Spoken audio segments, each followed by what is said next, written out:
Imagine being so addicted to a game that you spent a full 10 years just to reach the final boss room, and now when you finally get there, you discover that it was all just a test to determine whether you are worthy of stepping into this world or not. What's more, you become the barbarian character you chose to complete the game. This is the story of our MC, a guy who was always weak, spent a lot of time in the hospital, and was addicted to gaming just like me. However, he grew frustrated because good games weren't being released like they used to be. Finally, he found a forum discussing a new game. The game was said to be very different from others, requiring 100% effort from the player. The game's name was Dungeons & Stone, an indie RPG with 2D graphics. At first, our boy didn't find the game exciting because it was available only in English, but since it was free, he decided to give it a try. When it was time to select a character, there were several options: human, dwarf, elf, barbarian, and furry. There was also a mysterious option with 3 question marks, which seemed to be a random or secret character. He randomly selected the barbarian, thinking he wouldn't play the game for long. Initially, the game didn't seem impressive to him, but within minutes, he was completely hooked, losing track of time. The game featured unique classes and mechanics. Some were highly useful, while others were completely useless. You had to form alliances with NPCs, and if you died, you had to start all over again. At first, this mechanic felt exciting, but as he kept dying repeatedly, he grew frustrated. Despite this, he refused to give up. He played the game in the hospital. Then, during his time as a civil servant, through college, and even while working a job, through it all, he never stopped playing Dungeons & Stone. But despite his persistence, he kept dying again and again. 9 long years passed like this, and now he had finally reached the final boss room. After reaching the Abyss Gate, he breathed a sigh of relief and even celebrated, thinking that no one else could have dedicated 9 years to this game like he did. Now, the biggest question was whether to enter the boss room or not. When he selected yes, the game warned him that he might not be able to return, and asked if he was sure. The warning felt almost as if the game itself was cautioning him, but the protagonist didn't care and confirmed his decision. As soon as he selected yes, the game began loading, and he started imagining what the final boss might be like. Then the game revealed something shocking. It told him that reaching the Abyss Gate only marked the completion of the tutorial. The protagonist was stunned. How could the game consider this a tutorial? His frustration grew even more as the game text suddenly changed to Korean. Angry, he thought about all the time he had wasted. At that moment, the game confirmed his target, and strange light began emanating from his monitor. The light engulfed him completely, and he felt a sharp pain as his body was pulled in. His consciousness started fading, and in the distance he heard a voice. The voice grew louder and louder, congratulating young warriors for stepping into a sacred realm to become true warriors. When he opened his eyes, he realized that everything had changed. Wherever he looked, there were torches, and around him stood strong, muscular barbarians. His own body felt completely different, fit, covered in hard muscles and tattoos. Above all, an old-ass jacked geezer was shouting, asking everyone to pick their weapons. That's when he realized he had become the very barbarian character he had selected in the game. The old man continued calling warriors forward to pick their armaments. The first one was Karok, the third son of Vannon, who chose a double-headed axe. As soon as he selected his weapon, it was announced that he had become a warrior. Then another warrior was called forward. One by one, everyone started choosing their weapons. The old man blessed them, saying, "May the grace of Raphonia be with you, young warriors." At that moment, the protagonist finally understood that he was truly inside the world of Dungeons & Stone. Not only had he become a barbarian, but he was also now living as the character he had chosen. As he tried to process what had happened, someone nearby muttered,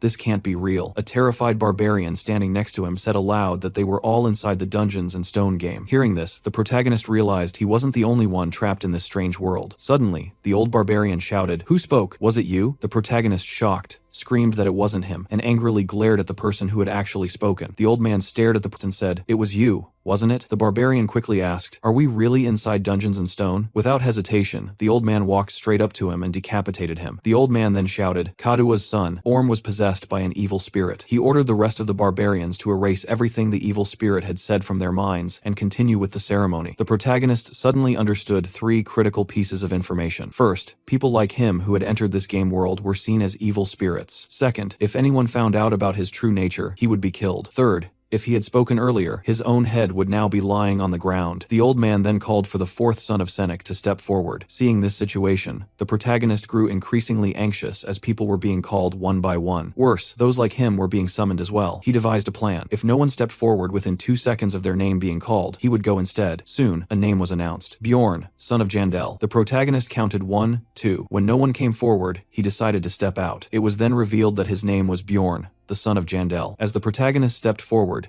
He noticed the old man glaring at him. The old man instructed him to choose any weapon he liked. There were several options to pick from. The weapon chosen by the protagonist caught the old man's attention. It was a shield. The protagonist believed the shield was the best option. Meanwhile, outside the game, the computer automatically updated with a notification. Object's overall level increased by +24, and this information was sent to the administrator. We were also shown the protagonist status. When he had initially chosen the barbarian class, he had picked a sword because it looked powerful. However, there was a major problem. He kept dying repeatedly, just like a noob. Even monsters seemed confused by how often he died. He tried two-handed axes, maces, hammers, everything, but the results were always the same. He would enter berserk mode and die again. One day, while wandering through a town, he came across a shield. It was different. He then realized that the barbarian class had high vitality, which made it perfect for tanking. Initially, learning how to use the shield was challenging because it took time to master the skills associated with it. But later, when he began defeating stronger monsters, he became almost invincible. In fact, the barbarian class turned out to be completely overpowered, which is why he chose the shield. With the ceremony complete, the gates to the labyrinth opened. The town housing the labyrinth was called Rafdonia. On the leader's orders, everyone rushed inside. They were all moving together, but had no idea where they were going. Suddenly, the person leading them turned around and admitted, "I've forgotten the way." Angered, everyone forced him to resign from his temporary leader position. Next, Einar, the second daughter of Fenelon, took the lead. The protagonist observed the situation quietly. A moment later, Einar announced that she too had forgotten the way. She looked dejected, and the protagonist realized this couldn't continue. However, he also couldn't afford to stand out too much. He pulled her aside and pointed toward a group that seemed to be heading toward the labyrinth. He suggested they follow that group. Einar understood his point and quickly informed everyone that she now knew the way. Shortly after, they found the labyrinth entrance. The protagonist began to wonder whether entering was the right decision. He considered leaving the barbarian group entirely. His life in the other world had been spent sick in bed. He had never fought before. Could he really defeat monsters here? At the very least, he needed to pay the game's taxes. In Dungeons & Stone, taxes were mandatory after the age of 20. Those who didn't pay were literally killed. There were two ways to earn money: enter the labyrinth to fight monsters, or take humble jobs in bars or markets. But there was a problem. As a barbarian, his reputation was that of a wild and destructive individual. This was due to the game setting. On the upside, barbarians were given weapons from the start. The downside was that the labyrinth only opened once a month, and there were just 10 minutes left before it closed. The protagonist was still stuck in his dilemma. Suddenly, Einar grabbed his hand and pulled him forward, urging him to hurry. The portal was shrinking. He told her to go ahead, assuring her that he would follow. Before leaving, she thanked him. He said there was no need, but she insisted she wanted to learn how to be as smart as him. She had never seen such an intelligent barbarian and aspired to be like him. He thought to himself that she would have to be reborn in another class to achieve that, as barbarians were inherently foolish. Not wanting to hurt her feelings, he simply said, "Just think and act like a normal person." She happily thanked him again and promised to reward him if he returned alive from the labyrinth. He wondered what kind of reward she would give and wondered whether something might develop between them. However, what stuck with him was the phrase, "if you return alive." Barbarians in this game were not afraid of death. They didn't care about it. The protagonist asked her, "Are you afraid of dying?" Einar ponders for a while and asks, "Isn't it obvious?" Yes, she is afraid, but she is a born warrior. If you don't know how to fight, you're not a barbarian. This realization makes it clear to her that she has to enter the labyrinth. So be it. Being a barbarian, she has learned to conquer her fears. Now she moves deeper inside. In the dungeon, visibility is almost zero. When we talk about dungeons and stones, our boy is a veteran. He knows there should be crystals on the walls to at least light some of the way. But here he realizes he's been thrown into sheer darkness. This has never happened before in his 9 years of gaming experience. He proceeds cautiously, feeling the walls as he moves. As he senses that his pace is too slow, he steps into a bear trap. Nearly screaming in pain, he stifles his voice, knowing that an enemy might be nearby. And guess what? Our boy is right. Hidden in the darkness is a small but sinister creature. The worst part, these creatures are cunning and only attack when you're severely weakened. Despite the pain and frustration, he chastises himself for whining. Instead, he shouts, challenging the goblin for a fight. Standing tall, despite his numb leg, which has been trapped, protagonist anger intensifies. He curses the goblin. Just then, he hears the creature's footsteps, confirming that his shouting is working. Our boy pretends to run, baiting the creature. As he walks, it walks, and he stops, it stops. Seeing this, our boy devises a new plan. He collapses entirely, playing dead to fool the goblin. The creature stands at a distance, watching to confirm if his target is truly lifeless. Then it starts throwing stones at him, testing if he's alive. This enrages our boy. He realizes that this goblin might be even smarter than the barbarian who failed to find the labyrinth secrets. As the goblin approaches, our boy makes a critical error. He misses an attack. To make matters worse, the goblin laughs at him, mocking his failure. Protagonist's blood boils. Driven by sheer rage, his body reacts instinctively, attacking the goblin repeatedly. He might have destroyed it completely. That's the true strength of a barbarian. Raw, untamed madness. After defeating the goblin, Our boy gains experience points, and the creature's body vanishes, leaving behind a small crystal, the game's currency. This 9th grade magical gem is worth only as much as a piece of bread. It's now crystal clear. This is a world of dungeons and monsters, a land of familiar landscapes, and various game races. Our boy realizes this is the same game he played for 9 years. But if this is his new reality, he will only find out by dying, dragging himself, leaving trails of blood. Our boy crawls for what seems like 10 miles. At one point, he sees a light at the end of the cave. Just as he's about to give up, he notices a group of people passing. By now, our boy is on the verge of death with only 2% life remaining. Bjorn tries to speak, but his low health prevents him. The group questions how a beginner could have made it this far, as it seems impossible. Bjorn, irritated, feels an urge to punch the helpers. The group leader remains calm and asks someone named Racina to heal the barbarian, but Racina refuses without reason. The leader, expecting this, asks another member to offer a potion. The healer reluctantly agrees, explaining that divine powers might be needed later, but potions could suffice for now. The potion is poured on Bjorn's foot, which regenerates rapidly, but comes with excruciating pain. Bjorn screams in agony, but soon his foot is as good as new. He stands up, though this healing wasn't free. The group now wants information. They questioned, how did a beginner like him end up here? Bjorn honestly admits he doesn't know. He just stumbled into the dungeon. Palladino says this phenomenon only occurs once in 100 years. Bjorn laments his terrible luck. After gathering all the information, the group said that he won't need to pay for the potions because in this labyrinth, time is money. Bjorn finds it odd that these people are investing so much time in him. Still, he feels good about surviving. The group moves in the direction Bjorn came from, following a blood trail. After a while, the potion vendor remarks that Barbarian is lucky. The blonde guy agrees, mentioning he endured such trials at the beginning of the game, saying it's not something ordinary. The woman adds that the red-haired guy avoided using potions, and the leader ended up saving protagonist instead. The potion vendor doesn't deny this, but points out that the priest also did the same. The environment becomes tense. While exchanging harsh words, they begin to speculate about how far that barbarian's blood has spread. Archer wonders whether this was truly luck for Barbarian. The group continues walking until they finally stop, facing the portal to the labyrinth 2nd floor. Seeing this, the group feels elated. However, as they are about to enter the portal, the woman says stop, and asks if what they see lying there is Barbarian's saddle. The old man uses light magic to illuminate the path they had traveled. The blood trail is still visible, shocking everyone. The old man asks the leader how far that barbarian managed to travel. The blonde guy estimates about 10 miles. This realization dawns on the group. If this individual managed to crawl so far alone, he must possess monstrous strength. The red-haired man shivers at the thought, wondering if he could have endured such a pain himself. He recalls seeing Barbarian extending his right hand and showing a magic gam. This means that Barbarian crawled this far, unsure if he'd survive, yet never let go of his bargaining tool as he desperately clung to life. The red-haired immediately retracts his earlier statements and even asks his teammates if they remember Barbarian's name. Until now, everyone had assumed barbarians are a mindless race, bent on slaughter. But this individual seems different. Switching back to our boy, he fights goblins, defeating them using only his shield and fists. He learns their patterns and tackles traps scattered along the way. When goblins attack from behind, he turns and beats them with a shield. However, he faces one problem: hunger. The tribe leader had given him a bag of food, but it tore apart, leaving him with only 2 out of 7 pieces of bread. Realizing he must ration carefully, he eats a bit of bread, remarking how delicious it is. But now he is thirsty, wondering where he might find water in this dungeon. He reflects on how the game didn't require drinking water. Now in this real-life scenario, the challenge feels much harder. Bjorn, frustrated, gets up to search for water. Eventually, he hears the sound of running water and spots someone drinking in a corner. As Bjorn approaches, the person leaves immediately. He then took a seat and started counting his crystals, finding he had about 40. But now a new problem arises: fatigue. He knows he needs sleep. In the dungeon, there are 2 ways to sleep.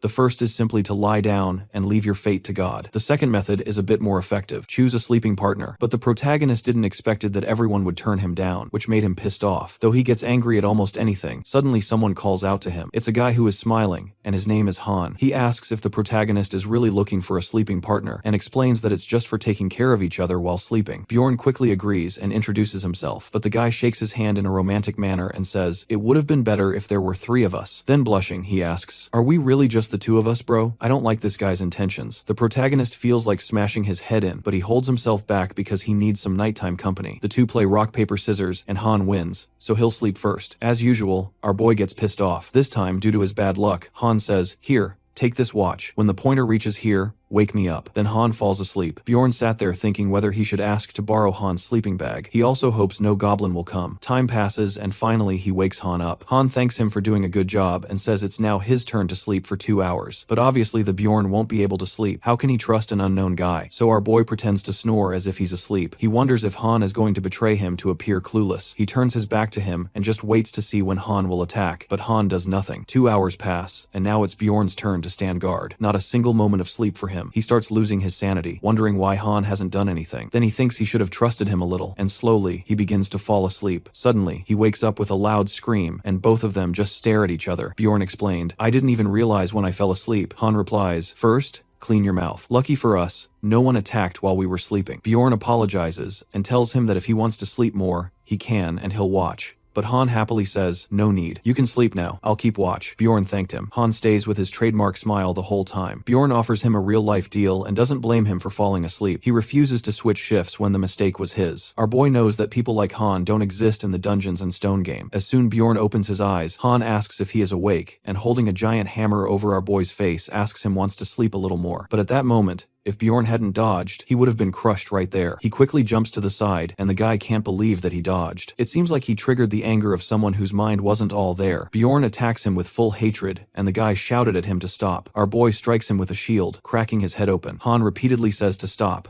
claiming he can explain, but in Bjorn's mind, this guy is like a goblin who wouldn't fall with just one hit, so he strikes him again. The guy falls 2 meters away and begins to crawl. Han keeps apologizing, but Bjorn just wants to know why he did it. Han reveals that he was planning to knock him out and steal his magic stone. He then talks about taking the shield and other equipment because he could sell it for a good sum. Our boy asks, "Is that all?" The guy replies, "Yes. Now let me go." Bjorn doesn't think this will happen. This is the last chance he's given the guy to tell the truth. Fearfully, the guy admits that he wanted a heart. Our boy is confused and doesn't understand. But the guy explains that the barbarian's heart sells for a lot of money and seems to be used as raw material for magical items. In simple words, our boy was nothing more than a goblin to him. If the guy had killed him, it would have benefited him. But now the Bjorn wants to know why he acted now and not when he was asleep. The reason is that the guy also needed to sleep. He says, "Now that I've told you everything, will you let me go?" Bjorn knows that more people like him will come. So, will he keep letting them go? Han says that he's not like the others, but our boy just picks up his shield. This is the first person he has killed with his own hands. He hasn't even been in this new world for a day, and already he's taken a life. With that,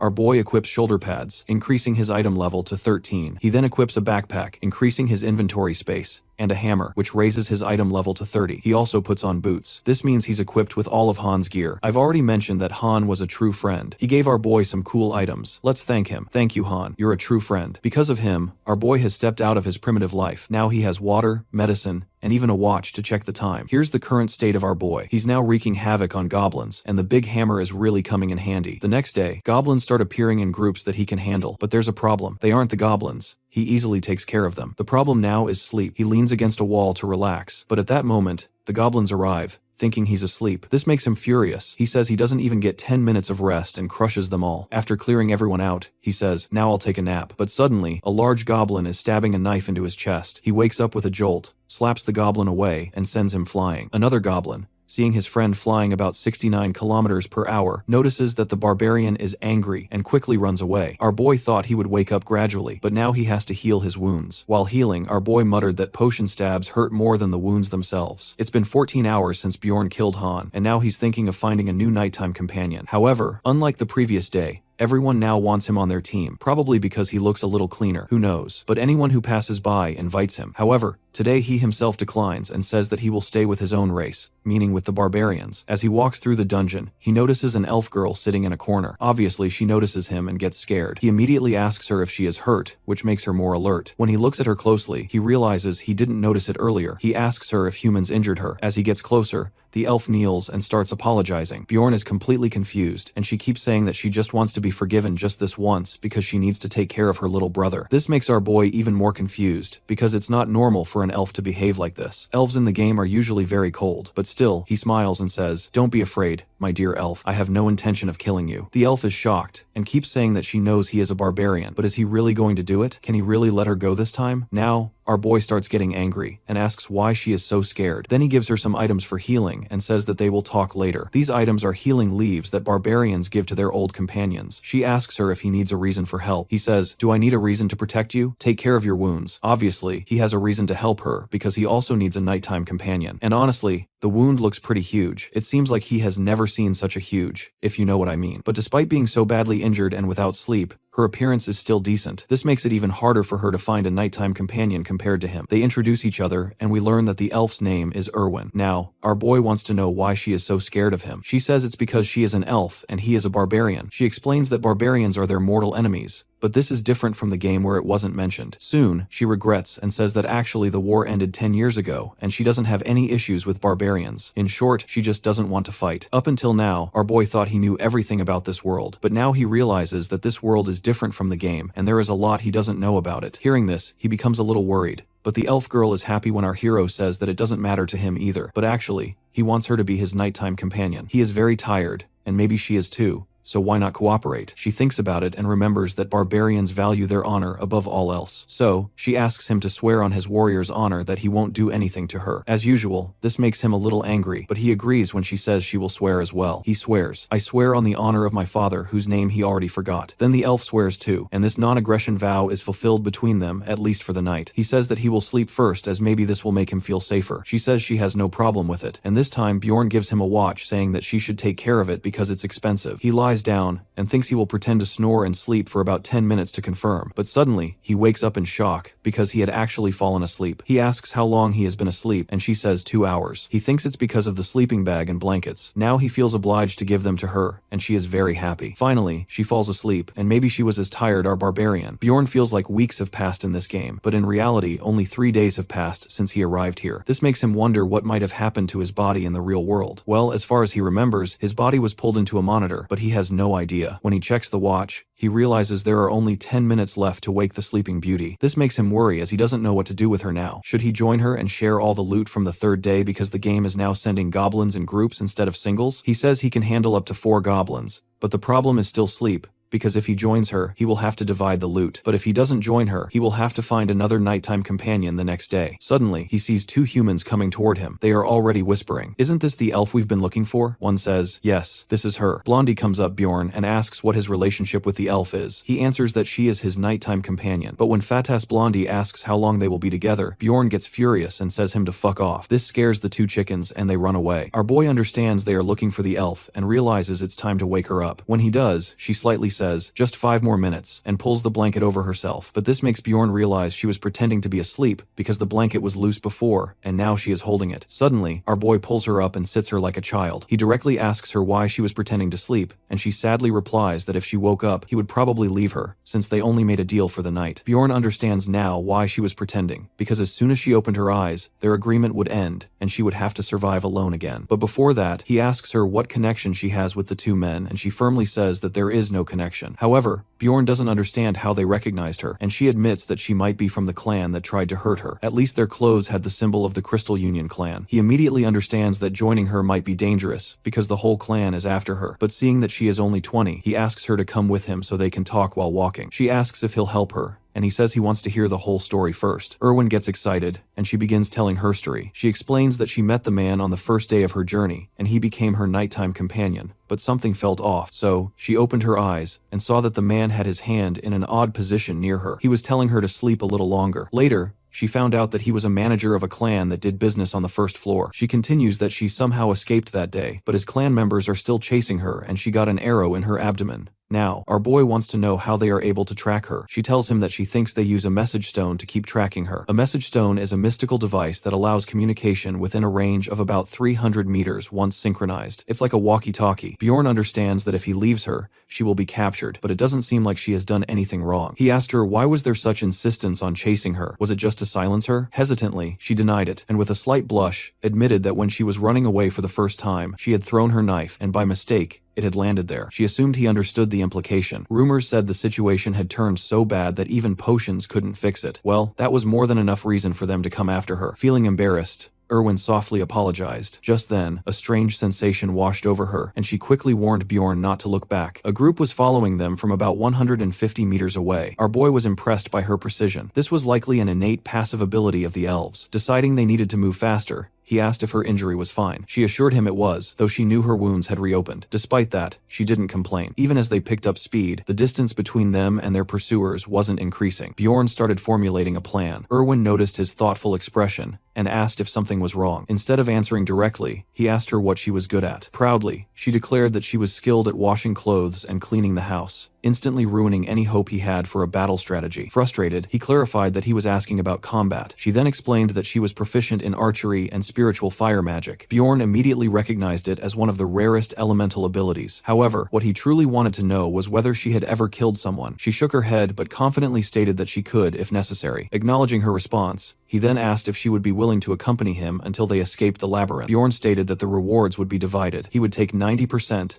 and she would 10%. Surprisingly, she accepted the deal. As the enemies closed in, now only 100 meters away, Bjorn realized he needed to change his plan. He decided to take a detour and instructed Erwin to summon her fire spirit. Without hesitation, she did as he asked. Of course, our boy hadn't expected to end up back in this place. This was the very spot where he had first spawned inside the labyrinth. Before he could dwell on it, Erwin warned him that the enemies were getting even closer. At the same time, Bjorn told her to unsummon her fire spirit. Suddenly, darkness engulfed the area. Our boy quickly understood that these people had advanced tracking techniques, even in complete darkness, as one of them had stopped right where they were. Without wasting time, Bjorn called out to the elf and told her to fire an arrow at the enemies. She drew her bow, assuming a graceful archer's stance, her expression cold and focused. With precise aim, she released an arrow that struck her target directly in the head. A thought crossed her mind. This was probably her first kill. Bjorn praised her, saying that if she had hesitated, they might have been in danger. As they approached the fallen body, a voice crackled from a message stone. The transmission was being heard by multiple people, and an immediate order followed. Everyone gather at the Goblin District. It was now clear the person tracking Bjorn and the elf was Siren. Checking through Siren's belongings, our boy found 2 daggers, a bag filled with magic crystals, and a potion attached to his belt. Meanwhile, Erwin had already put on Siren's clothes. Bjorn remarked that she looked much better now. She then taught him how to use the communication stone. It was as simple as pressing the button on its side. Just then, another message came through. Repeat, repeat. Siren is no longer responding. He was tracking the elf, but he has been defeated. She's in the Goblin District, along with the barbarian, wielding a massive hammer. Their bounty is set at 10,000 gold coins. Erwin was already in shock, but Bjorn reassured her, telling her not to worry and to summon her spirit once again. Their next move was clear. They were about to travel through the darkness and head straight for the second floor of the dungeon. After some time,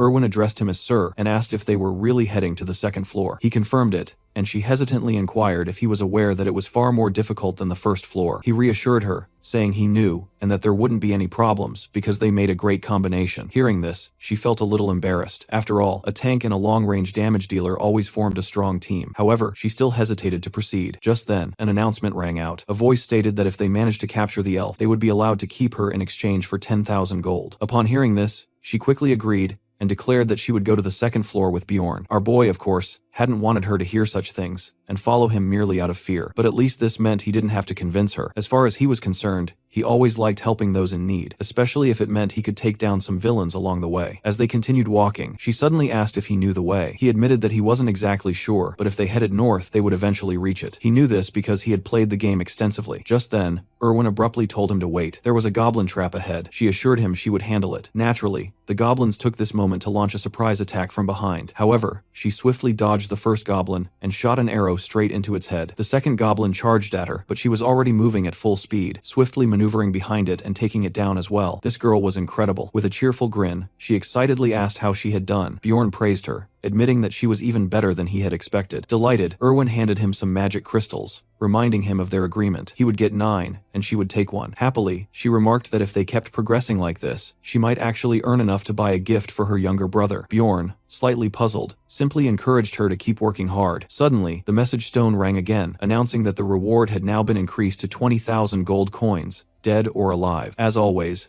Bjorn assured her that no one would be able to pursue them in the darkness. However, before they could relax, a new problem emerged. Standing before them were several ghouls. She turned to him and asked if she should fight them. This time, he firmly stated that they would fight together. In Dungeon and Stone, when someone defeats a monster species for the first time, they receive extra rewards. This means the more species of monsters they slay, the faster they level up. For them, this was a real opportunity. Bjorn stepped forward and smashed through the enemies, while those approaching from behind were easily taken down with arrows. With a reliable companion by his side, this all felt like child's play. As they continued defeating ghouls, they kept moving north, pushing forward until they reached the 3rd day of their journey. Along the way, they spotted blood on the ground. Judging by its appearance, it definitely wasn't goblin blood. But then, whose blood could it be? Nearby, someone's foot had been almost severed, and a sandal had been left behind. This was the very spot where our boy had first set foot in the labyrinth. Right behind this location was the portal to the second floor. Recalling how close he had come to dying because of it, anger surged through him. In frustration, he slammed his hammer against the ground, cursing loudly. Erwin flinched in fear and instinctively began apologizing, assuming she had done something to upset him. But in reality, Bjorn was just frustrated with his own bad luck. If only he had arrived from a different direction, he would have already been on the second floor long ago. Meanwhile, Elf had tears in her eyes, convinced that everything was her fault. He reassured her not to worry, insisting that it wasn't her doing. That's when she finally understood the situation, and for the first time, sympathized with everything he had endured. Bjorn was surprised that she figured out on her own, but then she said something that left him baffled. She was sure his friends had gone to heaven. He had no idea what she meant by that. Finally, the moment had arrived to enter the portal to the second floor. A notification appeared, confirming that they had reached the goblin forest on the second floor. The very next moment, they suddenly plummeted down,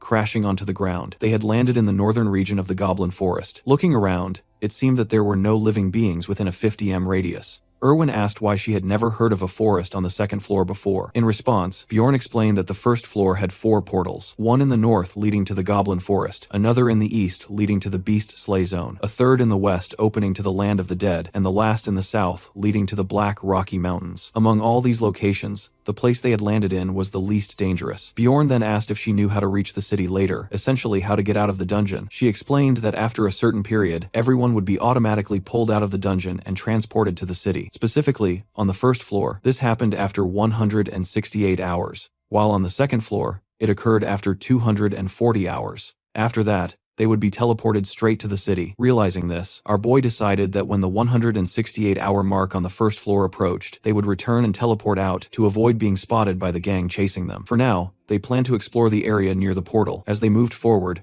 Erwin led the way, pointing out traps along the path. Our boy, however, saw nothing but leaves and stones until he threw a rock, revealing a hidden trap. She then asked how she had done, to which Bjorn simply replied that she had done her job well. After scouting for a while, they realized that no goblins were in the immediate area, so they continued exploring. The issue with the second floor was that goblins often moved in groups of 12. Worse, there were also mutant goblins, warriors, and archers, who were far more dangerous. Bjorn decided that they would clear the traps, expand their exploration area, and stay close to the portal in case they needed to make a quick escape. They followed this plan carefully, but soon Erwin felt another presence. This time, it was a group of goblins, more than 10 of them, at a distance of about 50 m. Bjorn then asked how close she could get without being detected. She estimated that without him, she could manage about 30 meters on her own. That made sense. After all, imagining Bjorn trying to hide in the bushes was almost laughable. He looked like a walking truck, whereas the elf girl could move silently without making a sound. Eventually, she spotted the goblins and signaled Bjorn. Loading an arrow, she took a powerful shot. This time, he couldn't even see if she had hit the target, but without hesitation, he stepped forward, telling her to stay behind. Walking straight toward the green creatures, he realized something surprising. Despite the overwhelming number of enemies, he wasn't afraid. Instead, his body seemed to react instinctively to the battle, as if craving it. His warrior's heart was twitching for a fight. With a mighty swing, he delivered a hammer strike so powerful that one goblin was nearly sent flying. He barely even noticed how quickly his adrenaline had surged. Raising his shield, he struck again, only to suddenly sense danger. A goblin had nearly sliced his face. If he had hesitated even a second longer, his head would have been gone. And of course, the goblins weren't giving him a moment to breathe. If he had been alone, he might have barely escaped, but he wasn't alone. Our favorite elf provided long-range support, allowing him to fight freely on the battlefield. After defeating the first group, Bjorn had earned 11 magic crystals. On the first floor, he had collected only 40 crystals throughout an entire day, so this was a significant improvement. Instead of giving her just 1 crystal, he handed her 2, because he decided to keep the goblin warrior's crystal for himself as it held more value. They continued their exploration, and as soon as they expanded their search radius to 3 kilometers, groups of goblins started appearing every 5 minutes. Among them were now stealth archers. Things were about to get even crazier. The goblins launched a full-force attack, and naturally, chaos ensued. Bjorn was holding his ground, but now he was in the goblin archer's line of sight. An arrow was about to strike him, but at the last moment he dodged. Now he had also pinpointed the archer's location. After nearly 15 hours of roaming and fighting, they finally decided to take a break. Bjorn told Erwin that she could sleep first. Of course, she had already borrowed a sleeping bag and blanket. Placing her weapons aside, she laid down to rest, perhaps feeling safer now that he was around. After hunting for over 15 hours, they had gathered plenty of rewards. As they expanded their exploration area,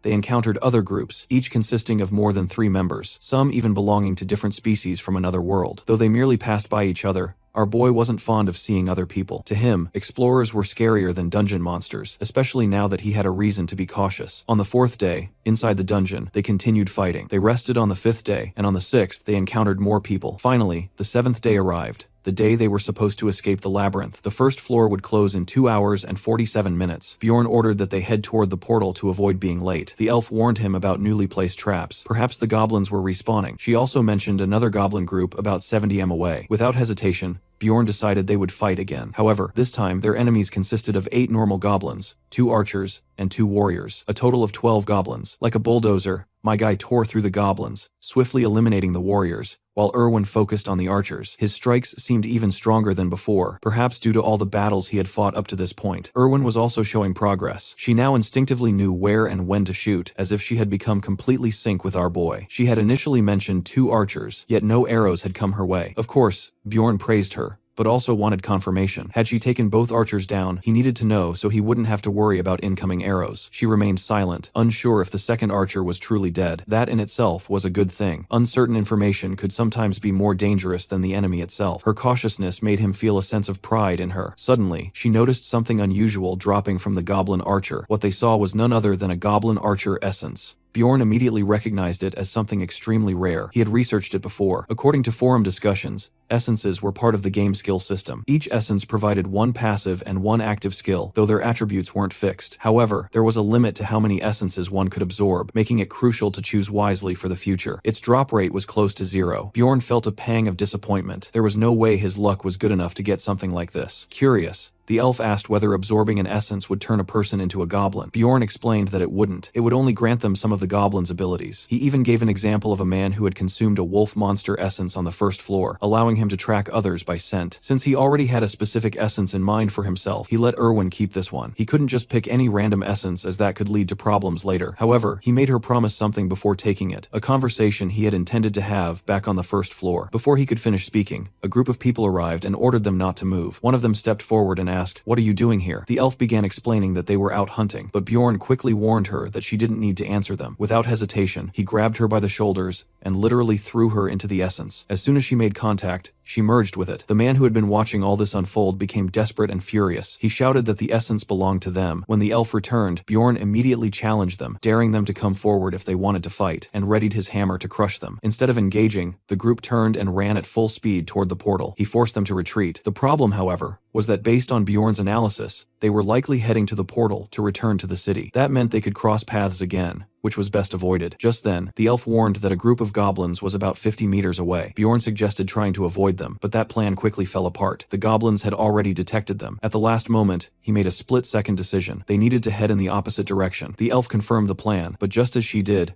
an arrow came flying straight toward her face. Luckily, Bjorn reacted instantly, pulling her back with full force. But something was off. This arrow didn't seem to belong to the goblin archers. It was likely from the same group that had just run toward the portal. Bjorn suspected that those people had deliberately attracted the goblins toward them while positioning themselves on the other side, waiting in ambush. Realizing there was no way out, he told the Erwin to use her powers. They would have to fight. She hesitated for a moment, confused, but Bjorn quickly explained that these essences had unique abilities. The one she had absorbed earlier was from a goblin archer, meaning her power had significantly increased. She had gained both a passive and an active ability. Her passive ability was Poison Arrow, which inflicted poison damage whenever she used her bow. Her active ability was Thief Steps, which allowed her to enter stealth mode. Bjorn was impressed that she could activate it just by willing it without wasting time. He handed her the bag, deciding to take on the goblins alone while she focused on the human archer behind him. She clearly didn't like the plan, but Bjorn insisted they had no time to argue. He ordered her to hide and wait for his signal before shooting at the human archer. Bjorn charged toward the goblins,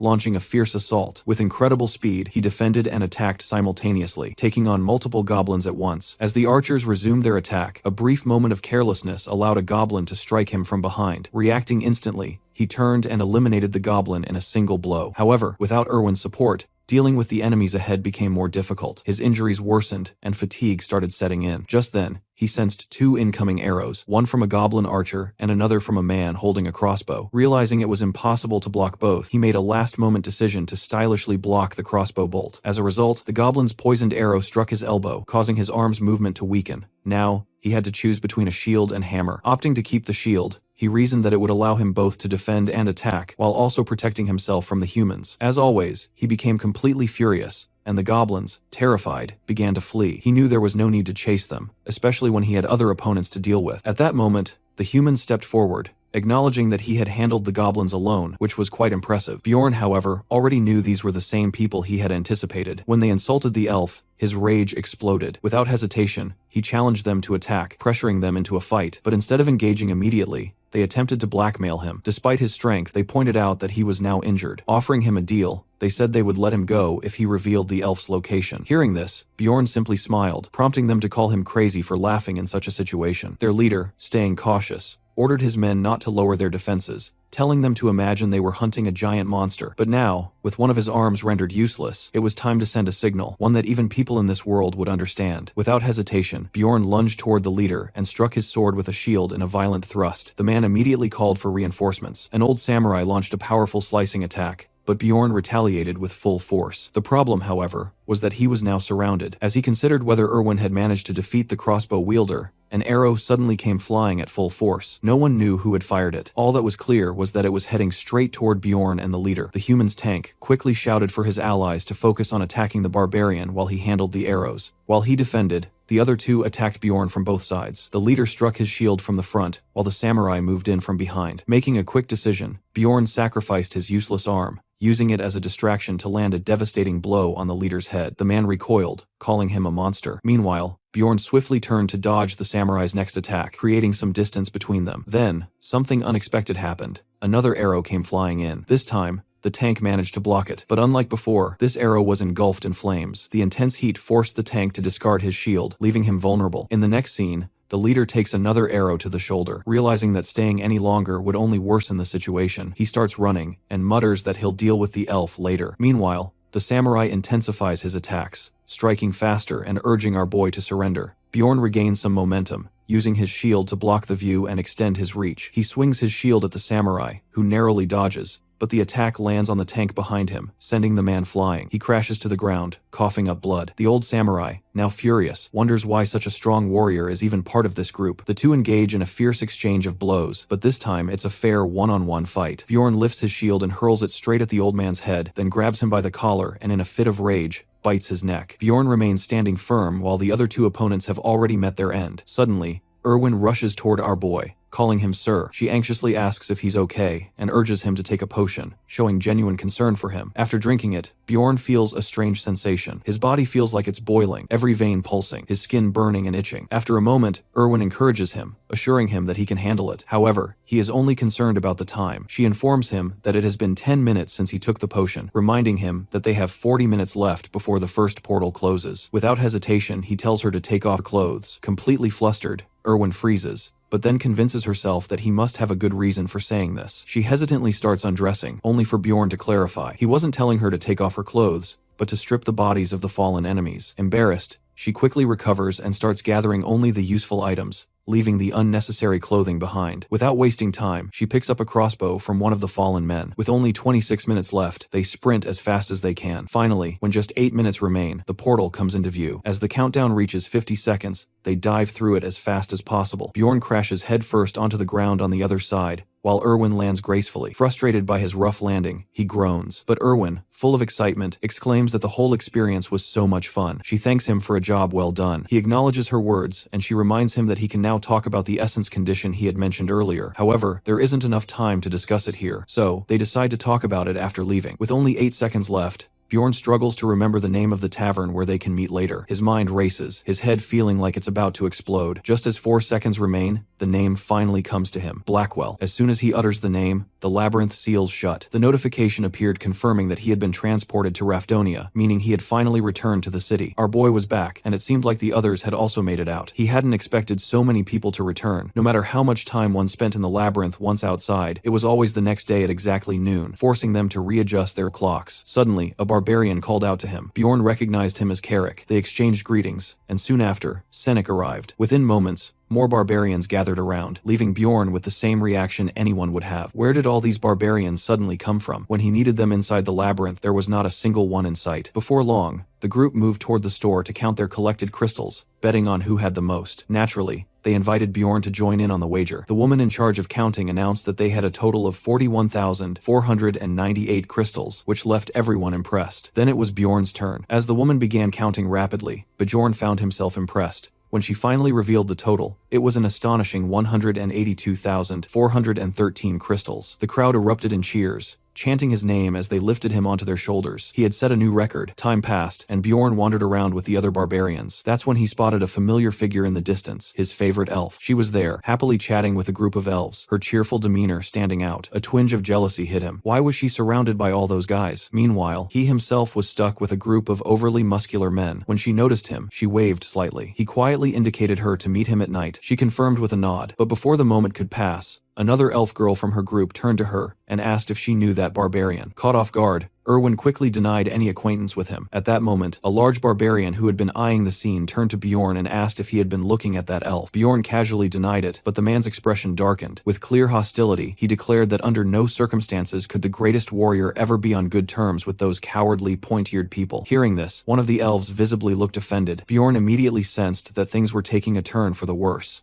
A clash between the muscular warriors and the elegant, beautiful elves was just on the verge of breaking out. However, the tension eventually subsided. As he continued walking through the city, he saw families reuniting, brothers embracing, parents overjoyed, but not everyone had made it back. Some were still missing. It was a stark reminder of reality. Seeing it happen in real life was far different from watching it in a 2D game. But for now, it was time for celebration. The muscular warriors drank mug after mug of beer. Even the women were joining in. Some were even downing two at once. Bjorn couldn't help but wonder why he was here with them. Originally, he had only wanted to see if there was anything he could learn from the barbarians. But here, they were just drinking endlessly, drowning themselves in alcohol without a care in the world. Frustrated, he suddenly stood up and declared that he was leaving immediately. The moment he announced his departure, every barbarian in the bar turned to look at him. Some asked why he was leaving, but in the end, they simply wished him good luck, calling him the best barbarian warrior. After walking for some distance, he realized how peaceful the outside world was. Different races were even seen wandering together. He then headed to an inn, took a bath, and thought to himself, if things were this calm here, maybe living in this city wouldn't be so bad. After bathing, the massive barbarian lay on the bed wearing nothing but his underwear. He was so big that his legs dangled off the bed. The moment his head touched the pillow, memories of his old home resurfaced. When he woke up, it was already 9:18 at night. He had left the dungeon at noon, meaning he must have slept for around 4 to 5 hours. He inquired about a tavern only to be told that it had closed down. Apparently, the owner got caught up in a betting scheme 10 years ago, forcing them to change both the owner and the tavern's name. Curious about the new name, he was told it was now called Python, the very place he was standing in. It felt different from when he had last played. As he stepped into the bar, the lively atmosphere greeted him. Everything seemed normal until he spotted Erwin calling out to him. She was sitting with another grumpy elf. The woman immediately remarked, "So, you're the barbarian." However, he politely corrected her. "My name is Bjorn, and who are you?" She introduced herself as Erwin's older sister, Teresia. Then, suddenly standing up, she demanded to know why he called a young girl to a tavern so late at night. More importantly, why had he failed to show up after calling Erwin there himself? Without hesitation, she called him shameless.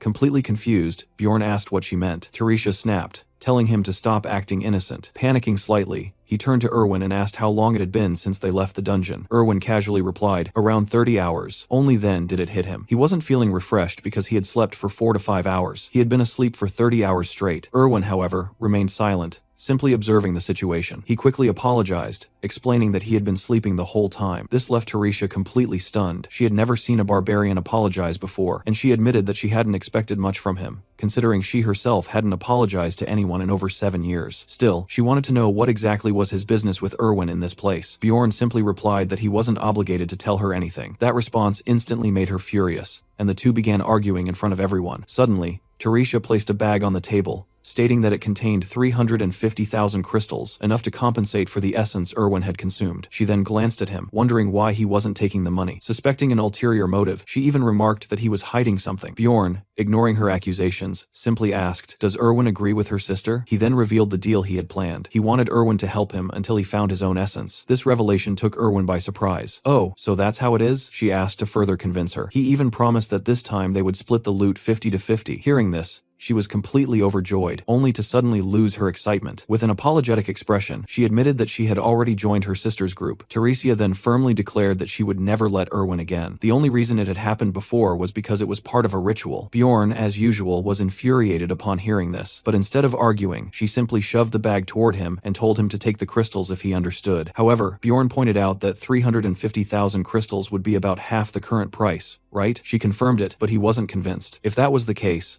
then 280,000 crystals were missing, as their promise split was 90-10. Laughing, Teresia admitted that she had almost forgotten and then literally picked up 280,000 crystals and placed them on the table. She had actually tried to deceive him. Now, he fully understood why barbarians and elves hated each other so much. Satisfied, he told her she could leave since he needed to speak with Erwin privately. Her sister seemed a bit confused by this, but before she could respond, Erwin suddenly grabbed her hand, thanked her for coming, and told her she could go now. She needed to thank and say goodbye to the barbarian. Her sister, impressed, felt that Erwin was finally growing up. However, before leaving, she turned toward the hour boy and made a demand. He had to swear an oath that he would not sleep with Erwin. If he swore, she would leave. Hearing this, Erwin turned completely red while Bjorn found himself wondering, was she only forbidding sleeping with her? Were the other options allowed? But Teresia kept pointing at him, insisting that he swear. Since he didn't care either way, he made the oath. And just like that, she finally left. As she was leaving, she thanked him for saving Erwin. The young elf turned crimson with embarrassment, but Bjorn remained unfazed. Once her sister was gone, Erwin hesitantly asked if she had been too rude to her. She had never said no to her sister before. Bjorn reassured her that it was fine. She then, for his previous offer, but admitted that she had already decided to work with her sister. Apologizing, she said she hoped he wouldn't mind. He simply replied, "It's fine." Without hesitation, she then pulled out a bag containing 63,000 crystals, explaining that it was part of the loot from the crossbow guy and the redhead. She had already taken her share. She also mentioned that she had left 2 backpacks at her home and suggested that he visit tomorrow to check what was inside. That was when he realized, without even being asked, she always understood his needs. Losing such a helpful companion would truly be unfortunate. Suddenly, she asked how she should repay him. She was serious about paying him back for saving her in the dungeon. Now, her sister's concerns made a lot more sense. Bjorn thought for a moment, but couldn't come up with anything. So, instead, he simply asked if she wanted to eat something. She shook her head, saying she wasn't hungry. In response, he casually said, "Then I'll just order for myself." For some reason, she blushed and suddenly had a brilliant idea. She decided she did want something to have her first post-dungeon drink, and she wanted to share it with him. The thought sparked a memory. This was a significant tradition in elven culture. She then assumed that of course this wouldn't be his first post-dungeon drink. However, before she could finish her sentence, Bjorn interrupted, asking what she meant. This was actually his first time too. She was shocked. Wait, you weren't joking. Not only that, this was also his first time even going into a dungeon. Finally, their food arrived. Erwin complimented him on how well he had performed in the dungeon, and he returned the compliment. They raised their drinks in a toast, and after a while, their conversation drifted into silly topics, like how she was wearing a skirt today while he was in a t-shirt. He kept drinking one mug after another, impressing her. Then, out of nowhere, he declared that he had figured out a way for her to repay him. She was curious. "And what is that?" she asked with a bit of pompousness. But instead of answering directly, he said they needed to go somewhere else. Otherwise, the security guard would come after them. She blushed and mischievously asked, "Could we do it in my room?" A little while later, he was completely out of breath, drenched in sweat. She too was gasping for air, tears welling up as she exclaimed, "I can't take it anymore." She had known this barbarian was a scoundrel, but in reality, our boy was just giving her a chiropractic session. Since he didn't fully control his strength, he had nearly pulled her arm out of its socket. Tearing up, she cried, "I really can't take it anymore." When it was finally over, she thought about how close he had come to breaking her arm, but all he had really been doing was testing her flexibility. Furious, she demanded, "Wait, did you bring me here just to test my flexibility?" Unapologetically, Bjorn confirmed that yes, that was exactly what he had done. He simply wanted to check, since ability usage was prohibited within the city. Disappointed, she sighed as he started rambling on about game statistics and theories. After a while, she finally pulled him back to reality,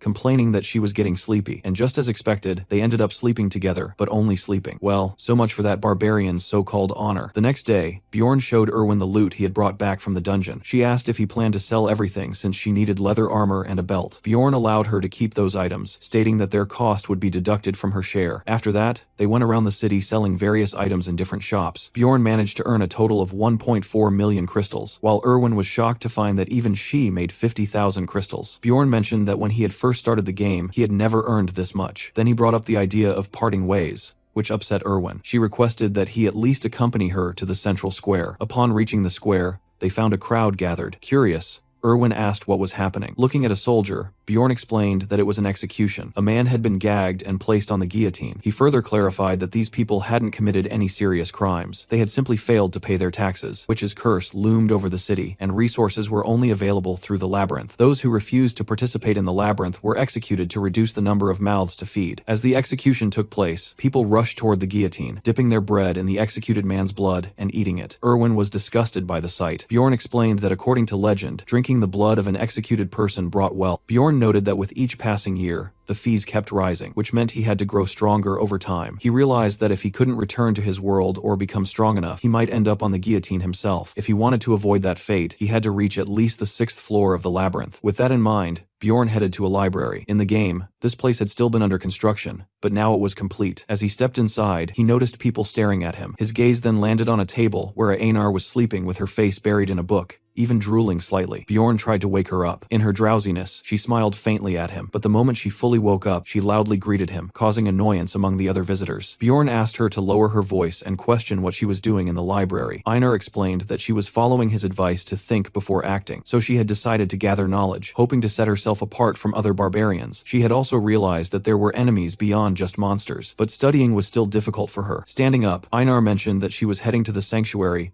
to learn to read and write from the elders. Before leaving, she reminded Bjorn that she had promised to repay the favor of his advice. She assured him that if he ever needed help, he could find her at the Brave Bull Inn and she would assist him. Bjorn thanked her, hoping she wouldn't forget her promise because he had a feeling he would need her help soon. Bjorn sat in the library wondering how to find the book he needed. As he scanned a room, he noticed someone slumped over a large table, fast asleep. Approaching quietly, he let out a small cough, stirring the librarian from her sleep. She blinked at him and asked what he needed. Just as Bjorn was about to say the book's name, she stopped him. With a wave of her hand, she cast a spell. Bjorn tensed for a moment, wondering if she had just cast magic on him, but nothing seemed to have changed. The librarian simply told him to take a walk. He would find what he was looking for. Before he could say anything, she had already dozed off again. As he wandered through the library, he gradually understood how her spell worked. The books related to his thoughts began glowing on the shelves. Curious, he picked one up and started reading. According to the book, no one could live in these lands due to a witch's curse. The last remaining fortress, Rafdonia, had prevented a great disaster, leading the royal family to create a pathway to an alternate dimension to ensure people wouldn't starve. This pathway was known as the Labyrinth. Bjorn found the story eerily similar to the beginning of the game. Another book he picked up mentioned magical crystals that could be transformed into bread and water. The third book detailed the war between elves and barbarians, but it was the fourth book that caught his attention. It spoke of evil spirits that came from another dimension and possessed human bodies. While there was no clear explanation for why this happened, the royal family had been trying to stop it for a long time. Bjorn realized that as long as he didn't say anything suspicious, no one could accuse him of anything. The fifth book he read described the death of a mortal king, stating that he had died 150 years ago. However, in the game, the king had only recently passed away. Another book discussed the instability of dimensions, and Bjorn immediately thought about the blonde guy he had met earlier. He must have read this book. The book also included a theory suggesting that if a portal was about to close, entering it at that moment could affect its stability. As he processed all this information, he felt a wave of unease. Deciding he had learned enough for now, he left the library and returned to the inn. Lying on his bed, he thought about when the labyrinth would open again, and concluded that he would need a partner. The next morning, a knock on his door woke him up. Thinking it might be Erwin, he opened the door only to be struck by a magic spell the moment he did. Erwin cheered, celebrating that after 10 tries, she had finally succeeded in forming a contract with spirit stones. In her hands, she held a swirling entity, most likely a wind spirit. According to her, it worked well alongside fire magic. Bjorn acknowledged her luck, knowing that the chances of forming a contract with spirit stones were only 10%, and the process was quite expensive. He asked her to undo the spell, which made her upset since she had wanted to show him something else. However, from Bjorn's perspective, she had already destroyed enough of his room. Realizing the mess she had made, Erwin quickly apologized and promised to clean everything up. After a while, Bjorn complimented her on successfully forming the contract, but also advised her to use her time wisely instead of wasting it. Though Erwin agreed, she was still a bit disappointed that he hadn't shown more excitement about her spirit. Bjorn couldn't shake the feeling that Erwin had become more attached to him, perhaps because he was her first companion. However, he believed she only saw him as a friend. He told her that he intended to stay in town and that if she ever needed anything, she could come find him. Hearing this, Erwin blushed and smiled at him, though it seemed she had misunderstood his words in some way. Later, Bjorn made his way to an inn where the barbarians usually stayed. The moment he arrived, one of them recognized him. Barely having set foot inside, he was already overwhelmed by the noise. One of the barbarians approached him and asked if he planned to stay there for the night, boasting that it only cost 300 crystals per night, perhaps because the barbarians literally piled on top of each other to sleep. Bjorn dismissed the offer, stating that he had only come to speak with Einar. Before he could even finish a sentence, Einar appeared in the hallway. Upon seeing him, Einar immediately asked why he was there. Bjorn requested a favor. He wanted her to spar with her. Logically, he could have just gone to the training field where many barbarians are already fighting and practicing, but he specifically wanted to train with her. Since Einar still owed him a debt, she agreed, saying she would fight him anytime. Without hesitation, Bjorn declared that he wanted to fight now. Both prepared themselves for battle, and as soon as the match began, Bjorn charged toward her, determined not to lose. However, Einar swiftly lifted her sword and defeated him in a single strike. Looking down at him, she asked if he was okay, but Bjorn, unfazed, requested another match. He knew she was truly strong. The two fought multiple times, and by the end, Bjorn was on his knees, exhausted. Einar too had grown tired, and they both decided to take a break. Bjorn then asked if she planned to return to the labyrinth alone. Einar confirmed that she would, as she didn't have enough money to form a party. Hearing this, Bjorn invited her to join him as his companion. Einar seemed slightly surprised at the offer. When he explained that he would take 80% of the profit, but would also cover all the expenses, she didn't ask for further details. Bjorn worried that she might reject the deal, but instead, she took his hand and agreed. From her perspective, there was no point in overthinking things. She wouldn't understand the details anyway, so she decided to trust him. The next day, Bjorn and his new companion arrived at the barbarian sanctuary, where the elder asked if he had come to learn reading and writing. However, Bjorn clarified that he was searching for a spiritual seal, specifically the immortal seal, as he would need it to pass through the labyrinth. According to the elder, elves could form contracts with spirits and use their powers. Dwarves possessed the blessing of steel, which enhanced the power of their items, and demi-humans could bond with ancestral beasts. Meanwhile, barbarians had access to spiritual seals. Curious, the elder asked how Bjorn knew about the seals, since someone his age wouldn't typically have such knowledge. Bjorn explained that he had learned about them from a book, and also mentioned that the seals had been used during the war against the elves. The elder laughed, patted Bjorn's shoulder, and said he had no reason to refuse his request. Just as Bjorn was about to say something, the elder demanded 800,000 crystals for the seal. Bjorn had anticipated this, and confidently agreed to pay. He had already learned during the game that seals were expensive. He offered 500,000 crystals and 3 special coins worth 100,000 each. Suspicious, the elder questioned how Bjorn had managed to gather such a large amount. Expecting this, Bjorn explained that he had found a wounded elf on the first floor, whom he had enslaved in exchange for an essence. He had even taken money from the elf's sister, which, while not entirely true,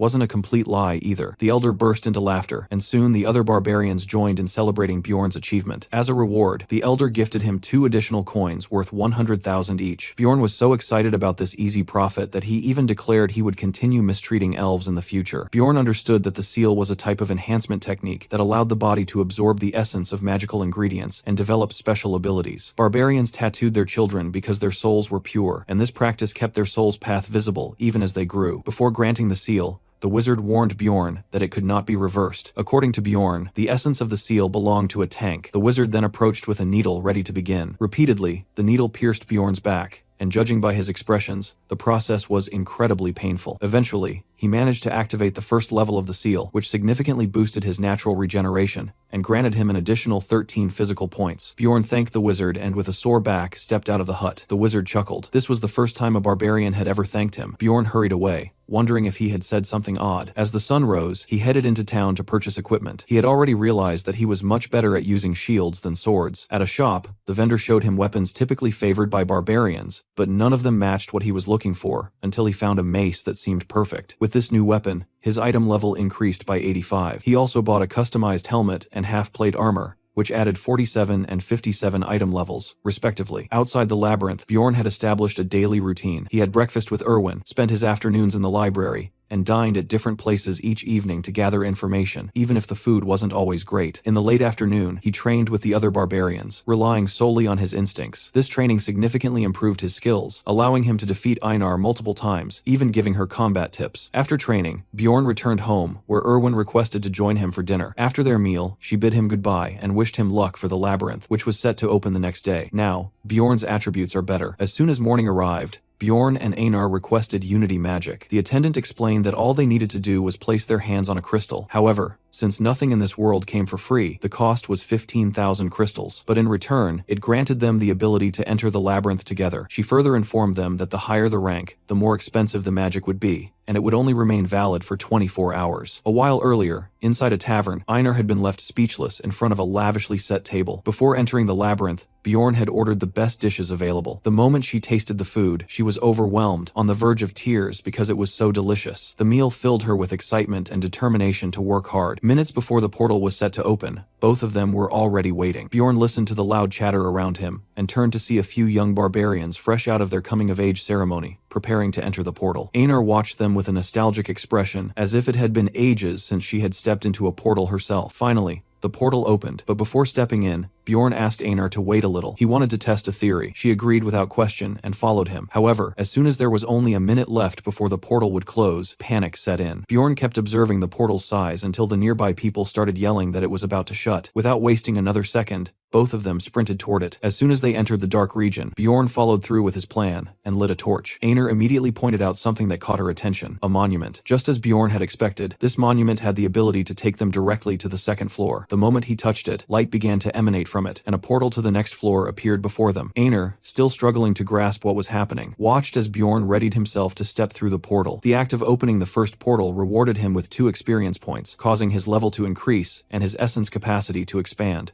Curious, Einar questioned how he had managed to take them straight to the next level. According to him, he had simply read about it in a book. If that was the case, then it seemed like they had entered the land of the dead. Bjorn turned to Einar and asked if she felt anything strange. She admitted that she sensed something filling her body. Trying to make sense of it, she explained that it was probably her spirit status adjusting. Bjorn connected the dots. It was similar to how leveling up worked in games. Just as characters gained higher stats upon leveling up, his soul power, or MP, had also increased. This was essential for using special abilities, and at the same time it determined how much essence he could absorb. Einar, however, found it odd that his level had increased without having defeated a single monster. What had happened was that normally only a small amount of experience could be obtained from undead monsters, but if someone was the first to open a portal, they could gain experience points, an easy way to level up. Bjorn had no intention of revealing this trick to anyone. In fact, he even warned Einar not to tell anyone that they had reached the second level so quickly. Experienced explorers would soon arrive, and if they were spotted, they would surely be questioned about how they had gotten there. Staying away from the portal seemed like the safest option. Securing the torch to his helmet for better visibility, Bjorn noted that the flame was magical. It neither extinguished nor emitted heat. Compared to the goblin-infested forests,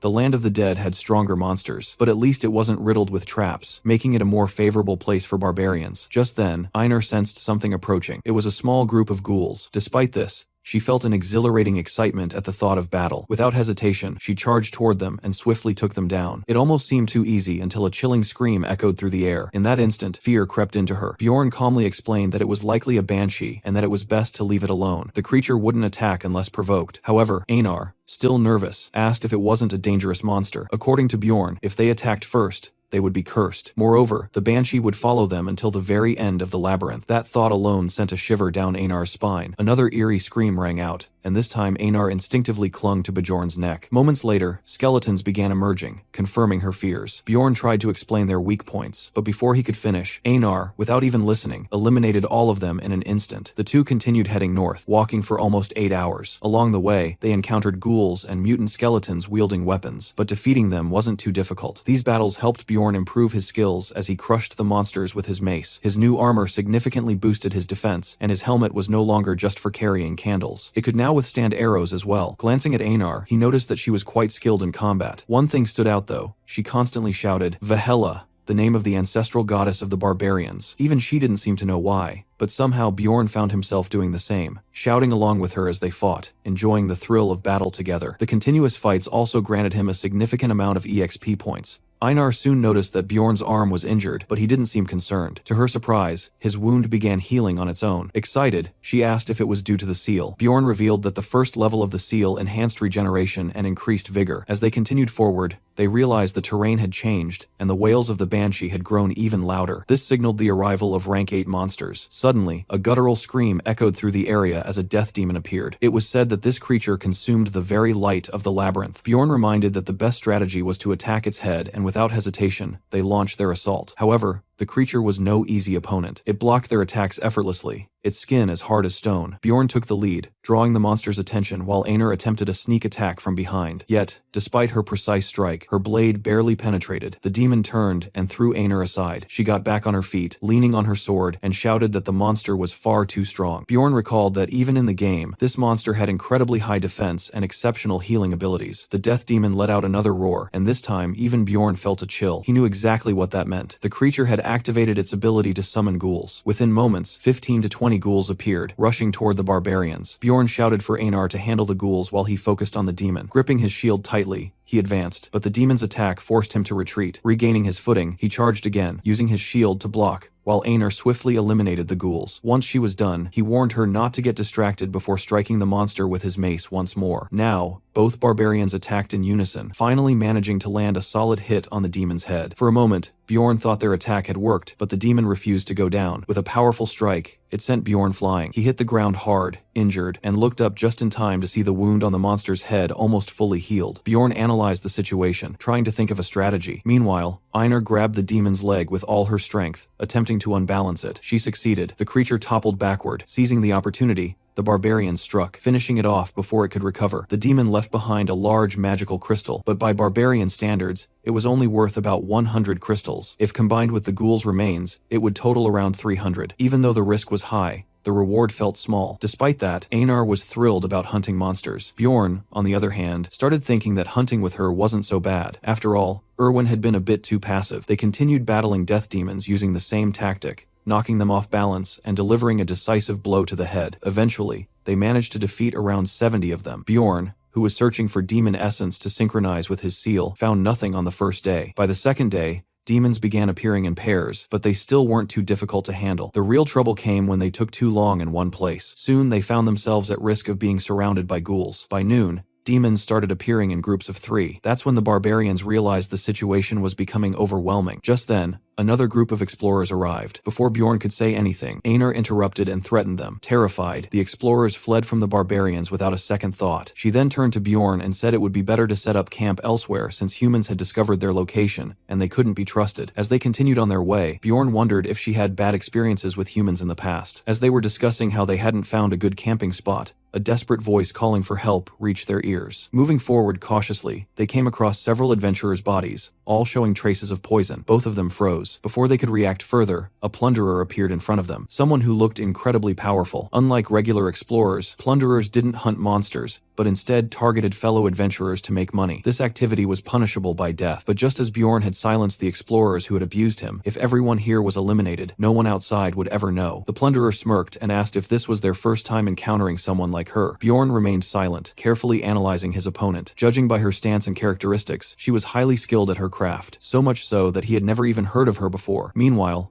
Einar was already on edge, her hand inching toward her sword. She whispered to Bjorn, saying she had a feeling this one was extremely strong. Looking at the fallen explorers, it was clear that none of them had external injuries. It seemed they had all been poisoned. Bjorn turned to the plunderer and asked if those people had been her companions. Turning her back to them, she casually admitted that they had been. Without a hint of remorse, she began gathering their belongings into a magic pouch. Uncertain about their next move, Einar hesitated and asked Bjorn if they should fight. However, after assessing her strength, Bjorn made the quick decision that running away was their best option. Before the plunderer could react, both of them bolted at full speed. As they ran, Bjorn began spotting the signs he had left behind earlier, markers to guide him back to the first floor. But before they could make much progress, they suddenly ran into a group of 4 human explorers, forcing them to stop abruptly. Einar, already prepared for battle, tensed up, but Bjorn quickly explained that they were running away and needed help. The group seemed to believe them, and their leader made an offer. If they could defeat the plunderer, they would receive the full reward. Calling them closer, the leader prepared to use his gnome ability, which could cloak them and their companions within a 3 meters radius, provided they remained still. Trusting him,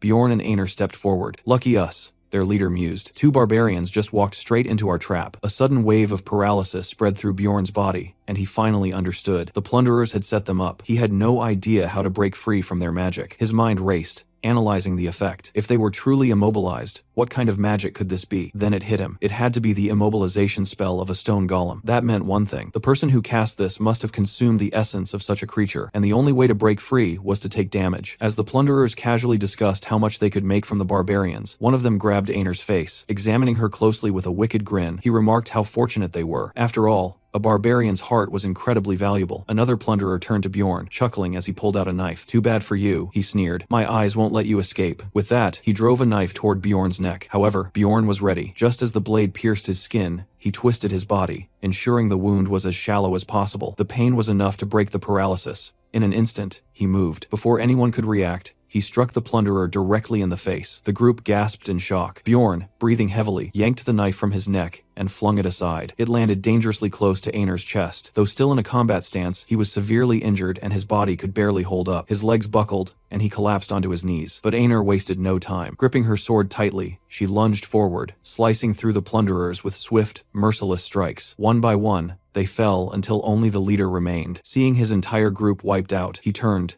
and fled. Einar barely spared him a glance. Instead, she rushed to Bjorn, who was in critical condition. Desperation filled her voice as she shouted at him to stay alive. Clutching her sword, she swore vengeance while Bjorn, barely conscious, weakly reached out, struggling to ask for a potion. Bjorn's near-death experience resulted in an increase of 3 points in his mentality. After taking a potion and with the help of the seal, his neck wound healed quickly. Einar congratulated him, joking that he was now the only barbarian with a scar on his neck. Now fully recovered, Bjorn wanted to track down the leader of the plunderers, and soon they managed to capture him. However, instead of killing him, Bjorn intended to use his ability to hide from the plunderer woman. Just then, a dart shot through the air and struck the captured plunderer directly in the neck. Both of them turned to see his lifeless body while the redhead plunderer approached. She revealed that she had been watching their fight with his group. Bjorn immediately shouted to Einar that it was time to attack, and both of them rushed toward the woman. However, despite being attacked by 2 barbarians at once, she remained eerily calm. She easily dodged Einar's strike, and even managed to block Bjorn's attack. Bjorn couldn't help but wonder how many essences she possessed. She was incredibly strong. Deciding to change tactics, he dropped his weapon and attempted to push her while shouting at Einar to attack. But suddenly, he collapsed to his knees, realizing too late that the plunderer had stabbed him with a dagger.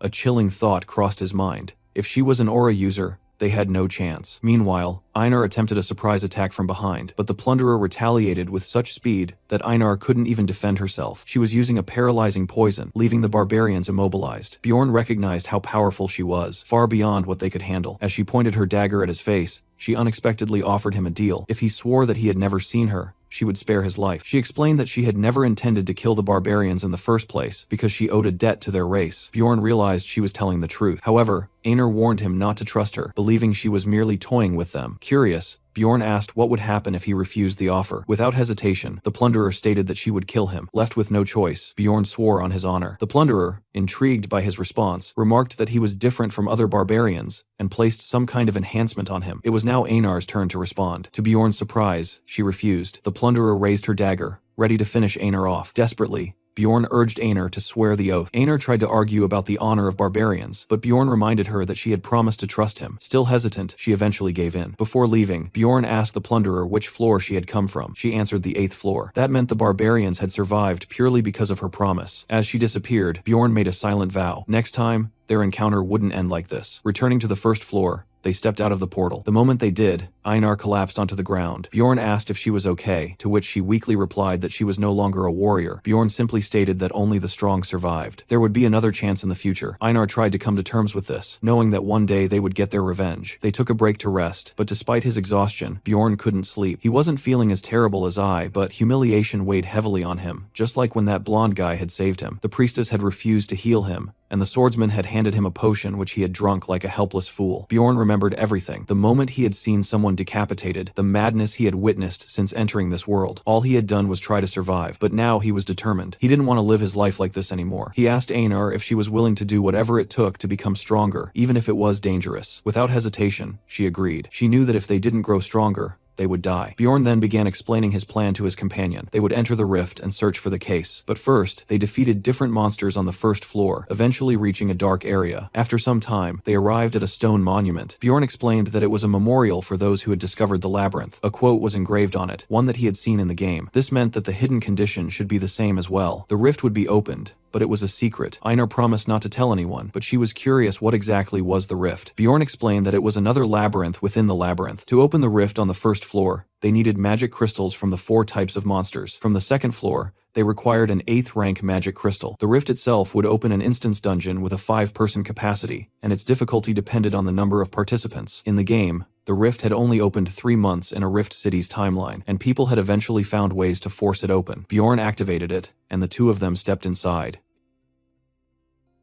Narration went on to describe ruptures as something like a labyrinth hidden inside another labyrinth. In the game, they were referred to as instance dungeons, special zones that appeared randomly on each floor. However, these ruptures didn't just open freely, they operated on cooldown cycles. On the 1st floor, a natural reopening would take at least 3 months in city time. Since waiting around that long was clearly inefficient, explorers had come up with ways to force them open, such as the ritual Bjorn had just carried out. It was then explained that 4 different ruptures existed on the 1st floor, and the focus shifted to the one they had just entered. The moment they arrived, they found themselves standing beneath a sky soaked in apocalyptic red, while flocks of crows circled ominously above a massive dark fortress known as the Blood-Tinted Castle. Bjorn wasn't surprised by the sight, having anticipated this outcome after using a Death Fiend crystal. Einar, on the other hand, couldn't help but feel overwhelmed by the sheer scale of the structure. Still, he steadied himself, reminding himself that all first-floor ruptures were ultimately manageable, no matter how terrifying they looked at first glance. Bjorn's attention then moved to a more practical concern, figuring out which companions the dungeon system would assign to join their raid. Right at that moment, Einar sensed something and warned that someone else was arriving. Almost immediately, a new figure stepped out through the blood-like rift and onto the castle grounds. Both Bjorn and Einar tensed up, their minds racing as they tried to figure out who this unexpected newcomer might be. At the same time, elsewhere on the first floor of the labyrinth, Erwin was being scolded for relying on her spirit powers yet again. She tried to defend herself, explaining that fighting with just a dagger was too difficult, but her sister wasn't having it. She firmly told Erwin that she needed to be able to fight without depending on either her bow or her spirit abilities. Erwin pushed back, saying that Bjorn had advised her to focus on her strengths and trust her teammates, sticking to the role she was meant to play within the group. Teresia dismissed that idea almost immediately, saying that while it sounded nice in theory, reality didn't work that way. She grabbed Erwin by the shoulder and warned her that teammates were just that, teammates, and shouldn't be placed on too high a pedestal. Erwin gave in reluctantly, though deep down she continued to believe that Bjorn wasn't a bad person. Shifting the topic, Teresia proposed that they should head up to the second floor, guessing that Bjorn was probably already earning solid money there. She explained that simply hunting monsters on the second floor wouldn't be enough for rapid growth, which was why they should aim to enter a rupture as well. When Erwin mentioned that she had always thought ruptures depended purely on luck, Teresia pointed out that many explorers went their entire careers without ever encountering one, despite their experience. She added that a rupture on their current floor had last appeared 8 months ago, meaning it should be close to opening again. In her mind, Teresia concluded that Bjorn, being inexperienced, likely had no knowledge of this and was progressing in a highly inefficient way. A subtle smirk crossed her face as she began forming plans around that very ignorance. She then urged Erwin to trust her, confidently, assuring her that within a year, she would surpass that barbarian in strength. Teresia suddenly caught a familiar sound, and her entire body snapped into alert. Both of them looked up just as a red rupture violently tore open above them. Without wasting a second, she shouted at Erwin to run, and the two immediately sprinted toward the forming rift. They didn't hesitate for even a moment, charging straight into the unstable opening. Teresia reached out and physically grabbed onto the rupture itself, forcing their way inside as red energy coiled tightly around them and dragged them through. A moment later, everything disappeared. The rupture closed as abruptly as it had appeared, leaving them standing once again in the empty cave. Clicking her tongue in frustration, Teresia wondered if they had arrived too late to be selected. Back at the blood-tinted castle, Bjorn and Einar lifted their heads as their first new party member began to materialize. A loud and energetic dwarf warrior appeared, proudly exclaiming that he had finally made it inside. Bjorn immediately recognized him as a dwarf, while the dwarf himself seemed delighted, casually remarking that having 2 barbarians in the party was a great thing. Another flash of light followed, signaling the arrival of a second recruit. A brightly dressed woman in pink stepped out, instantly recognizing the place as the blood-tinted castle. Bjorn was genuinely shocked to realize that this newcomer was a mage. He couldn't help but marvel at the fact that there were still mages operating on the first floor. As the mage approached, with the quiet man accompanying her, Bjorn assessed the situation and felt that their party composition was shaping up to be quite strong. Even the dwarf seemed surprised to see a mage here. The woman adjusted her hat with confidence, smiling as if she already belonged in control of the situation. Bjorn felt a surge of excitement, while Einar, curious, questioned whether mages were truly that impressive. Bjorn recalled that the city librarian was also a mage, and explained that the librarian was a powerful 9th rank mage. People like that were considered far too valuable to the city, and were only allowed into the labyrinth after strict verification. Hearing this, the mage laughed lightly, and stated that by those standards, her mere presence here should already prove her worth. She introduced herself as Alua Raven, a 6th rank mage. Bjorn, observing her closely, felt that she carried a slightly condescending air, though she was still kinder than the mages he remembered from the game. Alua then gestured toward the quiet man beside her, introducing him as a professional carrier she had hired. The man calmly introduced himself as Tarjan. The dwarf followed with his own introduction, cheerfully stating that his name was Hikarod Murad, and that he had been an explorer for 3 years. Bjorn took note of the high-quality equipment the dwarf carried. Bjorn and Einar then introduced themselves in return, shaking hands with their new companions as the party for the blood-tinted castle raid officially came together. Even so, Bjorn quietly observed everyone, keeping his thoughts to himself. Soon, he voiced his suspicion, questioning why such a strong group was still on the first floor, and demanding to know how they had managed to get here. Both the dwarf and the mage avoided giving a clear answer, only stating that they had come because a rupture was expected to open. Bjorn immediately realized they were deliberately hiding the method, effectively shutting out newcomers like him. The mage then declared that all loot would be shared among the group, excluding Tarjan, but only if everyone agreed to follow her commands. The others accepted this condition as standard practice within the labyrinth. Bjorn reflected on the situation, understanding that with a mage present, he had little choice but to follow her lead. He remembered how even royalty relied on mages to deal with dangerous threats. At that moment, Einar suddenly spoke up, strongly objecting and catching Bjorn completely off guard. She loudly insisted that Bjorn should lead, claiming that he was an unusually wise barbarian. As Bjorn hurriedly tried to quiet her down, she continued praising him, pointing out that he even spent hours reading something unheard of for a barbarian. This only made the mage more curious. Einar didn't stop there. She passionately emphasized that Bjorn wasn't just different, but genuinely exceptional, boldly declaring him to be a great warrior. The atmosphere instantly turned awkward. Both the dwarf and the mage were left stunned by her outburst, while Bjorn covered his face in pure embarrassment, internally begging her to stop. The dwarf, amused, joked that Bjorn was lucky to have a wife who respected him so much, which immediately flustered Einar as she denied being married. The mage simply laughed it off and told everyone to calm down so they could move forward. Bjorn felt relieved that the focus had shifted away from him and noticed that Raven seemed more interested in gathering information than scrutinizing him. He silently hoped she would never direct her full attention toward him during the expedition. The dwarf then expressed concern that they barely knew each other's abilities, but Raven dismissed the need for deeper introductions. She explained that the monsters in this area were ranked 7 or lower, and that she and Tarjin alone were more than capable of handling them. This statement made Bjorn and his companions tense up slightly. Raven then added that she would personally claim all loot from the Guardian for research purposes. The dwarf repeated her statement in disbelief, clearly upset that she intended to take everything from the Guardian. Conflicts like this over loot distribution were common in dungeons. The dwarf grew angry, questioning whether she thought he was a fool. The tension escalated rapidly, and as sparks began to fly, it became clear that the argument was on the verge of turning violent. Bjorn recalled that the Guardian dropped the highly valuable Rupture Flower. While mages prioritized research materials, explorers like them were mainly driven by money. Sensing the rising tension, Raven quickly offered to let the others take all the magic crystals instead. Bjorn immediately recognized this as a problem she herself had created. The dwarf rejected her offer, arguing that it left them with scraps, while Raven insisted her proposal was fair given the uncertainty of the drops. Bjorn noticed that Raven seemed genuinely surprised by the resistance, making him wonder if she was simply naive. Eventually, the two reached a compromise. Raven would take the Guardian's essence, while the dwarf would claim the numbered item. Bjorn quietly observed that both he and Einar had been completely ignored during this negotiation. At that point,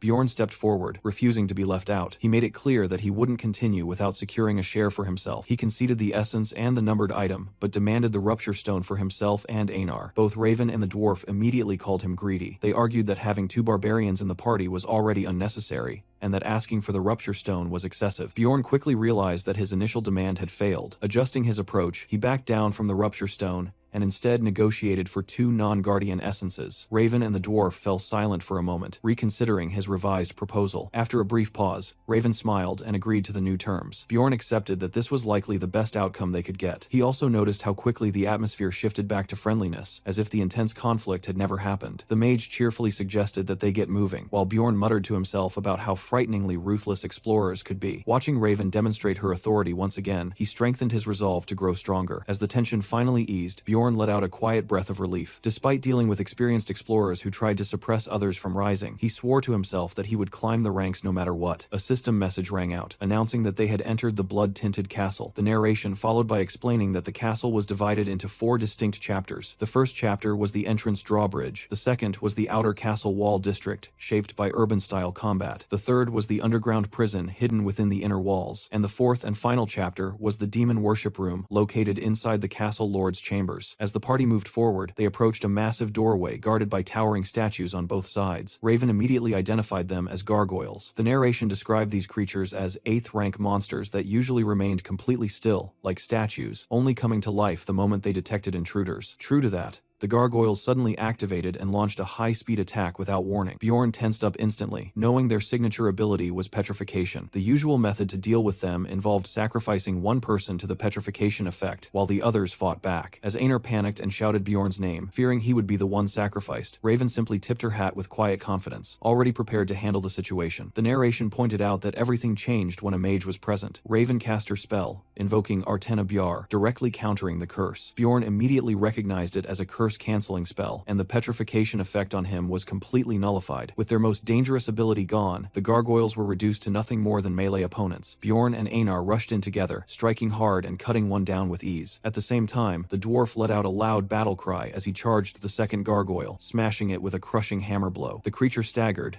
barely able to stand, before the dwarf lifted it overhead with raw strength. Its eye shattered moments later, marking its defeat. A system message confirmed both gargoyles had been slain and granted the party experience. As Raven's spell energy faded, the group took a moment to recover. The dwarf laughed loudly, praising everyone's performance, while Bjorn acknowledged that even the dwarf had fought impressively, especially noting his powerful upward hammer strikes. Soon after, a red magic crystal appeared among the remains, but Tarjin nervously pointed out that it was floating away on its own. Raven explained that it was being collected through a spell designed to gather magic crystals automatically, offering to hold on to them and distribute them later, which the dwarf gladly agreed to. The next obstacle was blown apart by a sudden explosion, clearing the path forward. The team advanced through the opening and entered the dim interior of the castle. The dwarf commented on the darkness, saying they needed light, prompting Raven to cast a light spell that illuminated the area. As the glow spread, it revealed a group of grotesque, shambling figures ahead. The narration identified them as dead men, low-value monsters that granted no experience or crystals and left behind lingering corpses unless they rarely dropped an essence. Deciding it would be a waste of mana to use magic on them, the group chose to fight physically instead. The dead men began slithering forward in a disturbing mass, releasing horrifying screams as they charged. Einar immediately rushed in, declaring they would finish them quickly, cutting through them in wide, blood-soaked arcs. The dwarf followed up by smashing another with his hammer, while Bjorn raised his weapon and joined in, noting that the fight was already nearing its end. Together, they tore through the dead men in a brutal and relentless assault. Bjorn couldn't help but watch in amazement at the sheer intensity of the carnage unfolding before him. Once the fight ended, a new item appeared identified as the Deadman Commander's blowhorn. Einar excitedly picked it up, examining its massive size and asking how it was supposed to be used, while the dwarf hinted that she would figure it out soon enough. Eventually, the group reached a reinforced steel door. The dwarf admitted his hammer wouldn't be useful against something like that, so Raven stepped forward, offering to take care of it. She began chanting a powerful incantation, Agen Daruth, before unleashing it directly at the door. The spell exploded with immense force, sending a shockwave through the area and forcing the others to recoil as Bjorn raised his guard to shield himself. When the dust settled, Bjorn peeked out, completely stunned and speechless at the sheer destructive power of the spell. The steel door had been completely obliterated. Raven, unfazed, calmly gestured for them to proceed through the smoking entrance. With a soft smile, she told the group to keep moving, while Bjorn, still processing what he had just witnessed, couldn't help but think about just how overwhelmingly powerful mages truly were. The narration marked the beginning of the first chapter, the drawbridge at the castle entrance. As the party reached the edge, Raven observed that, just as expected, the drawbridge was currently raised. She immediately instructed Einar to use the horn. Without hesitation, Einar blew into it, activating the artifact. A deep, echoing rumble spread throughout the castle as the group waited below. A system message appeared, announcing that a long-dormant magical seal had been awakened. Still holding the horn, Einar grew uneasy, clearly caught off guard by the sudden reaction. The massive drawbridge began descending slowly toward them. As the situation escalated, someone pointed out that the moat's blood-like water was rapidly rising. Einar looked closer and noticed shapes forming within the crimson liquid. The narration explained that the castle's name came from these eerie red waters and skies. Raven calmly reassured her that the figures were nothing more than dead men. Even as Einar denied being afraid, a bloody hand suddenly slapped onto the edge of the bridge, making the objective of this chapter clear. The system ordered them to endure until the drawbridge fully lowered, meaning they had to survive continuous waves of dead men. The narrator remarked that such a task would be difficult for an ordinary party, but Raven simply smirked, already prepared. She called everyone to gather around her, explaining that with a wide area mage present, this stage was trivial. Then she unleashed another large-scale spell, Utherna Daruth, flooding the surroundings with overwhelming magical force. The party stood within the spell's protective and destructive range as it tore through the incoming deadmen. By the time the light faded, piles of disintegrating bodies surrounded them, while the group itself remained completely unharmed. The dwarf stared in amazement at the devastation, but Raven brushed it off as nothing more than dealing with weak enemies. Bjorn, however, couldn't hide his shock. He had known she was strong, but witnessing this made him realize just how massive the gap in power truly was. Raven casually stated that all that remained was to wait for the drawbridge to finish lowering, which surprised Bjorn, as the stage had ended far faster than expected. Soon after, the bridge slammed into place. Raven announced that they should proceed, and the narration confirmed the completion of the first chapter of the blood-tinted castle. With his helmet lowered, Bjorn quietly reflected on how effortlessly everything had gone, feeling that the entire stage had ended almost disappointingly easily. A map-like narration followed,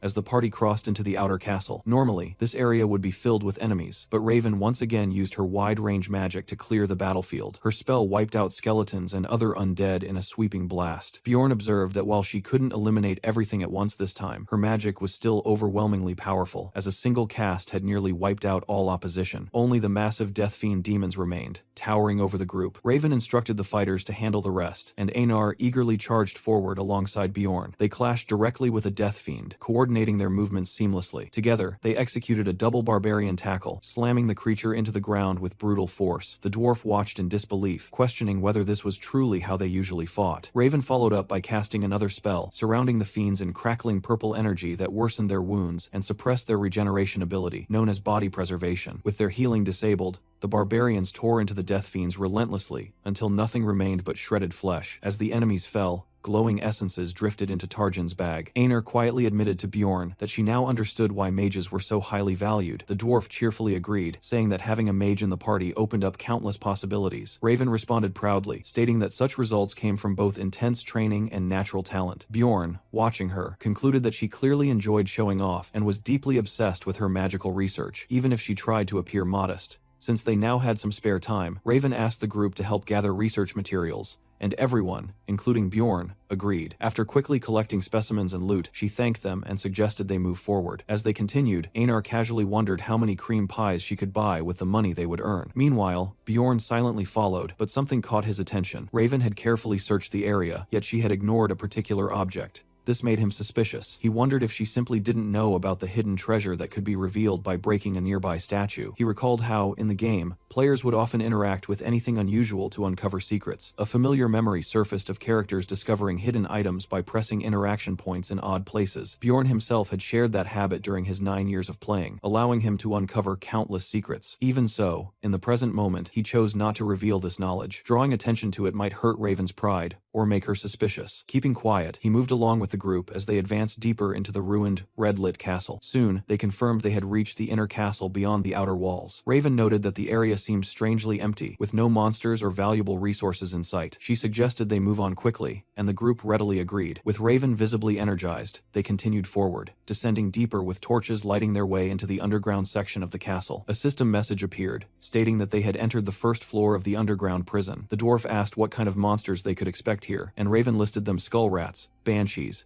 death fiends, chimera wolves, ghoul lords, and corpse golems. The dwarf mentioned that he had fought all of them except corpse golems, which were unique to this castle. Raven warned them that corpse golems were dangerous, capable of causing flesh explosions with acidic fluids that could be deadly at close range. The dwarf laughed it off, boasting that there was nothing to fear as long as they had a mage. Raven responded with a flattering remark toward the brave warrior, while Bjorn quietly noted how easily everyone had moved past their earlier argument over loot, as if it had never even happened. As they moved forward, Einar suddenly noticed a group of skeletal rats and asked if those were monsters. The mage quickly identified them as the skull rats she had mentioned earlier. Just as Bjorn was about to explain further, the mage cut in, stating that skull rats were weak, rankless creatures that could be crushed underfoot without effort. That interruption immediately irritated Einar, who snapped back that she hadn't asked her. The mage's expression tightened, clearly annoyed at being spoken to like that. Before the tension could settle, Einar suddenly froze as a horrifying sound echoed through the area. Panic took over instantly as she clung tightly to Bjorn, shouting that a banshee was coming. Moments later,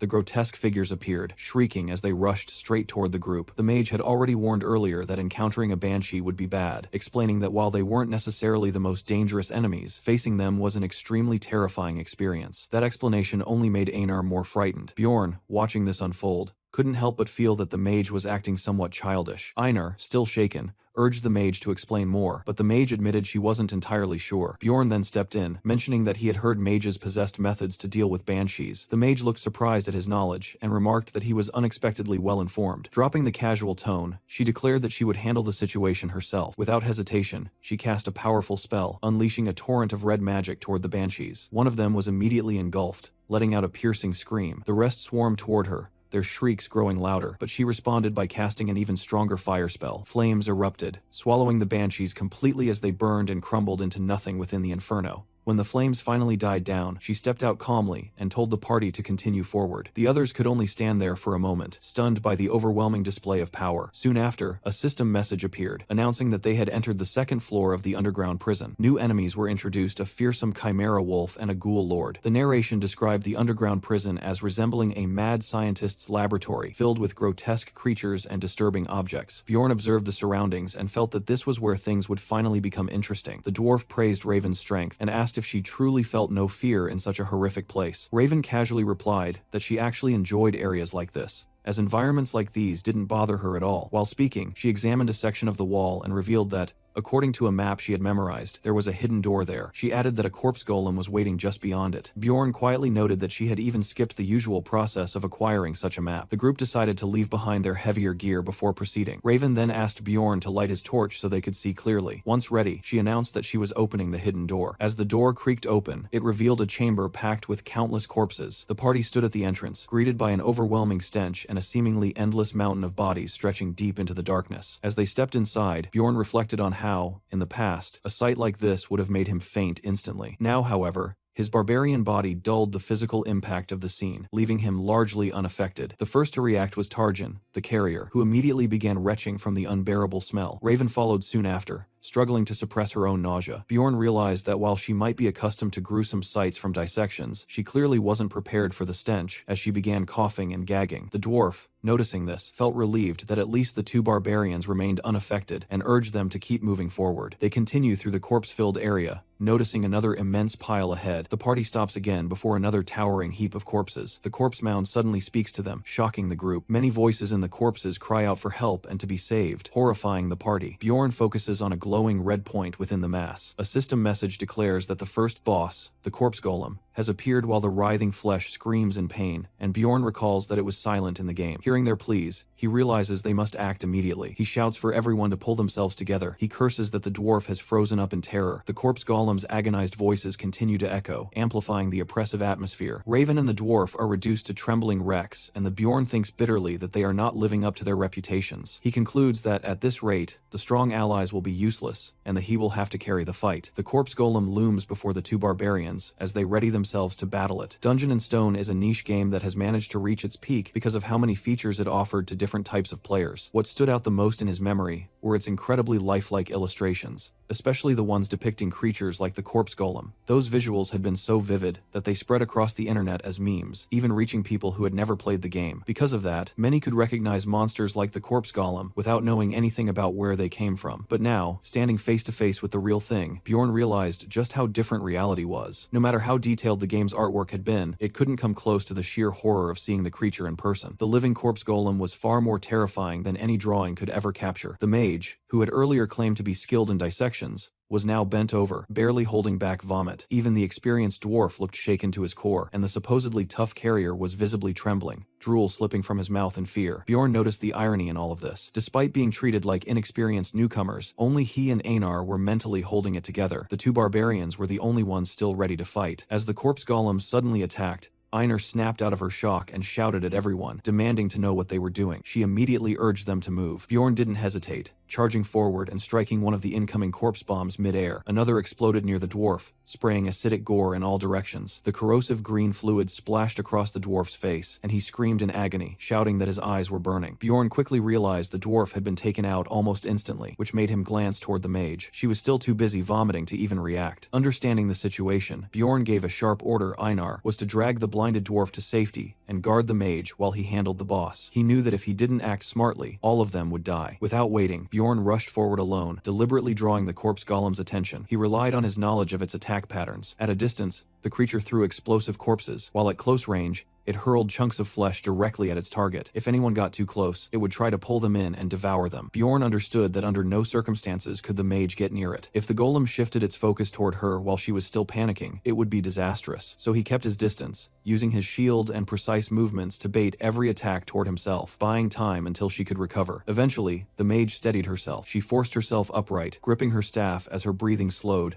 and her focus returned. Then, without hesitation, she unleashed her most powerful fire magic. Flames erupted across the battlefield, engulfing everything in a blazing inferno. Bjorn and Einar watched in awe as the overwhelming power of the spell burned away the corpse golem's outer body in a single strike, something that would normally take countless torches and a long time to achieve. As the flames died down, the monster's inner skeletal core was revealed. Einar immediately recognized it as the second phase, where the creature transformed into a skeleton golem. Bjorn quickly reminded her that the fight wasn't over and called her to move. Both of them leaped forward at the same time, targeting the exposed core. While the corpse golem in its full form was ranked 7, once its outer layer was gone, it became manageable for two barbarians. Taking advantage of that, they pressed forward aggressively. Together, they smashed the skeleton core apart, and a system message confirmed the defeat of the corpse golem, awarding them experience. Catching her breath, Einar suddenly noticed something forming where the boss had fallen. A swirling light appeared, and she called out, asking if it was what she thought it was. Bjorn confirmed it. It was the essence of the corpse golem. They both understood the significance. Ruptures acted like treasure chests, and elite monsters like this, which didn't appear in normal areas, were extremely valuable sources of experience. While Guardian loot was already highly sought after, Rupture rewards were even more appealing due to their increased chances of dropping essences. Bjorn found it almost strange that this was their first essence so far. Standing before it, Bjorn considered their position. He and Einar had done most of the fighting, and according to their agreement, they had the strongest claim. Deep down, he had hoped for 2 essences, ideally from a Death Fiend for regeneration and a Chimera Wolf for strength. Still, obtaining a rare rank 7 elite essence like this, which could only be found in the blood-tinted castle, was an incredible opportunity. He evaluated its effects carefully. The corpse golem essence boosted pain tolerance, poison tolerance, perception, weight, bone density, strength, and appetite. While it reduced perception slightly, the increase in bone density and weight significantly improved both defense and attack power. The added strength and resistance to pain and poison were also valuable. However, the drawbacks were just as serious. One of its abilities, Flesh Explosion, dealt damage at the cost of the user's own health. Another passive effect made the user's bodily fluids acidic, which would gradually damage their equipment whenever they were injured. Bjorn quickly concluded that while the essence was powerful, maintaining it would require heavy spending on potions and gear repairs. Because of that, he decided to leave it for the moment and focus on treating the injured dwarf, knowing the essence wouldn't disappear immediately. The dwarf, clearly ashamed, admitted his failure and thanked the 2 barbarians, acknowledging that things would have gone horribly wrong without them. Einar bluntly added that he would have died if not for her. The dwarf laughed awkwardly, admitting that despite all his experience, he had never encountered something like this before. Bjorn reflected on how close they had come to dying, not because they lacked strength, but because they lost their composure. It was a harsh reminder that this wasn't a game anymore, but reality. Raven then quietly apologized, her tone subdued, and Bjorn found himself wondering if she had finally returned to her normal self. Bjorn finally spoke up, declaring that it was time to discuss the distribution since they had defeated the corpse golem. Raven agreed, remarking that she was glad she had forced herself to cast that crucial spell. Hearing that, Bjorn couldn't help but grumble internally, thinking about how selfish explorers could be, noticing how she focused on her own contribution instead of thanking them. Realizing that if he stayed silent, they would walk away with nothing, he stepped forward and firmly stated that he and Einar had saved everyone and had done more than their share. Raven acknowledged his point and asked what he was proposing. Bjorn steadied himself and made his demand, stating that he and Einar would take the rupture stone. The group fell silent as they processed his words. After a moment, the dwarf cleared his throat and spoke in support, admitting that he would have died without Einar's help. Raven hesitated, clearly conflicted, saying she wasn't fully in favor of the arrangement. Bjorn countered by promising that if they encountered another rupture stone later, he would give them a fair chance at it, presenting it as a reasonable compromise. Then, preparing to push further, Bjorn revealed that the corpse golem had dropped an essence and asked for their thoughts. Raven's reaction was immediate. She was astonished, explaining that such an essence was even rarer than a guardian's, and so uncommon that even the Explorers Guild didn't fully understand it. As she excitedly imagined researching it, Bjorn realized his prediction about her reaction had been correct, and prepared to negotiate seriously. He offered her a deal. He would give her the corpse golem's essence. In return, if they later obtained a guardian's essence, it would belong to him. He laid out the proposal clearly and waited for her decision. Raven repeated the terms, confirming that he wanted to trade the corpse golem essence for a potential guardian's essence. Bjorn reminded her that there was no guarantee a guardian would drop one, but she still chose to take the risk. Delighted, she accepted the deal, stating that she was far more interested in the corpse golem than the guardian. With the negotiation settled, the dwarf asked whether the mage intended to give the essence to one of the barbarians, since mages couldn't absorb essences themselves. Raven clarified that she only wanted it for research and produced a special test tube to store it. She explained that such tubes were extremely expensive and only worth using for essences above the 6th rank. The dwarf was impressed that she owned such a costly item, and she admitted she only had one. Bjorn realized that using her only tube on this essence meant she valued the corpse golem highly, reinforcing his belief that trading it had been a worthwhile gamble. After carefully sealing the essence inside the tube, Raven announced she was ready to move on. The dwarf happily declared it was time to leave the dreadful area, and the group quickly agreed as they began to depart. They walked through a hall filled with demonic statues and piles of skulls. The dwarf questioned whether the statues might be gargoyles, but Raven examined one and concluded it was just a lifeless sculpture with no mana. Looking around, she remarked that the castle lord's residence must have been located above them, and expressed regret that they couldn't explore it. As she reached out and touched the face of one statue, something inside shifted with a mechanical sound. A hidden mechanism activated, and suddenly, a sinister book dropped from above into the statue's hands, startling everyone. Raven quickly grabbed the grotesque tome, proudly asking if anyone had known about it, while declaring that books were valuable sources of knowledge. The narration identified the book as the Necronomicon, a highly valuable dark magic tome that Bjorn had originally planned to retrieve later. Seeing this, he realized that Raven was more knowledgeable than he had expected. Internally, he couldn't help but feel frustrated as he watched her claim such valuable loot for herself. She confidently stated that since she had found the book, she would keep it, and the others accepted this, believing it couldn't be taken out of the dungeon anyway. However, noticing her slightly awkward laugh, Bjorn realized that she also knew the truth that the book could, in fact, be taken outside. He understood that the Necronomicon counted as an item, meaning it didn't require spellbinding to leave the dungeon. His attention then shifted to another statue nearby, and he found himself wondering why someone as knowledgeable as Raven seemed unaware of the hidden secret tied to the fountain outside. As he continued staring at her suspiciously, she grew slightly uneasy and quickly suggested that they move on. The group proceeded through the Devil Worship Hall, continuing their hunt. Along the way, they fought gargoyle statues once again, followed by battles against ferocious chimera wolves. Eventually, they reached their next major encounter, the second mini-boss, a skeletal knight mounted on a horse,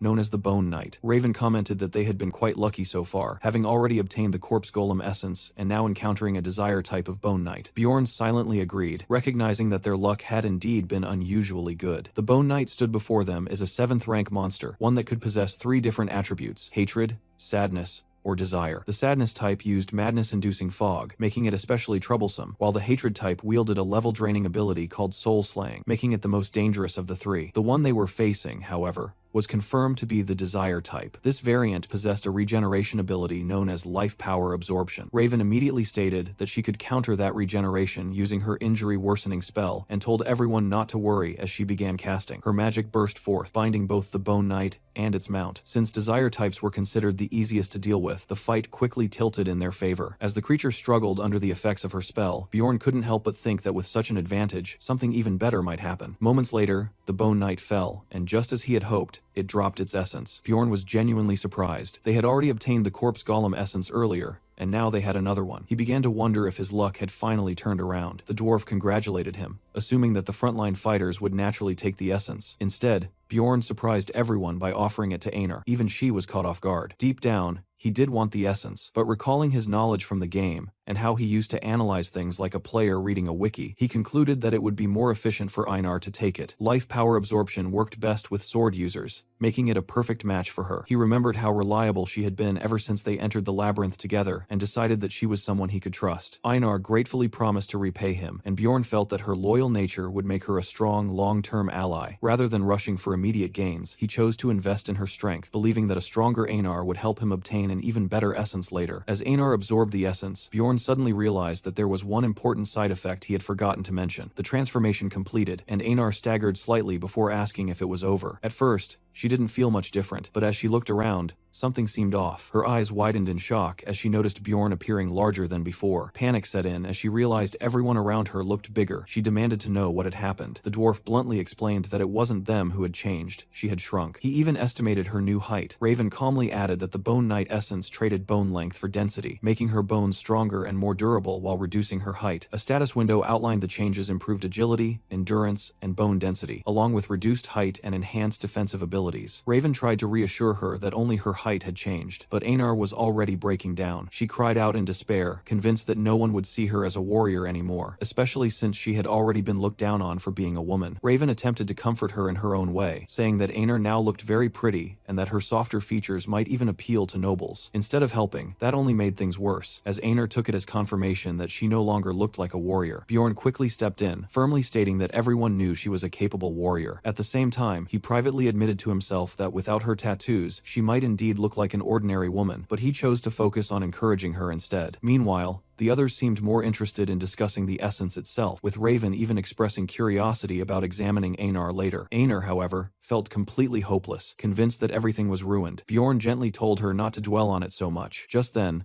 a massive three-eyed demon, the Death Fiend, appeared. Bjorn immediately told Einar to use this opportunity to test her new power. Even though she was still shaken by her transformation, she resolved to fulfill her role as a warrior. The Death Fiend charged forward, towering over her, but Einar didn't hesitate. She leaped forward and struck with a single powerful swing, slicing the monster apart instantly. Both the mage and the dwarf were left stunned, unable to believe that the creature had been defeated in just one attack. Bjorn, on the other hand, was thrilled. He pointed out to Einar that she had become significantly stronger. Hearing that, Einar lit up and asked if that meant she was still a warrior. Bjorn corrected her, telling her that she wasn't just a warrior, she was now an even stronger one. The bond between the two of them stood out clearly, leaving the rest of the party impressed. As they moved ahead, the group arrived before a massive, ornate door, the entrance to the Guardian's chamber. The dwarf remarked that their journey together had been enjoyable, and admitted he finally understood why people chose to become explorers. Bjorn, reflecting on everything so far, realized just how fortunate they had been. He even found himself hoping that the Guardian might drop its essence as well. Thinking back, he counted their gains. Einar had already obtained an essence, and they had secured extra loot from the corpse golem, but that very streak of luck made him uneasy. Memories of his past life surfaced,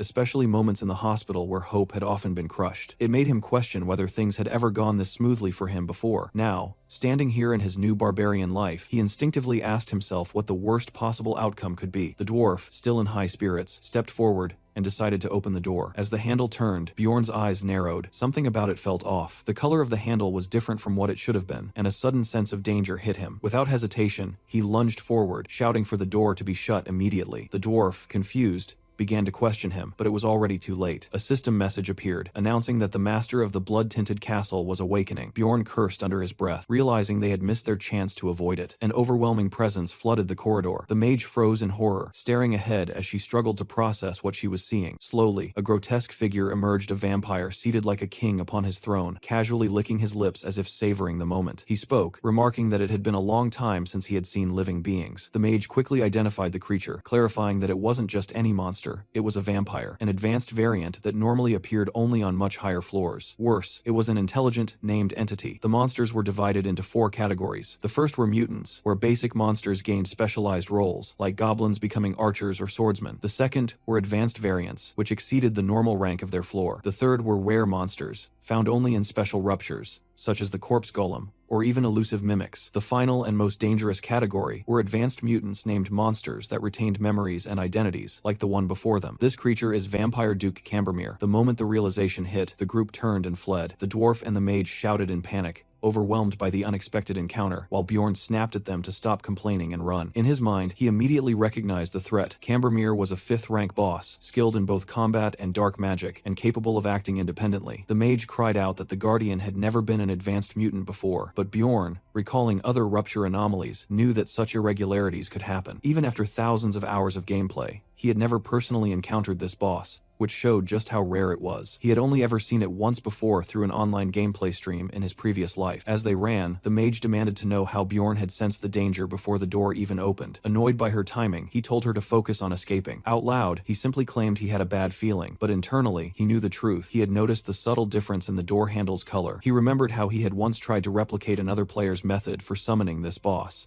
eventually realizing that the handle color was the key indicator. He couldn't help but wonder if their recent good luck had distracted him enough that he almost missed it. The mage then argued that they wouldn't be able to escape without defeating the vampire, and suggested turning back to fight. Bjorn firmly rejected that idea, insisting they needed to reach an area exposed to sunlight first. Behind them, the vampire's voice echoed, mocking them for trying to flee. Shadows spread through the corridor as it cast a spell, Spiritification. Bjorn mentally cursed the overwhelming power of magical enemies. Recognizing the attack, the mage urgently ordered everyone to close their eyes. She immediately cast a powerful holy light spell, clashing against the vampire's spirit form and forcing out a piercing scream. Bjorn squinted against the blinding light, gripping his torch tightly. When the brightness faded, the vampire was gone. Einar confirmed in shock that it had vanished. Bjorn quickly analyzed the situation. Spiritification allowed the vampire to move rapidly in spirit form, but its real body remained fixed unless it followed up with a relocation technique. Since the mage had interrupted that process, they now had a limited window, about 3 minutes. Just as he concluded that the vampire would likely reawaken in its chamber, chaos struck again. The carrier suddenly shouted that the mage had collapsed. He lifted her, calling out in alarm as she struggled to breathe, blood leaking from her mouth. Bjorn immediately realized something was wrong. This wasn't a normal side effect of vampire abilities. A strange, ominous sensation stirred within him, making him suspect that another unknown essence might be involved. He recalled the gameplay video where the player had died before revealing what essence the vampire possessed. With too many unknown variables, he decided that survival was the only priority. When the dwarf worried about navigating without the mage, Bjorn stepped forward confidently, stating that he knew the way. He admitted that he had memorized the route and took the lead, deciding that staying alive mattered more than hiding his unusual knowledge. Drawing on his countless hours of gameplay, Bjorn guided the group through the corridors with precision. He was certain of the castle's layout, and there was no hesitation in his movements. Eventually, they reached the exit, leaving the dwarf in awe at how Bjorn had remembered everything after just one real run. But just as they thought they were safe, Bjorn felt something, and his eyes widened. The vampire's spirit was pursuing them once again. He immediately shouted for everyone to hurry. The group burst out into the sunlight at the dungeon's entrance. As the vampire's shadowy form followed, it began to weaken under the light. They sprinted forward, putting distance between themselves and the dungeon as the creature's presence recoiled from the brightness. Inside the sunlight, Aner and the carrier watched in shock as the remaining shadows tried to push forward, only to be forced back. The vampire's spirit gradually dissipated, retreating into the darkness as it failed to withstand the light. Exhausted, the group finally stopped outside. Bjorn pointed out that spiritification was especially vulnerable to sunlight, silently grateful that it was still daytime. The dwarf, catching his breath, stared at him in amazement, remarking that Bjorn had truly memorized the entire route after seeing it just once. He even asked if it was true that Bjorn had completed his coming-of-age ceremony only a month ago. Einar confidently responded, praising Bjorn as a great warrior, and stating that it was only natural for him to accomplish something like that. She added that she could already see him becoming someone truly exceptional in the future. As the sun began to set, Einar grew uneasy and wondered what they should do next. Bjorn immediately urged the group to move quickly, stressing that they didn't have time to waste, especially while carrying the unconscious mage. The carrier insisted that they should head toward the outer castle walls for cover, believing that Miss Raven needed proper rest. Bjorn, however, snapped back sharply, warning that if they didn't get up and move immediately, they would all die. He ordered the man to protect the mage no matter the cost, even if it meant sacrificing his own life. Though shaken, the carrier gathered his resolve and agreed. As Bjorn glanced at the setting sun, he realized this was his only opportunity, no matter how much he thought about it. He told the group he would scout the area until the mage woke up, but in reality, he had a different plan in mind to retrieve something they had passed earlier. He approached a statue and smashed its head apart, revealing a hidden object inside. The moment he saw it, he confirmed that his suspicion had been right. The system explained that the item, known as Goddess Tears, was a single-use relic capable of healing allies while also damaging evil monsters. Later, Bjorn returned and greeted the mage, who had regained consciousness. He confirmed that they had managed to escape the vampire for now, but warned that it would return once the sun fully set, something she acknowledged. He then asked about her earlier condition. She explained that it was most likely caused by a skill called pain sharing. Bjorn internally noted that it was fortunate the vampire had only possessed an 8th rank essence. He then asked how long she would need to recover. She estimated around 20 minutes,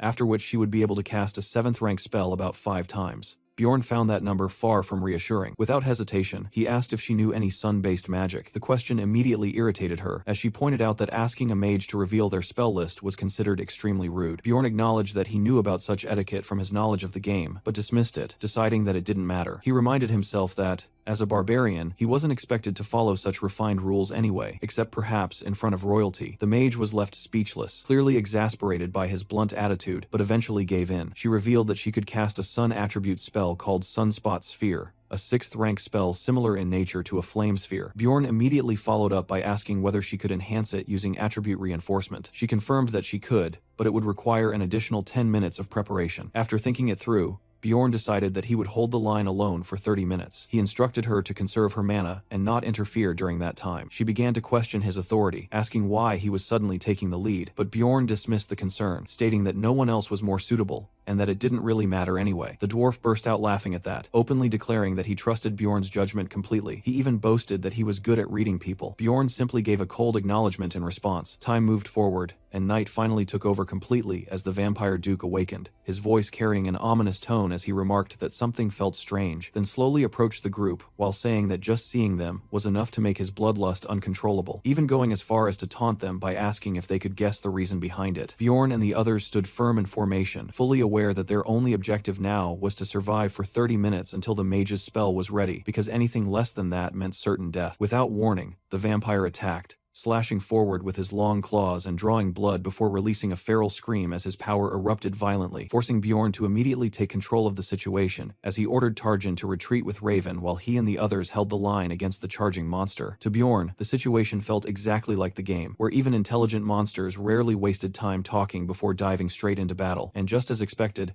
the vampire lunged at them with terrifying speed, prompting a shout of warning as it closed the distance and unleashed another lethal strike. The dwarf stepped forward and intercepted the blow with his hammer, the impact sending blood flying everywhere as he strained under the pressure but still managed to grin, even joking about how heavy the vampire felt, which made Bjorn instantly recognize that the dwarf was using his first essence, the 7th rank monster Aontro's ability called Weight Balance, a skill that enhanced stability, granted strong resistance to knockback while grounded, and absorbed shock, making it an ideal ability for a frontline tank. Bjorn didn't waste time and coordinated with Einar, telling her he would attack from the left while she struck from another angle, and as she moved first, her sudden attack forced the vampire into a defensive position, her sword flashing repeatedly as she pressured him back, creating the opening Bjorn needed to lunge forward and land a heavy midair strike that should have made an impact, yet the vampire recovered instantly and darted away with a shriek, completely unfazed. At that moment, a sharp pain surged through Bjorn's hand, making him realize that the vampire's pain-sharing ability was transferring the damage back onto him, meaning every strike came with a cost, and before he could adjust further, the vampire's body dissolved into a swarm of ominous crows that rushed toward them all at once, forcing Bjorn to shout for everyone to stop them, as the dwarf stepped forward again to hold the line. The dwarf's second essence activated at that moment, Living Armor's emergency restoration reinforcing him further, yet even with that, the battlefield turned chaotic as exploding blood lances rained down from all directions, tearing through the group and scattering gore everywhere, while Bjorn tried to block as much as possible, but still saw the infectious blood spreading across the ground, turning the entire area into a lethal hazard. Einar suddenly noticed a strange mark forming on the dwarf's forehead and panicked, asking what was happening, but Bjorn quickly realized that all of them had been affected and identified it as the activation of the vampire's sacrificial seal, which a system message confirmed as it declared that they had been selected as sacrificial offerings, temporarily boosting Vampire Duke Cambermere's physical power depending on how many marked targets were nearby. Bjorn immediately analyzed the situation, understanding that sacrificial seal worked alongside the vampire's passive immortality, massively increasing its regeneration as its health dropped, while another passive ability called Owner of Blood allowed it to absorb certain skills or traits from opponents whose blood it consumed, making it clear that this monster possessed 3 extremely dangerous abilities that worked together in a devastating combination. What made it worse was that this particular vampire could utilize all of them seamlessly, shifting into smoke to evade attacks, transforming into explosive or swarming crows, and using blood to summon threats, which made it overwhelmingly powerful even among high-rank bosses. And despite their efforts, the dwarf was eventually overpowered and thrown back, vomiting blood as he collapsed. Einar shouted in panic that Hikarad had gone down, but Bjorn immediately snapped at her not to lose focus, cursing the situation as he realized this level of difficulty was exactly why most players never made it past the 6th floor, then demanded to know how much longer Raven needed, only to hear that she still required 5 more minutes, which felt impossibly long given their condition. With their main tank down and both he and Einar already exhausted, Bjorn quickly concluded that continuing like this would only lead to their deaths, so he immediately changed tactics and ordered Einar to retreat while carrying the dwarf, promising that he would hold the vampire alone and urging them to move quickly. And although reluctant, Einar obeyed while Tarjin moved to support, leaving Bjorn standing alone at the front. He steadied himself and realized that what he was about to do wasn't normal combat, raising his shield as he prepared to endure rather than fight, just as the vampire slammed into him with claws and fangs bared, tearing into his body while briefly showing surprise at something unusual about him. And in response, Bjorn began drinking healing potions continuously, mentally provoking the vampire to keep attacking him without stopping. The assault became relentless, as Raven and Tarjin watched in shock, seeing a blazing aura begin to form around Bjorn while he endured hit after hit, his body being torn apart as he staggered and bled, making Raven demand to know what he was doing, as it looked like he was trying to survive purely by consuming potions while taking damage non-stop. Bjorn himself understood how insane this strategy was, because healing potions caused extreme pain, and the worse the injuries became, the more unbearable the agony would be. Yet empty vials kept falling to the ground as he continued drinking them one after another, smoke rising from his battered body as he forced himself to stay standing. Raven realized that at this rate he might die from sheer shock, but even then, Bjorn managed to block another violent attack, leaving even the vampire stunned that he could still move in such a state, and up close, his condition was horrifying as his body was being mutilated because he couldn't stop every strike, yet he still focused entirely on protecting his vital areas, intercepting every attack that could have killed him. Blades tore into his torso again and again, blood bursting out as he blocked another fatal strike, and despite everything, he remained standing purely purely through willpower, which made Tarjin recall something he had once read about barbarians, that their true strength didn't lie in raw stats, but in an unyielding mentality. And seeing Bjorn now, he finally understood that truth. Tarjin urged Raven to run, but she refused immediately, saying there was nowhere to escape and that the only way out of a rupture was to defeat its guardian. And as she watched Bjorn continue fighting for them, she began questioning herself, realizing that even he, someone newly initiated, was making the best possible decisions under pressure while she hesitated. Understanding that Bjorn's death would mean all of them would die, she resolved to act and ordered Tarjin to assist the dwarf so Einar could return to the front line, reminding herself that a mage's role was not just to attack from the rear, but to analyze situations and guide the team. And once she accepted that, she took out the essence vial containing the corpse golem essence. She decided that using it on Bjorn was the best possible choice and activated her targeting magic to enhance her accuracy before calling out to him and throwing the vial toward him with magic. And as Bjorn turned in surprise, the vial struck him and shattered instantly, releasing a surge of energy that entered his body. A system message appeared immediately, stating that the corpse golem's essence was being absorbed into his soul, followed by multiple notifications showing massive increases in his pain tolerance, strength, bone density, poison resistance, appetite, and more, as overwhelming power surged through him while steam and aura erupted from his body. Behind him, the massive spectral form of a corpse golem manifested, towering over the battlefield as his transformation completed and his status updated in real time, showing Bjorn Jandel's level and combat index rising dramatically, while confirming that the 7th rank corpse golem essence had now become part of his power. Bjorn felt his mind slipping into a fog as his vision blurred, the world around him distorting while he barely made out the vampire looming in front of him, its presence pressing down like a nightmare made real. And before he could fully stabilize himself, the vampire lunged again with claws aimed to finish him, forcing Bjorn to grit his teeth and remind himself that he had to stay standing no matter what. He reacted instantly, launching a blazing counterattack upward as the vampire moved through the air, fully aware that he could no longer block every strike, and making a brutal decision to sacrifice his arms and legs if necessary, while protecting only his vital points. Their clash erupted in a violent burst of energy, blue light flashing as they exchanged heavy blows.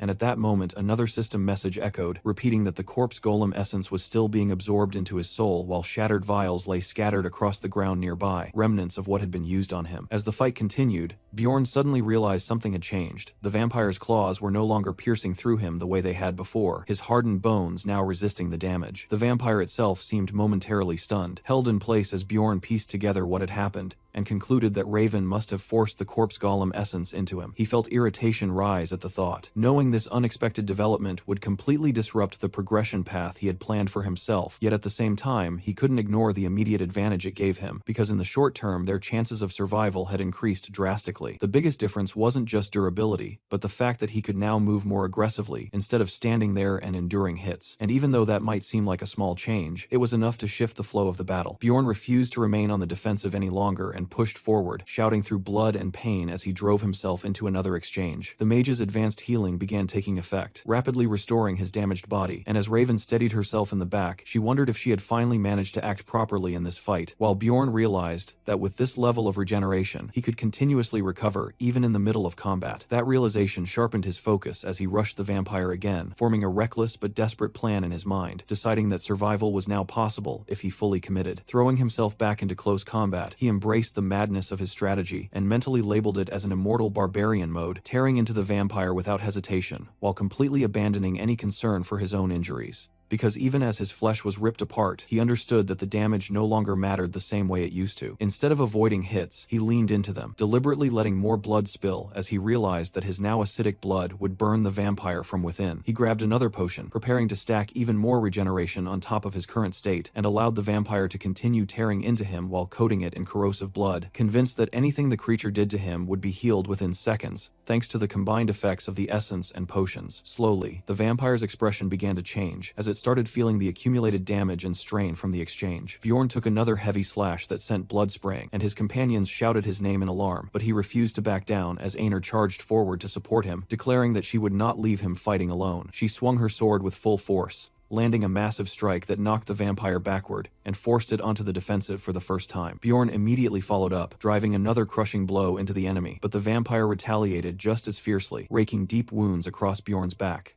Bjorn coughed up blood, but still refused to fall, enduring everything as Einar continued her assault. While inside his mind he cursed the situation and wondered how much longer they had to hold on before the mage's prepared spell was ready. Just as he took another hit, Raven finally announced that her attack magic, Sunspot Sphere, was complete, and Bjorn instantly recognized that the decisive moment had arrived. Something struck nearby, signaling the start of their final move as the vampire grabbed hold of Bjorn, confused by the sudden shift in momentum, while Bjorn groaned through the pain and prepared himself for what came next. With a shout, he launched himself upward while dragging the vampire along, forcing both of them into the air toward the incoming attack, and while holding onto the creature, he yelled for the dwarf to act immediately. The dwarf responded without hesitation, lightning gathering around him as he activated his skill, Expulsion, releasing a massive surge of energy that shot toward the vampire, and in the next moment, a gigantic mass of lightning crashed down, engulfing the stunned creature and electrocuting it where it stood. A system message appeared, declaring that Vampire Count Cambermere had been rendered unconscious. Seeing the opportunity, Bjorn realized it was finally time to use the item he had been saving. He pulled out the vial he had obtained earlier, recalling the statue he had destroyed to retrieve it, and identified it as Goddess Tears. Without hesitation, he pinned the vampire down and declared that he would feed it this so-called treasure, forcing the vial into its mouth before slamming a punch into it and shouting for it to take it and die. The blessing activated instantly, designating the target area for destruction as a burst of holy light erupted around both Bjorn and the vampire, and the system confirmed that the blessing temporarily sealed all of the vampire's resistances, leaving it crippled and unable to move freely. Another update followed, stating that its condition had worsened from unconsciousness to full paralysis due to the overwhelming shock. Raven shouted desperately for Bjorn to escape the blast zone, but at that exact moment, she released the fully prepared 6th rank spell, Sunspot Sphere, warning that anything caught within its range would be incinerated. The blazing sphere descended rapidly, heading straight toward Bjorn and the immobilized vampire, and as Bjorn saw it coming, he cursed inwardly, realizing too late that he should have retreated when he had the chance. The spell detonated in a massive explosion, engulfing everything in a sea of flames, and a system message followed, stating that Bjorn had been caught in the blast and rendered unconscious, while the vampire triggered its pain-sharing ability at the same moment, causing the mage, the dwarf, Einar, and Tarjan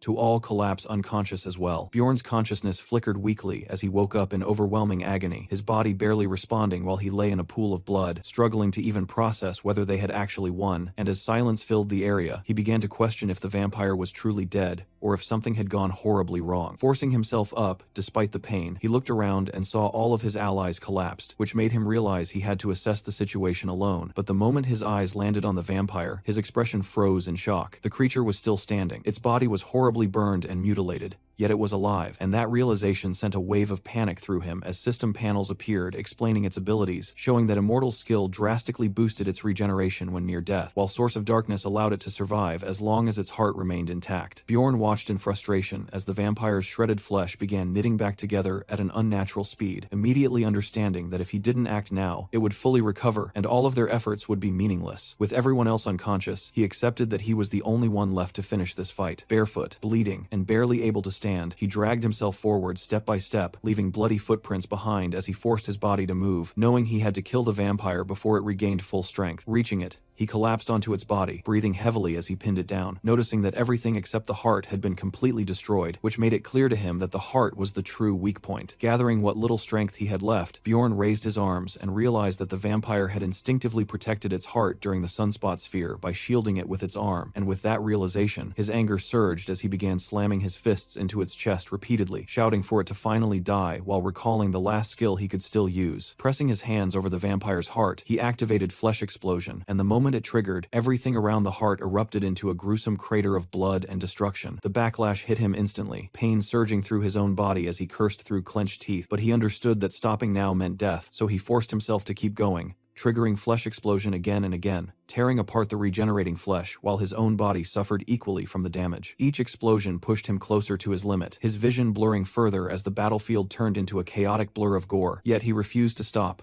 even as a warning appeared, showing that his HP had dropped below 1%. He realized that if he continued, he would die alongside the vampire, but he accepted that outcome without hesitation and unleashed another explosion directly at the heart, pushing his HP to 0 as a system message announced the start of a death countdown. Even then, he didn't stop. Despite his HP reached 0, he continued activating Flesh Explosion, driven purely by willpower, knowing that stopping now would make everything meaningless. System messages began showing his mentality points draining continuously as he pushed beyond his limits, blood covering his body as he repeated the skill again and again, telling himself that if he was going to die anyway, there was no reason to hold anything back. His mentality kept dropping with every activation, yet he remained seated over the vampire, surrounded by smoke and destruction, breathing heavily as ash drifted from his ruined arms. When he finally glanced down, he realized both of his hands had been completely destroyed. Even so, he didn't hesitate. If his hands were gone, then he would use his entire body instead. With that resolve, he triggered one final flesh explosion, using himself as the catalyst, and the resulting blast consumed everything in a blinding eruption. A system message confirmed that Vampire Count Cambermere had finally been defeated, granting him experience, and Bjorn recognized that the monster had truly been killed only because he had pushed himself to the very end. Additional system notifications followed, awarding bonus experience for defeating a high-ranking mutant guardian and announcing that he had leveled up, though he immediately noted that leveling up did not restore HP in this world. Then new prompts appeared, showing his spirit power increasing along with his maximum essence capacity, and to his surprise, the rare Guardian Essence, something that only had a 1/3 drop chance, had actually appeared, and before he could react,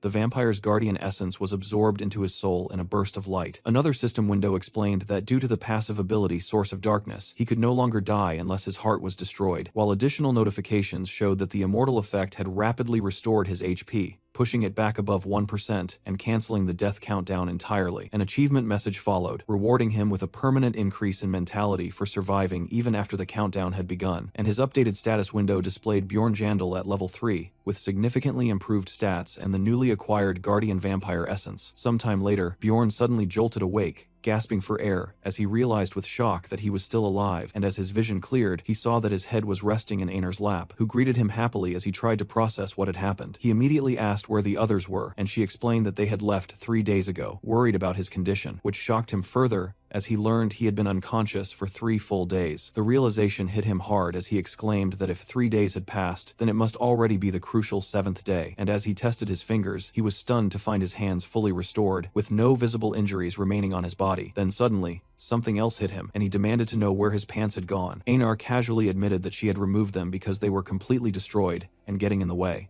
then cheerfully told him not to feel embarrassed while praising him as a great warrior, which only made him desperately ask her to stop talking. After that, she began explaining what had happened while he was unconscious, saying that the dwarf had taken the numbered item while the mage had taken the rupture stones. Bjorn quickly pieced things together, realizing that since he was alive, he must have successfully absorbed the vampire's Guardian Essence, and from that, he inferred that the Guardian had dropped all 3 rare items, remembering their earlier agreement to decide ownership of the stones by rolling dice. Einar then recalled how the mage had refused to follow that agreement, insisting that she needed the stones to recover her losses and taking them for herself, while the dwarf had remained indifferent, saying he would accept whatever decision was made since he hadn't contributed much. However, Einar herself had protested, only for the mage to argue that Bjorn had already received the best reward possible, meaning he had no right to complain about her taking the stones. Hearing that, Bjorn realized that only the mage knew he had absorbed the vampire's essence, and he also remembered that she had given him the corpse golem essence, along with all of her remaining potions, meaning she had technically gained nothing and only suffered losses during the entire rupture. Even so, Einar remained angry, insisting that the mage had acted selfishly by taking everything and leaving without waiting for him to wake up, and Bjorn decided that it was safer to agree with her perspective. Einar immediately brightened and thanked him enthusiastically for supporting her, and he simply replied that it was obvious, since they were comrades. When Einar asked if they should leave the labyrinth now, Bjorn shook his head and said there was still one thing he needed to retrieve, thinking that even if most of the loot had been taken, that particular item should still be there. Then, remembering his current state, he awkwardly asked Einar if she had anything he could wear. Later, a system message appeared announcing that Bjorn had entered the first floor's crystal cave, followed immediately by another message stating that the labyrinth itself had now been shut down and that he was being transported back to the city of Rafdonia. When he arrived, still shirtless and marked with scars, Bjorn expected that everything they had endured would at least translate into a decent profit. At the exchange, a clerk carefully counted the earnings and reported that they had made 231,520 stone. Bjorn felt that the amount seemed underwhelming compared to the hardships they had gone through, but he accepted it since he had gained 2 powerful essences, reaching out to take the heavy pouch with quiet satisfaction. Before he could even secure it, the bag was suddenly yanked from his hand, catching him completely off guard. The clerk's tone shifted as she suspiciously pointed out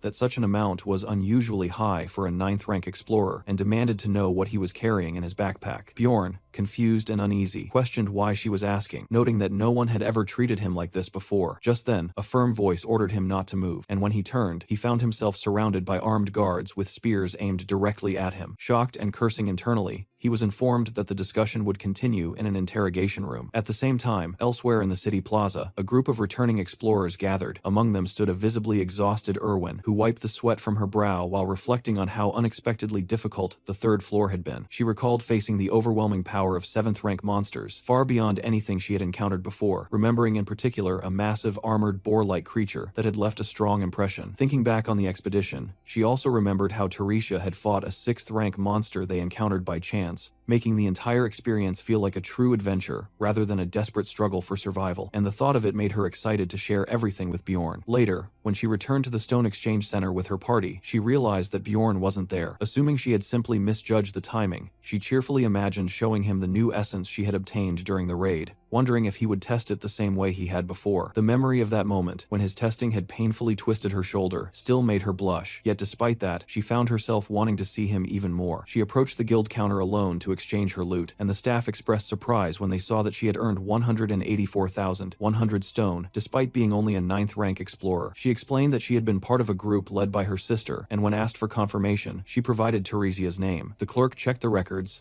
verified that her sister was indeed a certified explorer, and approved the transaction, allowing Erwin to leave with her reward. Returning to their lodging in the quiet town, Erwin felt at ease and began humming softly as she took a bath after the exhausting trip. While getting dressed, she wondered whether Bjorn had already returned, and as she put on a simple white dress, she decided that she would treat him to a nice dinner using her earnings. Smiling to herself, she felt a growing sense of anticipation, eager to hear about his experiences and see him again. However, when she arrived at Bjorn's lodging and asked about him, she was told that the occupant of room 302 had still not returned. The answer caught her off guard, and a sense of unease crept in. For a moment, her thoughts drifted toward something darker, but she quickly pushed it away, convincing herself that he would return soon. Days passed, then an entire week, and there was still no sign of him. One day, she noticed an employee clearing out his room, and rushed over in alarm, demanding to know why they were taking his belongings. The staff member, already irritated, replied that they had waited long enough out of consideration for her, and pointed out that the labyrinth had closed some time ago, meaning the situation should already be clear. Erwin's hands trembled as she clutched her skirt, struggling to accept what that implied, but the answer came anyway. If Bjorn had not returned by now, it could only mean that he had died inside the labyrinth. Later, under heavy rain outside the guild, Erwin sat collapsed on the ground, completely devastated as people passed by and glanced at her. A figure approached and knelt in front of her, Teresia, calling out to her. Through tear-filled eyes, Erwin slowly looked up from her despair. Teresia told her she had heard the news and urged her to stand, asking how long she intended to remain like this. Erwin's eyes burned with grief and anger as she looked at her sister and declared that she wanted to become stronger, resolving that she would gain enough power to protect the people she cared about. Meanwhile, Bjorn had been locked up in jail, and a full week had already passed since he was imprisoned under accusations of being a plunderer. During his first interrogation, the officer questioned him about the crossbow he carried, openly mocking the idea of a barbarian using such a weapon, while Bjorn calmly explained that it was loot taken from attackers who had tried to kill him. The interrogator responded coldly that they would determine who had attacked first, which immediately made Bjorn protest that imprisoning him over this was unreasonable, especially when something about the situation felt clearly off. He reflected on how guild customs usually avoided questioning explorers without solid evidence, but the interrogator countered by saying that the rules had recently changed, allowing for stricter investigations of 9th rank explorers in order to reduce plundering incidents. That explanation made everything click for Bjorn, as he realized that someone like him, a low-ranked outsider carrying significant loot and lacking any powerful connections, was the easiest kind of target for such enforcement. The interrogator pressed him again about the crossbow, and Bjorn repeated his story about being ambushed and taking it from the attackers, deliberately leaving out any mention of the red-haired woman involved. Remembering the promise he had made, he chose to protect her identity, knowing that revealing her existence might lead others to suspect something unnatural about him. However, the questioning took a sharper turn when the interrogator asked how Bjorn had survived a stab to the neck without even leaving a scar. That question caught him off guard, making him realize that his scars had indeed disappeared, which led him to suspect that the vampire essence he had absorbed had healed even those old wounds. Despite initially wanting to stay cautious, he ended up revealing information about the rupture itself. The interrogator immediately dismissed his claims, laughing at the idea of a vampire appearing in a third-floor rupture and mocking him as a barbarian who couldn't even lie properly. Frustration boiled over as Bjorn demanded that they bring in a mage capable of verifying his memories through magic. The interrogator rejected the request outright, explaining that such procedures were reserved only for higher-ranked explorers, even if Bjorn was willing to pay for it. He added bluntly that if Bjorn were to die, they would simply take his money anyway, so there was no reason to waste resources on him. After a moment of consideration, he begrudgingly admitted that he might consider it if the mage in question was affiliated with the guild. That first day of interrogation ended in the worst possible way for Bjorn. 2 days later, they attempted to break him using mentality-based magic, but his high mentality stat allowed him to resist it completely. A guild mage failed to penetrate his mental defenses and suggested that they might need someone from the magic tower instead, while Bjorn silently cursed the entire situation. Even so, the interrogator refused to involve more important mages over what he considered a trivial matter, completely ignoring Bjorn's mentions of Raven and the dwarf. Instead, he repeatedly pressured Bjorn to give up and confess, making it increasingly clear that they were trying to force a false admission of guilt out of him. By the 7th interrogation, the situation escalated further when the interrogator burst in, claiming they now had conclusive evidence. Bjorn immediately recognized what they were referring to: the message stone he had taken during his fight with the Crystal Union. The interrogator accused him of plundering, explaining that the stone belonged to a deceased explorer and that they had already received statements from the Crystal Union supporting the accusation. The verdict came swiftly. Bjorn would be executed in 3 hours. At that moment, Bjorn understood that the situation could no longer be resolved through words alone, yet he also knew that escaping would permanently brand him as a fleeing criminal. Even so, he realized there was no other way to survive unless he acted immediately and found a way to prove his innocence later. Gripping the bars of his cell, he made his decision. Activating his ability, Flesh Explosion, he channeled destructive energy into his own body, and in the next instant, a massive blast tore through the jail, destroying part of the structure in a violent eruption of blood and fire. When the smoke cleared, Bjorn stepped out from the wreckage, barefoot, burned, and steaming, yet still alive. He moved forward toward a terrified guard, his presence radiating pure killing intent as he advanced through the shattered remains of the cell. The guard panicked, unable to comprehend how Bjorn had survived such an explosion, and before he could even finish shouting about an escaping prisoner, Bjorn crushed him underfoot. Looking down at the lifeless body, Bjorn hardened his resolve, deciding that what he had done was necessary. With his damaged hand dripping blood and energy swirling around him, he committed fully to escaping this place. Standing over the fallen jailer, his body still steaming from the strain, he took the key ring from the guard's belt and began moving through the corridor. As he passed by the other cells, prisoners called out to him, begging him to free them as well. Bjorn briefly considered that some of them might actually be criminals, but as someone who had been falsely accused and thrown into this situation, he decided that their guilt or innocence was no longer his concern. Without hesitation, he began unlocking the cells. The prisoners erupted in cheers, celebrating both their freedom and the barbarian who had released them, as they rushed out into the chaos. On the first floor of the guild lobby, everything seemed normal as unrelated explorers went about their business,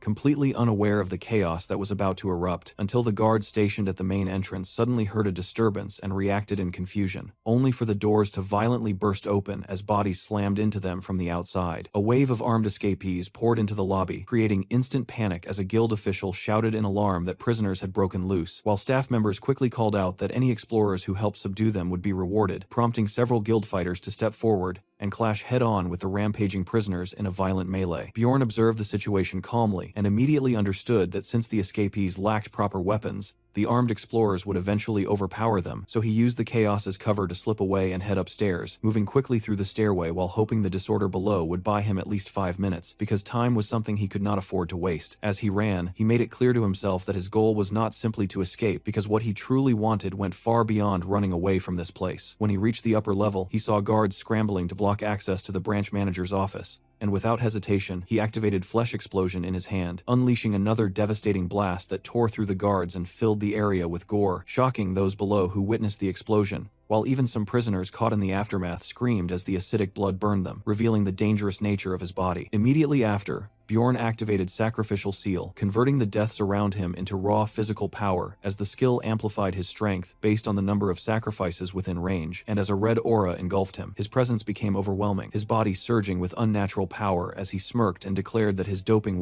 is complete before launching himself forward with explosive speed. He crashed into the remaining guards like a force of nature, his sheer ferocity terrifying them as he slammed one armored opponent into the ground with such force that the man coughed up blood instantly, completely crushed by the impact, while another guard charged him in anger, only to be met with a brutal counterattack that dropped him just as quickly, and one after another, the defenders fell as Bjorn tore through them effortlessly in the chaos of the lobby. Those watching were left stunned, as they saw his wounds healing almost instantly, unable to comprehend how such regeneration was possible. But before they could react, Bjorn continued his assault, smashing another guard who questioned his abilities, while inside, he felt the combined effects of his skills surging and boiling within him, granting him overwhelming strength as he knocked down multiple opponents at once when they rushed him together. Even he found himself marveling at how powerful this state felt, recognizing the immense doping effect of his abilities, while the remaining guards began to hesitate, unable to understand how a mere 9th rank barbarian could reach such a level of strength, and Bjorn realized that since this branch typically dealt only with low-rank explorers, no one had ever expected someone like him to become this dangerous. He continued forward without slowing down, his attacks ripping through the remaining defenders in a relentless storm until the path ahead was completely cleared, allowing him to approach the large doors leading to the branch manager's office, which he kicked open without hesitation, only to immediately realize he had walked into an ambush as a man inside attacked him the moment he entered. The guard lunged forward and slashed at Bjorn's leg, drawing blood and confidently believing he had landed a decisive blow. But that confidence vanished instantly when Bjorn's blood splashed onto his face and the man screamed in agony as the acidic blood burned into his skin, realizing too late the true danger of his opponent. Hearing the scream, a young woman rushed into the room and called out in alarm, only to freeze in shock when she saw the situation, recognizing the intruder and understanding what was happening, while the injured man desperately warned her not to come closer, revealing that she was the district manager's daughter. Bjorn immediately recognized the opportunity, realizing that her presence could completely shift the situation in his favor, while the injured man threatened him, warning that harming her would lead to severe consequences. But Bjorn ignored the warning, knocking the man unconscious and deciding to adapt his plan around this unexpected advantage. Although he had not originally intended to go this far, he quickly concluded that taking the district manager's daughter hostage would dramatically change the balance of power, and as she reacted angrily to his calm demeanor, calling him terrible, Bjorn snapped back at her, accusing her of acting as if everything revolved around her and bluntly telling her to stay quiet,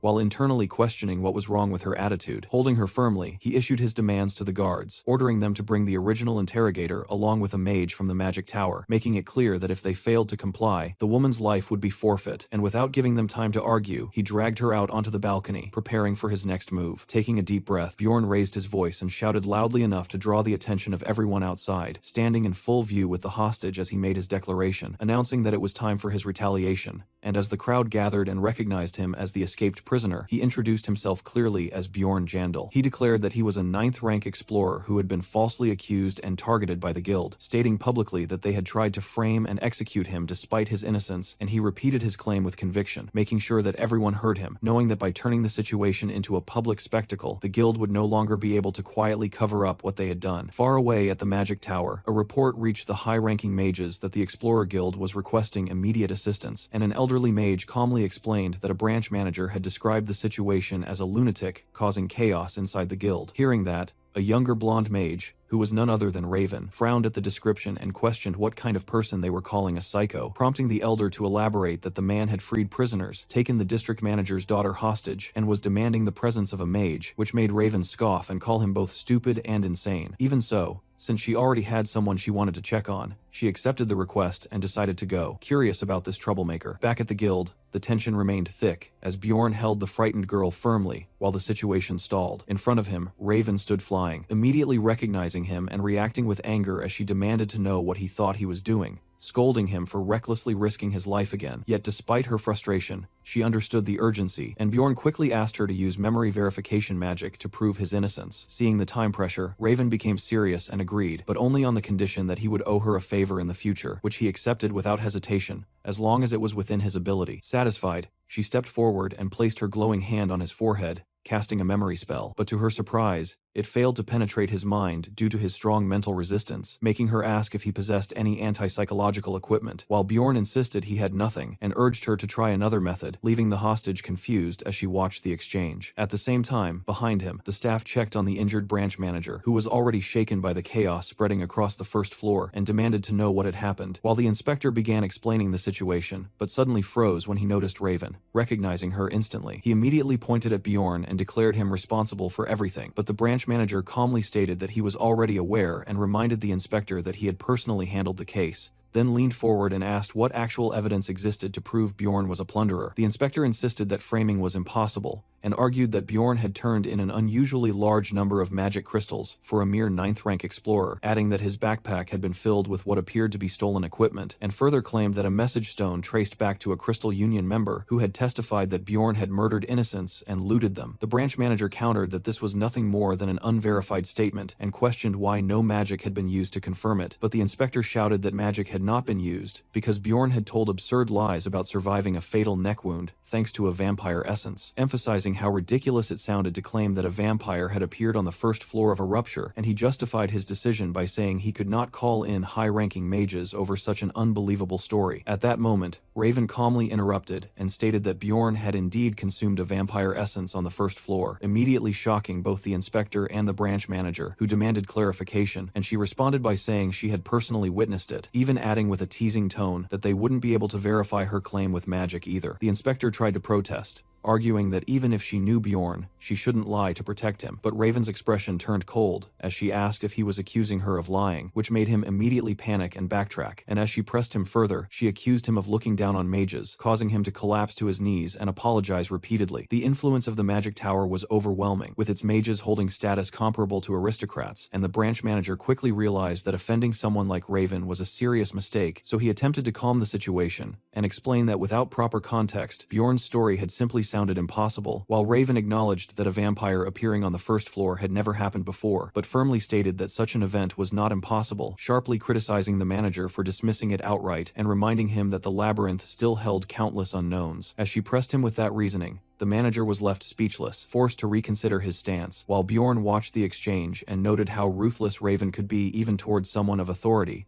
proving exactly what kind of mage she was. At that moment, a new figure entered the scene, addressing Bjorn as the barbarian everyone had been talking about, and when Bjorn asked who he was, the man introduced himself as Niall Urbans, arriving alongside armored guards, calmly remarking that Bjorn had caused quite a mess, while the hostage girl cried out to him, revealing that he was her father, and Bjorn immediately understood that this man was the district manager overseeing multiple guild branches. The narration briefly explained the structure of the guild, describing how it managed clans, provided support through magic, and controlled information, with multiple branches led by branch managers, all overseen by 13 district managers who ranked just below the guild master, making Niall one of the most powerful figures present, though even he had limits on what he could do. Suddenly, another man was dragged into the room and thrown to the ground, and Niall calmly stated that he had heard they were looking for this individual, causing the inspector to react in terror as he recognized him, while Bjorn stepped forward and confirmed that the man was Hearts from the Crystal Union, then directly accused him of giving false testimony regarding the message stone. As Hearts tried to deny it, Raven immediately cast a spell that revealed the truth, declaring that he was lying, which stunned everyone present, and Bjorn realized that with a magic tower mage exposing him, Hearts had no way out. Niall confirmed Bjorn's identity, and then publicly declared that Bjorn Jandal was innocent. Bjorn immediately asked what would happen to Hearts, and Niall responded that since the situation had been caused by false testimony, a full investigation would follow before determining punishment, while Bjorn added that he wanted the entire Crystal Union clan investigated as well, which Niall agreed to, noting that the group had already been problematic for some time. Niall then turned his attention to the inspector and informed him that he would be dismissed for mishandling the case, ignoring his desperate protests, and coldly stated that all of his past cases would be reviewed, warning that any misconduct uncovered would be punished accordingly, leaving the inspector trembling as he realized the severity of his situation. After that, Niall shifted his focus back to Bjorn and stated that it was time to discuss compensation, offering to promote him directly to a 7th rank explorer and provide new equipment, but Bjorn immediately dismissed the offer internally, realizing that a rank increase was meaningless to him since he could achieve that through essences. And when Niall mentioned his lack of experience, Bjorn openly challenged him to bring in any 7th rank explorer to prove his strength, releasing his battle aura and daring anyone to face him, while Raven quickly urged him to calm down. Raven then intervened, stating that Bjorn deserved far better compensation, directly addressing Niall and pointing out that no other explorer had survived a 5th rank vampire guardian and absorbed its essence, criticizing him for treating basic restitution as proper compensation, which left Niall with no choice but to ask what Bjorn actually wanted. Bjorn smirked slightly and declared that he wanted money, deciding to demand at least 5 million stones, even admitting to himself that the amount was outrageous but justifying it with the thought that he could play the role of a foolish barbarian, and to everyone's surprise, Niall agreed immediately to pay the full amount on the spot. Raven, taken aback by how easily he accepted, and quickly added that her own fee of 1 million stones for her assistance was separate, and Niall, clearly resigned,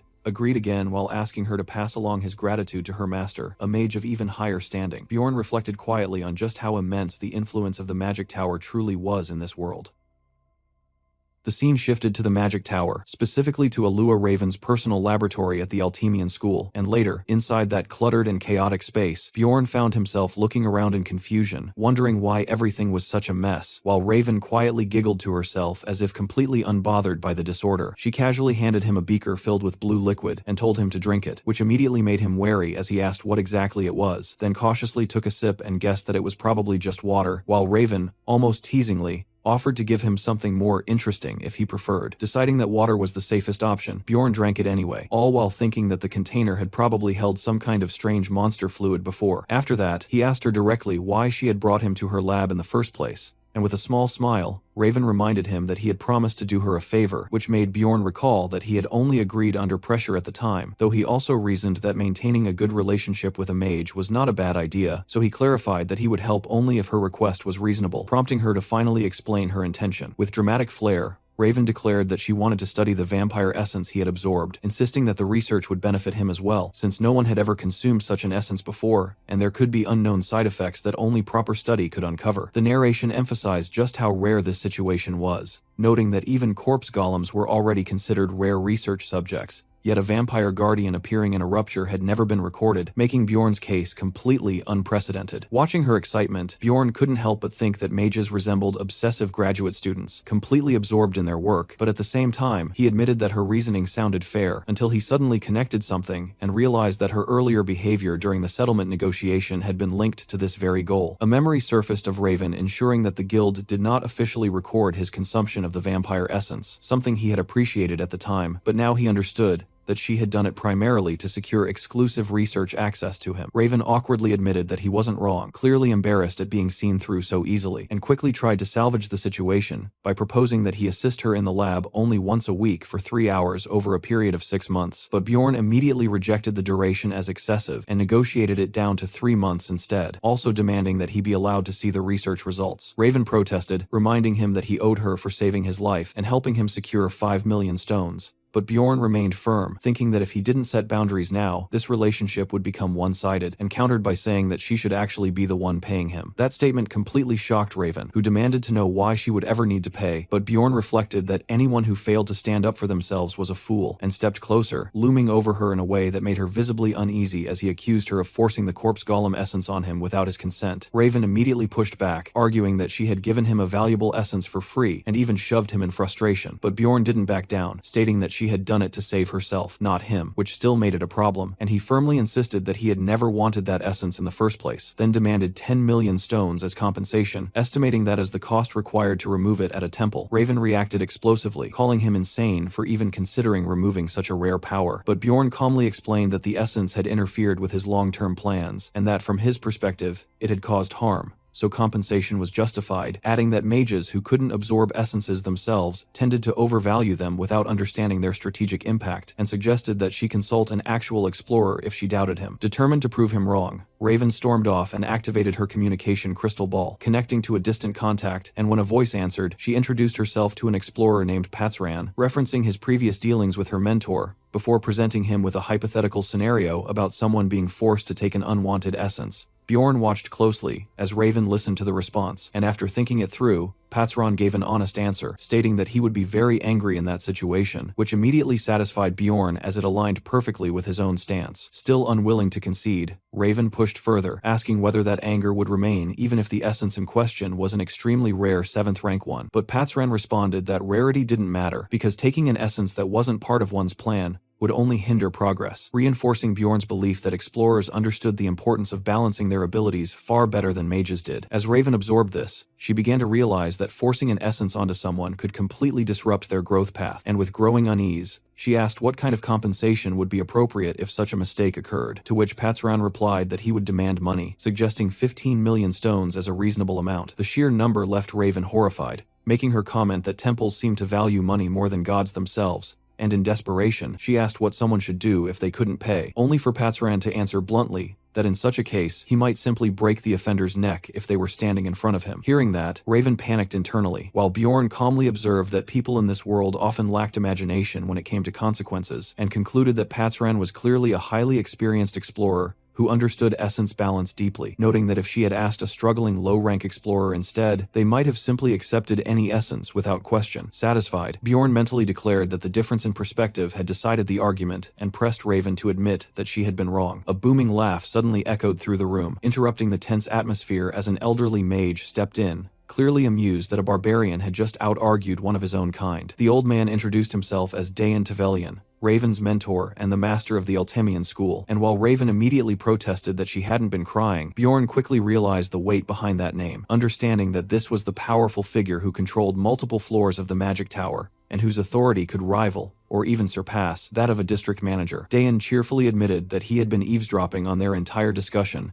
and found it thoroughly entertaining, his overwhelming presence making it obvious that Raven's soundproofing had been completely useless against him, which only embarrassed her further as he casually pointed out that both her spellwork and her reasoning still had clear flaws. He then explained that his curiosity had brought him here, as it was rare for him to see a living barbarian up close, since most of them usually arrived as corpses or scattered remains, and with a disturbingly amused grin, he elaborated that many of those specimens were reduced to nothing more than hearts by the time they reached him, which immediately made Bjorn fall silent, growing wary of the eccentric archmage standing before him. Dayan let out an ominous chuckle before suddenly bursting into loud laughter, telling Bjorn to relax because it had only been a joke, though the unsettling tone left Bjorn questioning whether that was truly meant as humor, and deciding to respond in kind, he made his own crude remark about cracking open the old man's skull, which instantly startled Dayan. Bjorn quickly clarified that he was joking as well, and even urged the old mage to loosen up and laugh, going so far as to casually pat his head, while Raven watched in disbelief, wondering if Bjorn had completely lost his mind. For a brief moment, Bjorn himself wondered if he had crossed a dangerous line, but to his surprise, Dayan suddenly broke into delighted laughter, praising Bjorn's boldness and claiming that he was not easily offended by jokes,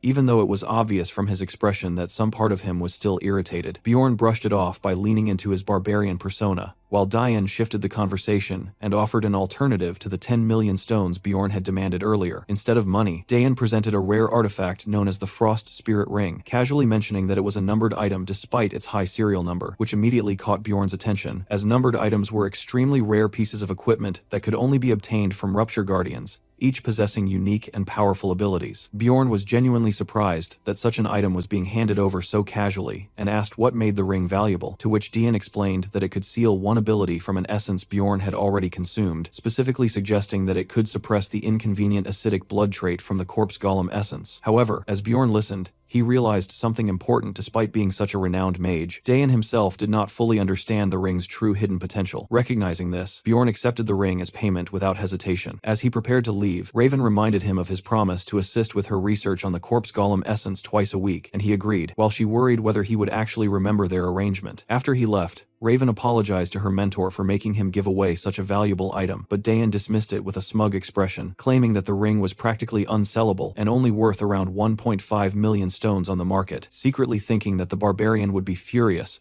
once he eventually discovered its real value. Bjorn stepped out of the grand doors of the magic tower into the bright daylight, reflecting on how mages were supposed to be the smartest individuals in the world, yet Raven herself had not even known how to obtain something as simple as goddess tears, and that realization led him to a firm conclusion that compared to his accumulated knowledge from the game, even powerful mages were like inexperienced beginners, completely unaware of the true value of certain items like the Frost Spirit Ring. As night fell, Bjorn returned to the inn where he had previously stayed, only to find the innkeeper shocked to see him alive, having already assumed he was dead, and the man awkwardly admitted that he had cleared out Bjorn's room in his absence. Bjorn immediately demanded to know what had happened to his belongings, only to be told that they had been thrown away, which caused his anger to flare as he stepped closer and reminded the man that he had already paid for extra time. The terrified innkeeper quickly tried to calm him down, promising compensation, but Bjorn found himself pausing mid-anger as a strange thought crossed his mind. He began to question when violence had started feeling so natural to him, recalling how he had witnessed brutal killings without hesitation, how his own first kill had come far too easily, and how even escaping from prison had not shaken him the way it should have. Images of his blood-covered self in battle flashed through his mind as he realized that even the way he had spoken to Dayan earlier was something his former self, a 29-year old office worker would have never dared to do, and while he had initially blamed his surroundings, he now understood that something deeper was changing within him. He concluded that his new body, along with its battle instincts, was gradually reshaping his personality, making him more aggressive, more direct, and far more comfortable with violence. And as he thought about it, he couldn't help but wonder if he was slowly becoming a true barbarian himself. In the end, he accepted this change, recognizing that such a mindset was better suited for survival in this harsh world. Letting go of his earlier anger, Bjorn decided to settle the matter if the innkeeper paid him 30,000 stones, though the man protested at the amount and accidentally revealed that he had actually sold some of Bjorn's belongings instead of discarding them, which only made Bjorn narrow his eyes and point out the contradiction, reminding him of his earlier claim. After receiving compensation, Bjorn moved into a much better and more expensive inn, enjoying the upgrade as he took in the comfort of a proper room, appreciating the presence of windows and even a private bathtub, and as he lay back on the bed, he noted that the location was closer to the city square, already planning to meet Einar the next day to divide their earnings. The next day, Einar came running toward Bjorn while calling his name, tears in her eyes. And the moment she reached him, she was overwhelmed with relief that he was alive, immediately scolding him for disappearing for so long, while insisting that she always knew he would survive anything, while Bjorn awkwardly tried to respond, saying that a lot had happened. She then asked if he had heard the major news spreading across the city, and before he could answer properly, another barbarian jumped in excitedly and began talking about a so-called hero known as the Barbarian of Freedom, who was causing a massive uproar. Hearing that, Bjorn quickly realized they were talking about him, but he forced himself to act clueless, and casually asked what that barbarian's name was, and when the man replied that no one actually knew the hero's identity, Bjorn felt a wave of relief, concluding that the guild had intentionally kept his name hidden. The surrounding barbarians cheered proudly, celebrating the mysterious figure as one of their own, while recounting how he had single-handedly fought off countless enemies, cleared his false accusations, and led prisoners to freedom, praising him as the greatest barbarian and warrior, which only made Bjorn internally uneasy as he considered the possible consequences of such fame. Soon after, Bjorn and Einar made their way into the bustling middle-class district of Kommelby, which Einar visited for the first time with visible excitement, as the narration described the area as districts 2 to 5 surrounding the capital's first district, known as the center of the free market, where the middle class resided. After selling the loot taken from plunderers along with his old equipment for a total of 800,000 stones, Bjorn met Einar outside a shop and handed her share over, while mentally calculating that he had already earned an additional 500,000 stones before exiting the rupture. He gave Einar 300,000 stones, insisting it was a fair division, which left her completely stunned by the amount before she happily thanked him. But her attention was soon drawn elsewhere when she noticed people eating cotton candy, describing it in wonder as clouds on a stick, while Bjorn immediately recognized it and found her reaction amusing. Einar stared at the treat with sparkling eyes, clearly tempted as she clutched her pouch of money, and later, at a restaurant, she eagerly devoured cotton candy with amazement at human creativity, even joking that she could buy countless portions with her earnings, while Bjorn internally noted that she was starting to treat it like currency and reminded her to focus on actual food first.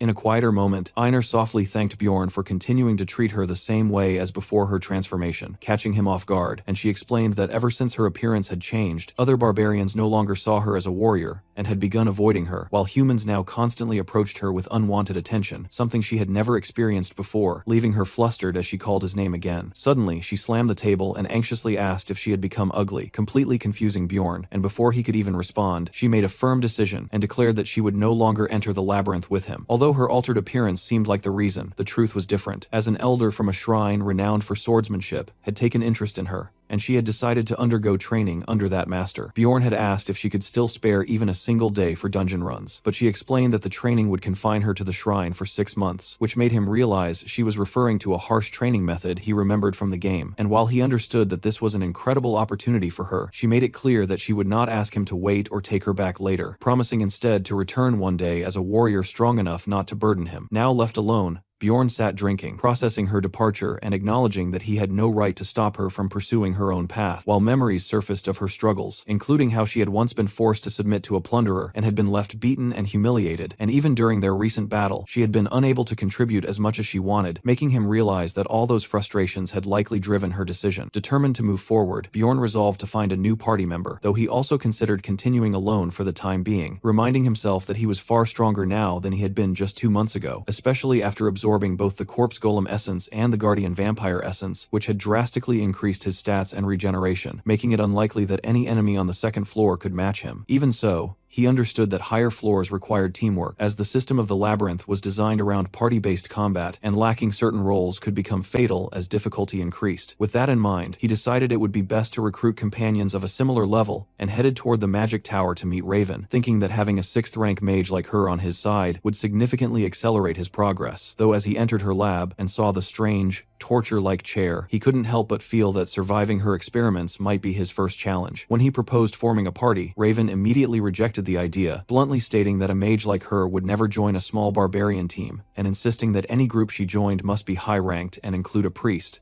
Conditions that Bjorn silently accepted as unrealistic for now, while she added that it would take him at least 3 years to meet those standards, confirming his expectation that she would refuse. Shifting the conversation, Raven presented him with a report analyzing the vampire essence, and while Bjorn found the analysis somewhat crude, he didn't care much, since he already knew his exact stats, though he still acknowledged how impressive the listed bonuses were, recognizing that guardian essences not only granted high stat boosts, but also came with powerful abilities. The first passive skill, Source of Darkness, allowed him to resist death as long as his heart remained intact, while another active skill, Sacrificial Seal, increased his physical power based on how many living beings were affected by his blood. A third skill, Owner of Blood, enabled him to temporarily copy an enemy's ability by absorbing their blood. And the final skill, Immortal, dramatically boosted his regeneration as his health decreased. Reflecting on this combination, Bjorn realized that he had effectively stacked multiple regeneration-based abilities, making his growth rate far faster than anything he had experienced in his 10 years of playing the game. And with that in mind, he decided it was time to head out again. However, just as he turned to leave, Raven stopped him abruptly and asked what he had shoved into the vampire's mouth during the battle, explaining that she had sensed a divine power at that moment. Bjorn immediately understood she was referring to the goddess tears, but instead of answering honestly, he casually dismissed it, pretending she must have imagined it in the chaos, while even picking his nose to act indifferent. When Raven insisted that she had clearly seen it, Bjorn quickly excused himself, claiming he was hungry and needed to leave, then rushed out before she could press further, leaving her shouting after him in frustration, as he switched straight into full barbarian sprint mode. Fuming, Raven became convinced that he was hiding something important and swore to uncover the truth. And later, inside the Magic Tower's library, she retrieved a large ancient tome using magic, recalling that she had once discovered valuable information about ruptures within it. As she searched through the book, she found the section describing the blood-tinted castle, though part of the text had been obscured by a stain,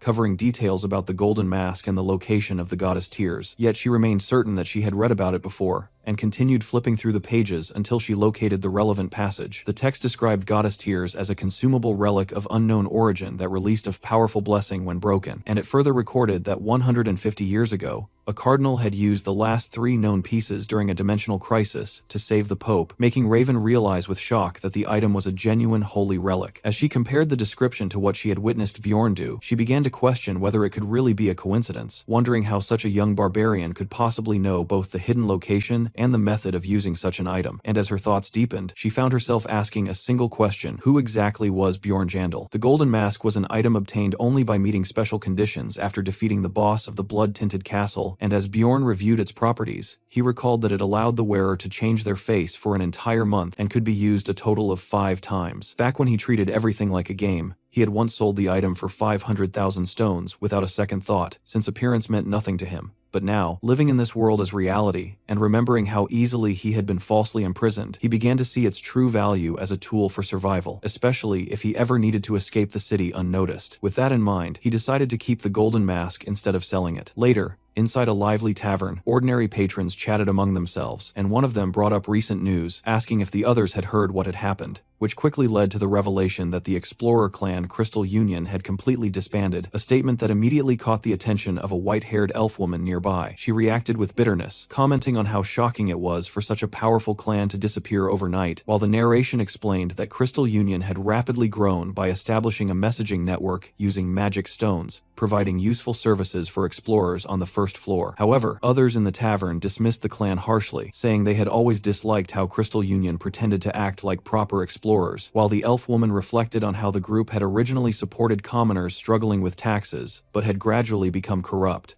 eventually exploiting outsiders and committing repeated crimes against beginners. She remembered what they had done to her own sister as one of their many atrocities, and admitted that without Bjorn's intervention, something terrible would have happened during that incident. She had once considered taking action against the clan herself, but now she was hearing that someone else had already destroyed them, which made her listen more carefully as the story unfolded, and when she heard that their downfall was caused by a barbarian, her interest sharpened immediately. The gossipers went on to describe how this barbarian had escaped imprisonment, cleared his name, and even taken the district manager's daughter hostage during the incident, which ultimately led to the reconsideration of the anti-plunderer law. And the most shocking detail of all was that this so-called barbarian of freedom was only a 9th-rank explorer who had just completed his coming-of-age ceremony. Hearing all of this, Teresia began to suspect that the rumored barbarian might somehow be connected to her, but she initially dismissed the idea as too unlikely, only for doubt to creep back in as she questioned whether that barbarian was truly dead. And when she thought it through again, she realized that if the barbarian of freedom really was that same person, it would explain his week-long disappearance. As she reached for a door, she hesitated, uncertain whether what she was about to do was the right choice, but eventually entered Erwin's room, where she found her sitting on the bed surrounded by flickering elemental flames, tense and guarded, silently watching her approach. Teresia gathered her resolve, troubled by how she would break the news to her. Meanwhile, at the Guildhall counter, a receptionist asked Bjorn what he needed, and he stated that he wanted to recruit a party of at least 4 explorers capable of tackling the 3rd floor or higher, prompting the clerk to request his identification and details, which he provided without hesitation. As she reviewed his information, she noted that Bjorn Jandel was ranked 7th, but then suddenly paused in shock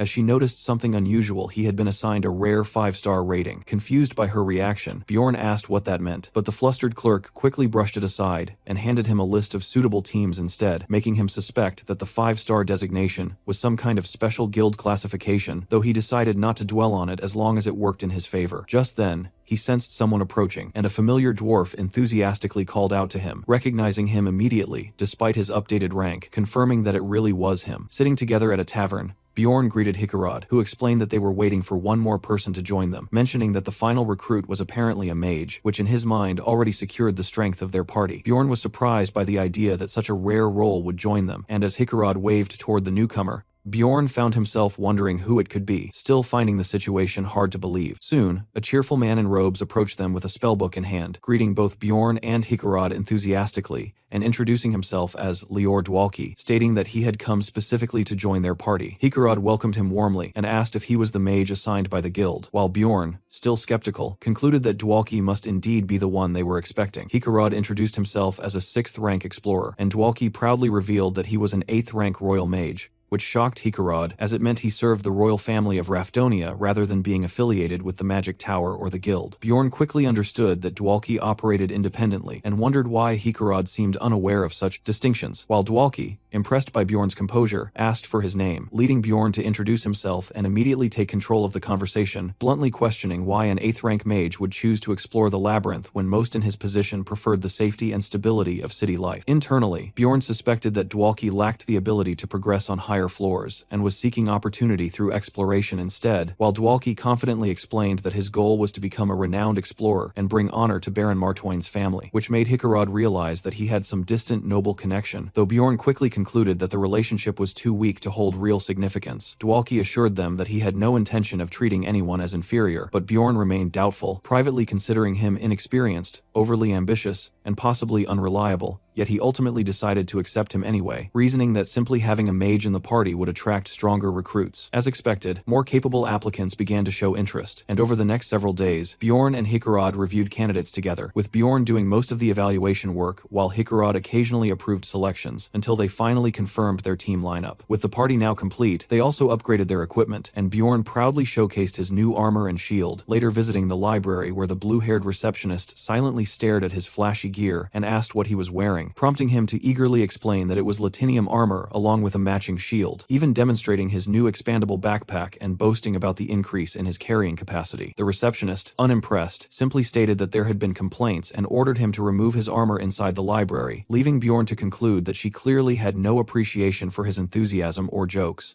Later, Bjorn walked through the city streets in simple casual clothes, blending in far more easily than before, when something unusual caught his attention, prompting him to turn into a narrow alley where he spotted a pitiful sight, a barbarian slumped against the wall, looking weak and completely unarmed. That alone was enough to alarm Bjorn, because among barbarians, even the poorest always carried a weapon, and seeing one without it was practically unheard of. He approached carefully and addressed the man, whose fearful eyes immediately locked onto Bjorn's armored figure, clearly intimidated, but Bjorn calmly reassured him that he meant no harm, and asked why he had no weapon and what he was doing there. The man stammered nervously, explaining that he had sold his weapon because he had no money left, and as Bjorn listened, he couldn't help but notice how strangely polite the man sounded for a barbarian. Connecting all the clues, Bjorn quickly reached a conclusion: this wasn't a normal barbarian, but another player like himself. He introduced himself as Jandel's son Bjorn, and the man replied hesitantly that he was Lian's son, Tarakan, which only confirmed Bjorn's suspicion further, leading him to internally label Tarakan as an evil spirit, inhabiting a barbarian's body. Later, at a tavern, Tarakan devoured the food Bjorn had bought him with desperate hunger, tears forming in his eyes as he repeatedly vowed never to forget this kindness,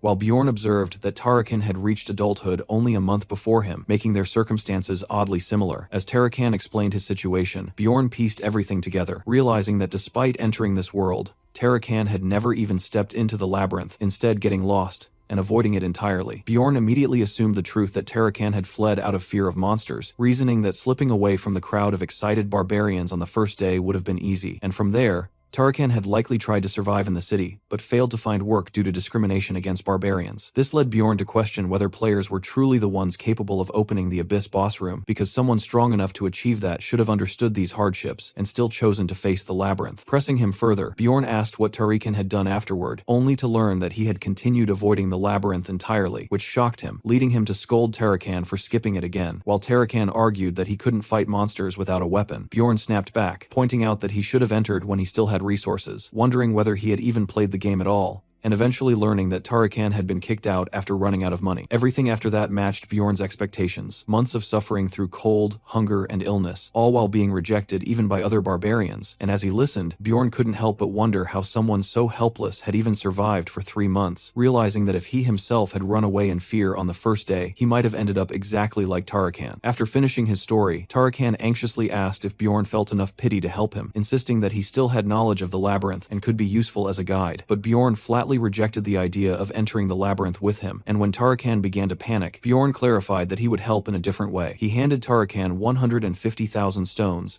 and told him to buy a weapon and enter the labyrinth on his own, and although Tarakan was deeply moved and promised to repay him someday, Bjorn cut him off coldly, telling him to leave because he was tired. As Tarakan cheerfully agreed, and tried to say he would visit again, Bjorn stopped him firmly, calling him by his full name and warning him that no matter what happened with the money, whether he wasted it or became rich, he was never to seek him out again. He made Tarakan confirm that he understood, and later, alone in his room, Bjorn reflected on the encounter, admitting to himself that his behavior had been harsh, and as memories of his past surfaced, he began to question whether they had influenced his decision. He considered that a purely logical person would call his actions foolish, while an emotional person might say he hadn't done enough, and in the end, he accepted that both perspectives were valid, even acknowledging that his actions might have been hypocritical, yet still believing that it was the best choice he could make. Time passed, and eventually the day came for entering the labyrinth once again, as the party stepped into the first-floor crystal cave, where Dwalki looked around in amazement and asked what they should do next, while Bjorn internally referred to him as an inexperienced 25-year-old 8th-rank mage, silently judging his excitement. Braun Rottmiller, a 34-year-old 7th-rank human explorer with 8 years of experience, suggested that they pause and assess their surroundings first, which Bjorn agreed with internally, considering Rottmiller the most balanced and sensible member of the group. Hikarode, the 6th-rank dwarf explorer, stood as the team's leader, while Bjorn himself took on the role of the 7th-rank barbarian tank. The final member, Misha Karlstein, a 25-year-old 7th-rank beast human explorer with 5 years of experience, spoke in a peculiar way, ending nearly every sentence with Nia, claiming it was simply part of her nature, making her unlike anyone Bjorn had ever met. Hikarod jokingly referred to her as a princess, which she immediately rejected while threatening him in annoyance, and as Bjorn watched the interaction, he vaguely recalled that she might actually be the 13th princess of some tribe, though he couldn't remember the details clearly. Rottmiller soon signaled that it was time to move, instructing everyone to stay close together as they advanced through the cave, his focus fixed on the guiding instrument in his hand as he carefully led the way. Thanks to Rottmiller's navigation skills, they managed to reach the portal to the 2nd floor in just 10 hours, which was an impressive pace, but upon arrival, Rottmiller noticed that another party had already reached it before them, leaving him slightly frustrated despite knowing they had moved efficiently. Bjorn, on the other hand, considered their time more than acceptable and silently appreciated Rottmiller's guide-type ability that allowed him to sense the direction of portals, finding himself pleasantly surprised by the ranger's competence before giving the order for the team to proceed through the portal. Even so, he couldn't help but feel a slight regret at missing the experience reward for being the one to open it.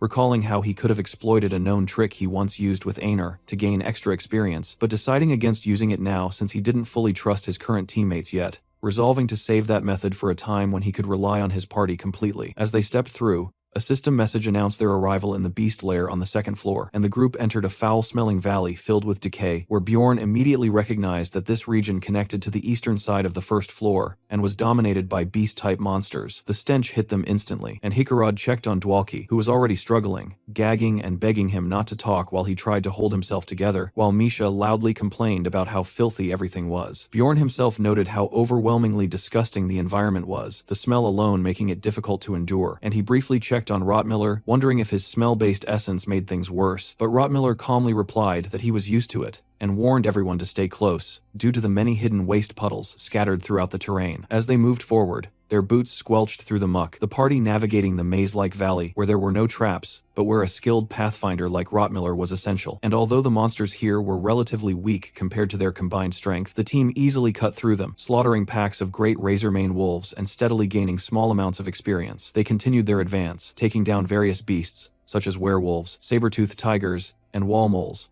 accumulating more experience with each encounter, and by nightfall, they established a routine thanks to Dwalki's alarm spell, which allowed them to rotate 4 guards while he himself enjoyed a full 6 hours of uninterrupted sleep. Even so, Dwalki questioned why such precautions were necessary when his alarm magic was already active, but Hikarad explained that the spell only detected monsters, not other dangers, emphasizing that in the labyrinth, other explorers were often far more dangerous than any creature they might face. Hearing that, Dwalki grew uneasy and asked if it was really true, but Hikarad simply told him to rest, assuring him that he didn't need to take a watch. While nearby, Bjorn silently observed the exchange, forming a quiet conclusion in his mind that this expedition might very well be their last one with Dwalki. On the second day, shortly after midday, Rottmiller pointed ahead and informed the group that the portal to the 3rd floor was just up ahead, where they planned to begin hunting 7th to 8th rank monsters. Bjorn reflected on what awaited them, recalling that the 3rd floor, Pilgrim's Passage, was a massive shared map that connected multiple second-floor routes into one central area, and he knew that their starting position would depend entirely on where they entered from, silently hoping they would land in a favorable location. Misha, curious, asked Bjorn if he had ever been to the 3rd floor before, and he confirmed that he had, which prompted her to mention that it had taken her an entire year to reach that level, leading Bjorn to ask how long it had taken her to reach the 4th floor. She estimated around 2 years, and Hikarad casually remarked that his own progression had been similar, which annoyed Misha, who pointed out that Bjorn had already reached a high level much faster despite having less experience, while Hikarad jokingly attributed it to her background. Before the exchange could escalate, Rottmiller sharply told them to stop arguing, and both Misha and Hikarad quickly apologized, though Bjorn could sense that Rottmiller was more irritated than usual, understanding that as the only pathfinder in the group, he was carrying a heavy responsibility and had little patience for distractions. A system message soon announced that they had entered the 3rd floor, Pilgrim's Passage, and as they emerged from the portal into a region known as Steelstone Valley, Rottmiller suddenly sensed danger and raised an alarm. Bjorn reacted instantly, shouting for Rottmiller to retreat, while rushing forward himself with his shield raised, just as a massive horned beast charged straight toward them. Bjorn braced himself and intercepted the monster's attack, his shield absorbing the crushing force as he struggled to hold his ground, shocked to realize that multiple monsters had gathered right in front of the portal, an extremely dangerous situation. The impact nearly overwhelmed him, and he understood just how close he had come to being crushed, especially when he noticed a nearby dwarf who had failed to withstand a similar blow, his shield shattered under the force, though Hikarad immediately activated his emergency recovery skill to stabilize himself. Recognizing the enemy, Hikarad identified the creatures as 7th rank monsters called Iantro, and ordered Bjorn to hold the line so they wouldn't be pushed back toward the portal, and as Bjorn steadied himself, he watched Hikarad recover and internally reassured himself that he wasn't envious of the dwarf's resilience. He recalled that the Iantro possessed an ability called weight balance, which gave them strong resistance to knockback, and as Hikarad planted his foot firmly into the ground, a system message confirmed that he had activated the same skill, anchoring himself against the charging beast. At the same time, another message appeared announcing that Dwalki had cast an 8th rank curse spell, Corruption, which immediately took effect, causing the affected Iantro to howl in confusion as dark energy wrapped around it. Dwalki, surrounded by swirling cursed power, focused intensely on maintaining the spell, earning praise from Hikarad, who seized the opportunity and charged forward, declaring that he would finish the monster. With Dwalki preparing additional support, the battered creature was overwhelmed and blasted away by their combined assault. Meanwhile, Misha suddenly warned that one of the monsters was still alive. She leapt into action, launching herself from above while calling upon her essence, diving toward the remaining Iontro and delivering a powerful slash across its flank. The beast let out a final scream before collapsing under the attack, and a system message confirmed its defeat, along with the experience gained. As the fight ended, Bjorn began to question why such monsters had been waiting right at the portal, and he immediately asked Rotmiller if he could detect any other people nearby, prompting the ranger to activate his body warmth detection skill. A system notice confirmed the search, and the thermal scan revealed no one in the immediate vicinity, leading Rotmiller to report that the area was currently clear. However, he added that faint traces of human presence remained, indicating that others had been there just moments earlier and had likely retreated after observing the battle from a distance, which led Hikarad to worry that they had been deliberately set up, though Rotmiller clarified that the trap was probably not aimed specifically at them. He explained that plunderers often use this tactic, luring monsters toward portals, so that newly arrived explorers would be attacked immediately upon entry, leaving them weakened and easy targets for ambush. Misha, hearing this, suggested that they should hunt down those plunderers for profit, since eliminating them would also bring rewards, but Rotmiller cautioned that without clear evidence, pursuing them could backfire and result in their own party being accused instead. Misha countered bluntly that dead plunderers couldn't testify, while Hikarad nervously suggested that it would be safer to simply leave a warning at the portal and move on, choosing not to take unnecessary risks. And meanwhile, Dwalki listened to the conversation with unease, clearly shaken by the reality of how dangerous other explorers could be. As they continued walking, Misha casually praised Rotmiller's knowledge, admitting she had never even heard of such a tactic before, and mentioning that encounters with plunderers were actually quite rare, which immediately caught Bjorn off guard because it completely contradicted his own experience. Curious, he asked her how often she had encountered plunderers, and she calmly replied that it had only happened around 8 times over the past 5 years, which made Bjorn blurt out in disbelief that the number was ridiculously low, revealing that he himself had already run into plunderers 5 times in just the last 3 months, including the incident from earlier that day. The group reacted with amusement, joking that Bjorn's luck must be absolutely terrible, even comparing his situation to the chaotic and dangerous era from centuries ago, when plunderers were far more common. And although such incidents had declined significantly in recent times, they teased that Bjorn's misfortune alone might have attracted the plunderers they had just encountered, leaving him internally sinking into frustration over how absurd his situation felt. Seeing this, Rotmiller scolded the others for making fun of him, pointing out that Misha herself was unusually lucky, and then sharing his own experience of encountering plunderers only once every 3 months or so, which Bjorn noted was still far less frequent than his own encounters, making the gap feel even more ridiculous. When the others noticed his gloomy reaction, Bjorn simply brushed it off and told them to keep moving, unwilling to dwell on it further. As they advanced, they encountered and defeated various monsters along the way, including wormstones, iron falcons, and Steel Valley Guardians, steadily progressing through the area until Rotmiller eventually decided that they would set up camp near the edge of the region for the night and continue to the next area the following day. Bjorn quickly realized that the seemingly awkward campsite had been deliberately chosen because it had a relatively low concentration of monsters, reinforcing his impression of Rotmiller's reliability. Around the campfire, Hikarad checked on Dwalki, noting that he had seemed unwell for some time, and while Dwalki remained silent at first, Bjorn observed that the usually talkative mage now looked completely drained and dejected. Sitting quietly by the fire, Dwalki finally spoke, admitting that his romanticized vision of exploration had been completely shattered, and he worried that the others now saw him as naive, acknowledging that his thoughts might sound childish. He reflected on everything he had witnessed, especially the existence of plunderers, and how the reality of explorers killing one another had shaken him deeply, realizing that some people in this world murdered without hesitation, while others spoke casually about profiting from such acts. Dwalki admitted that the world he had stepped into was nothing like the heroic fantasy he had once imagined, and he confessed that if he continued down this path, there might come a day when he himself would have to kill another person. He revealed that throughout the journey, he had been mentally preparing himself for that possibility, and when Bjorn asked if he truly felt ready, Dwalki's eyes hardened with determination as he listened, eventually answering that he was prepared, yet still admitting that he wasn't sure whether he could actually go through with it when the moment came. Bjorn noted that his resolve was clearly mixed with fear and uncertainty, while Hikarad felt a quiet sympathy for him. Even so, Bjorn thought that Dwalki was still better than the kind of people who boasted loudly only to collapse when faced with real danger, and Rotmiller added that it was actually a good sign that Dwalki wasn't arrogant, explaining that such honesty made him more reliable than someone who was blindly overconfident. After a moment, Rotmiller asked the group to give him some time, saying there was something he wanted to show them,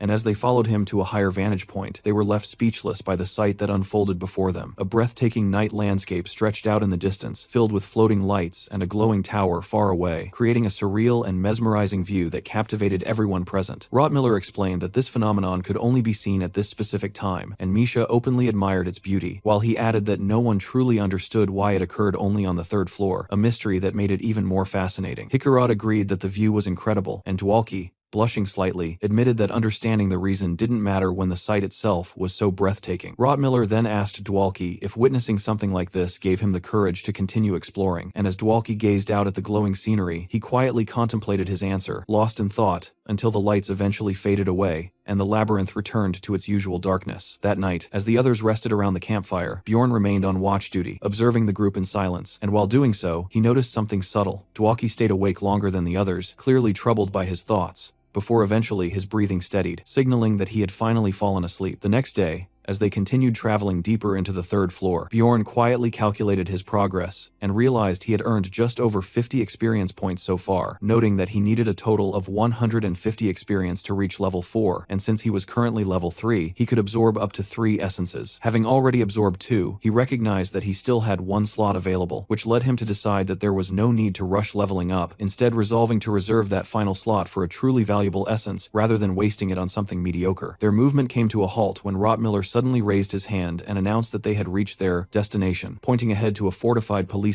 and explaining that everything beyond it was classified as the orc habitat. This region contained the highest density of monsters on the 3rd floor, and that only creatures of 8th rank or higher appeared within it, making it one of the most dangerous yet rewarding hunting grounds available before attempting the 4th floor. Accepting the risk, the party moved forward, understanding that although the area ranked 2nd in difficulty, it offered the best opportunity for efficient hunting, and Hikarad suggested that they work together here first and adjust their long-term plans based on how well they perform. Not long after entering, Rotmiller spotted a group of incoming orcs and immediately alerted the team, and as the lead orc growled in response, the entire group of enemies charged toward them with weapons raised. Hikarad quickly rallied everyone, ordering them to follow their practiced formation, and the orc warriors advanced aggressively, wielding axes, bows, and even preparing spells. Dwalki responded by casting an 8th rank offensive spell, Ice Spear, causing massive spears of ice to form and launch forward, impaling the charging orcs from a distance while Rotmiller supported him with ranged attacks, and at the same time, Bjorn and Hikarad held the front line as tanks, bracing themselves against the incoming assault. The two of them clashed head-on with the orc warriors, blocking heavy strikes with their shields while absorbing the pressure of the assault, and according to their strategy, Misha moved swiftly through the battlefield, targeting enemies that slipped too close and cutting them down with her twin blades in rapid succession. However, the situation suddenly escalated when an orc witch doctor appeared and unleashed a swirling red aura, casting a berserk enhancement on its allies, instantly tripling the physical resilience of the affected warriors for 10 seconds and making them far more dangerous. The empowered orc's eyes glowed red as it locked onto the party and charged forward with overwhelming force, and despite Bjorn and Hikarad striking it repeatedly, the monster pushed through their defenses. Recognizing the danger, Bjorn immediately shouted that one had broken through, and Rotmiller reacted at once, ordering Dwalki to stay behind him as he stepped forward to intercept the charging orc, raising his shield to block the massive blow while protecting the mage from harm. The berserk warrior snarled in frustration as its momentum was halted, and Misha seized the moment, precisely timing the end of the 10-second buff before rushing in to finish the weakened enemy. System messages confirmed the defeat of the orc archer and the berserk warrior, granting the party experience, and as the final enemy dissipated into smoke under Misha's strike, the remaining orc witch doctor attempted to retaliate, only for Bjorn to close the distance instantly and decapitate it in a violent spray of blood. Another message confirmed its defeat along with the experience gained, bringing the battle to an end. Afterward, the group relaxed slightly, commenting on how intense the fight had been and how their hearts were still racing, while Bjorn analyzed the encounter and estimated that it had taken around 8 minutes to complete. He concluded that although their formation provided strong defense and stability, their overall damage output was somewhat lacking. Yet despite that, he felt satisfied with the team's composition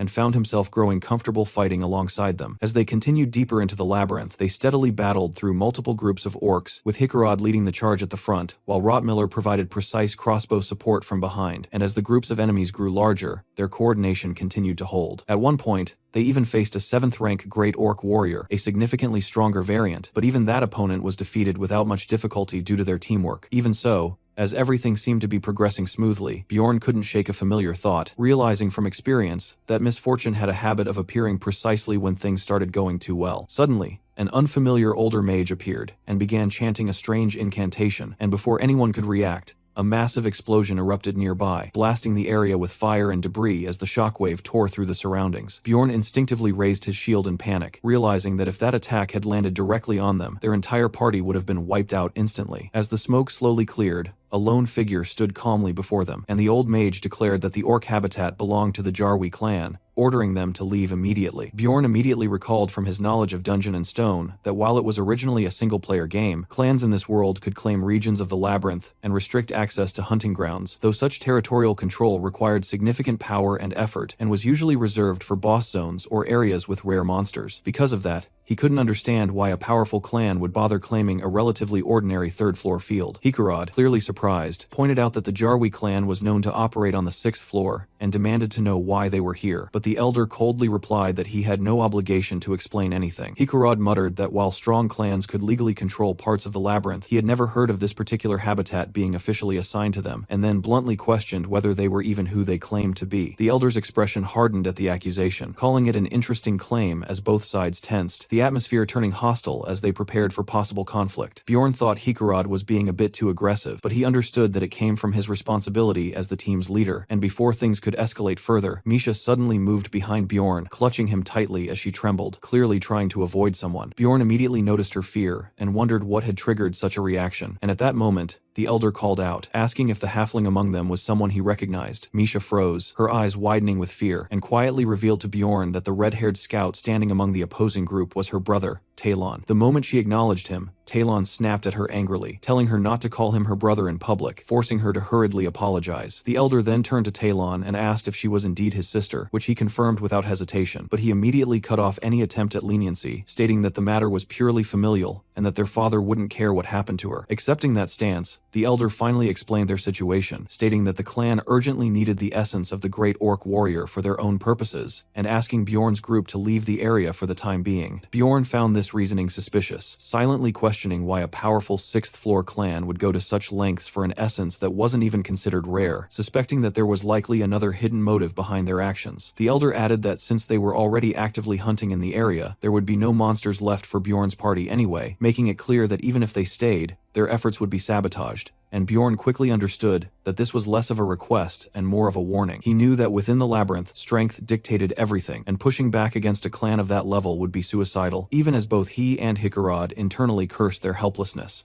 Bjorn sympathized with Hikarad's frustration, but also recognized the importance of knowing when to retreat, realizing that survival mattered more than pride, and just as Hikarad seemed ready to back down, the situation took an unexpected turn when Dwalki suddenly stepped forward. Bjorn was caught off guard as Dwalki moved ahead, clearly intending to intervene and resolve the situation himself, and the mage cheerfully introduced himself as an 8th rank mage devoted to magic, addressing the elder respectfully as a senior. However, instead of acknowledging him, the old mage immediately dismissed him harshly, calling him garbage and shocking everyone present. The elder's tone turned openly hostile as he rejected being called a senior, ridiculing Dwalki for only knowing basic spells and relying on cheap tricks, going as far as to say that his shamelessness was disgusting and that he had no right to call himself a mage. The brutal insults left Dwalki stunned and speechless, his confidence collapsing instantly as Bjorn felt a twinge of sympathy for him. Hikarad angrily protested, saying the elder had gone too far, while Bjorn grew visibly nervous, clearly wanting to leave rather than escalate the situation, but the elder remained unmoved, insisting that he had only spoken the truth. Enraged by this, Hikarad activated his lightning ability, his body crackling with energy as he prepared to attack, and before anyone could stop him, he charged forward recklessly toward the members of the 6th floor clan, screaming as he led with his shield. Bjorn's heart dropped at the sight, fully aware that engaging such powerful opponents here would be a death sentence. The elder stood completely calm, his expression sharpening as he prepared to respond, and just as the clash seemed inevitable, Bjorn shouted Hikarad's name and rushed forward, grabbing him mid-charge and slamming him forcefully into the ground to stop him. The sudden intervention stunned everyone, with Dwalki and Misha watching in horror at how close they had come to disaster, while Rotmiller stood tense and sweating, fully aware of how badly things could have gone. Bjorn pinned Hikarad down firmly, ordering him to regain control as the dwarf coughed from the impact,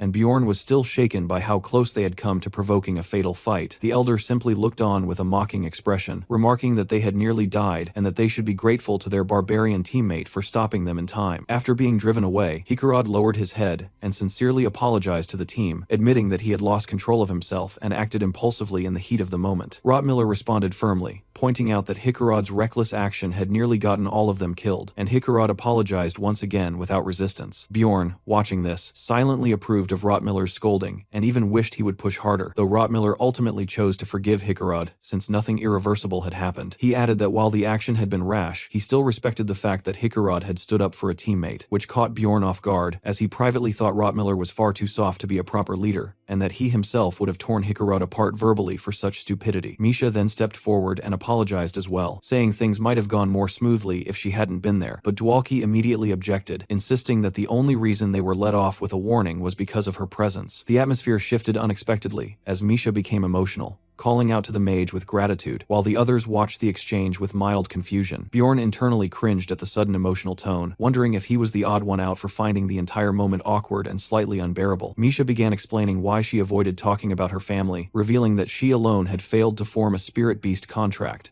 which was a defining trait among therianthropes. It was explained that therianthropes could form contracts with ancient spirit beasts that manifested in various ways, some summoning their beasts to fight alongside them, others becoming possessed to enhance their physical abilities, or receiving blessings that granted unique powers. However, only a select few were chosen, and since Misha belonged to the prestigious Karlstein bloodline, her inability to form such a contract brought shame upon her entire family. She recalled how things had once been different, remembering her childhood when she played happily with her siblings, but everything changed once she reached adulthood, without forming a contract, as her family began to ignore her and treat her as an outcast. Her relatives labeled her a halfling, accusing her of being of mixed blood, and she remembered her brother glaring at her with contempt, while others branded her an illegitimate child. With her mother gone and no way to defend herself against those accusations, she eventually fled her home to escape the discrimination and learned to fight on her own, which ultimately led her to become an explorer. Hickerod listened with sympathy and thanked her for sharing something so personal, while Misha in turn expressed her gratitude for him standing up for the team earlier, acknowledging him as a true comrade. Inspired by the moment, Hickerod decided to share his own story, explaining that his original dream had been to become a blacksmith, but he had lacked the talent to succeed, spending 10 years without even graduating from training. Eventually, needing money to survive, he abandoned that dream after turning 30 and became an explorer instead. Dwalki then joined in, admitting that he might be the least talented among them, revealing that he had only entered the world of magic due to his family's status, but had failed to qualify for the magic tower. He recalled standing before the towering structure, unable to enter, painfully aware of his limitations, and reflected that if he had been a true mage, the earlier confrontation with the elder mage might have turned out differently. He remembered the elder's furious expression as a symbol of his own inadequacy, and believed that he might have earned at least a little respect if he had been more capable. Hickerod immediately rejected that way of thinking, declaring that the elder mage was the real problem and that Dwalki himself was a good mage, which moved Dwalki to tears as he thanked him. Rottmiller then spoke, admitting that despite working with many teams over the years, he had never experienced this kind of emotional bonding before, while Bjorn internally thought the entire situation was making him sick. To his shock, Rottmiller then confessed that he also had something to apologize for, explaining that he had felt irritated earlier when Hickerod and Misha spoke about age and experience, realizing that his frustration stemmed from envy. He admitted that he had resented them for complaining despite being born into non-human races without fully understanding their struggles, and Misha gently responded by pointing out that humans also had their own advantages, noting that talented humans could become extremely powerful. Bjorn silently agreed with that, but kept his thoughts to himself, recognizing that such opportunities were limited to the exceptionally gifted. Hickerod then lightened the mood by joking that their group was basically a team of misfits or halflings in their own way, suggesting that they should look out for one another, and everyone agreed, resolving to support each other as they continued their journey together. Then, as if on cue, all eyes turned toward Bjorn, silently expecting him to share something as well, and he immediately felt cornered, internally panicking as he tried to come up with something to say, completely unaccustomed to this kind of group confession. After a moment of hesitation, he abruptly blurted out that he had no mother, which made everyone pause awkwardly, unsure how to react, while even he wondered if that statement alone was enough. Doubling down, he loudly added that his mother had died right after giving birth to him, and that his father had disappeared in the labyrinth when he was still a child, declaring that even now, as an adult, he would never be able to see his parents again. Breathing heavily, he finished his hastily constructed tragic story and asked himself how that compared to the others, leaving the group visibly affected. Misha tearfully apologized for complaining about her own family without knowing his past. Dwalki reacted with sympathy, believing Bjorn had been quietly carrying this pain all along, and Hickerod reached out to comfort him, but Bjorn immediately rejected their attempts, raising his voice and insisting that he was completely fine. Despite his resistance, the group now saw him as the youngest and most pitiful among them, and resolved to treat him with even greater care, while Bjorn internally brushed it off, knowing that his story had been exaggerated. He reminded himself that regardless of everything, he had become a powerful barbarian who reached 7th rank in just 3 months, even if that journey involved being thrown into a brutal, game-like reality where he had died countless times. Just then, Misha suddenly noticed something off about him and called out, assuming he was still affected by thoughts of his mother, while Bjorn inwardly sighed at how absurd his situation had become. Rotmiller quickly shifted the conversation, asking what their next move should be and suggesting that they head toward the witch's forest. Bjorn immediately reacted internally to that suggestion, while Misha proposed an alternative route, only for Rotmiller to point out that it would take 6 days to reach. Dwalki then suggested that they could simply advance to the 4th floor, though he admitted it might not be ideal for close combat fighters, and Hikarad firmly opposed the idea, insisting that it was too early, and warning that many teams underestimated the 4th floor and ended up dying because of it. Bjorn recalled from his own knowledge that the witch's forest was not an efficient hunting ground and was typically visited only when necessary, realizing that Hikarad's true concern was the danger of the 4th floor. The narration elaborated that while the 4th floor mostly contained 7th and 8th rank monsters similar to the 3rd, it also had the potential to spawn extremely dangerous 6th rank creatures, which were rare but almost guaranteed to be encountered eventually if one spent enough time there. Bjorn remembered how often he had died on that floor in the game due to lack of preparation, which made him understand Hikarad's caution. Even so, Bjorn stepped forward and stated firmly that they should challenge the 4th floor,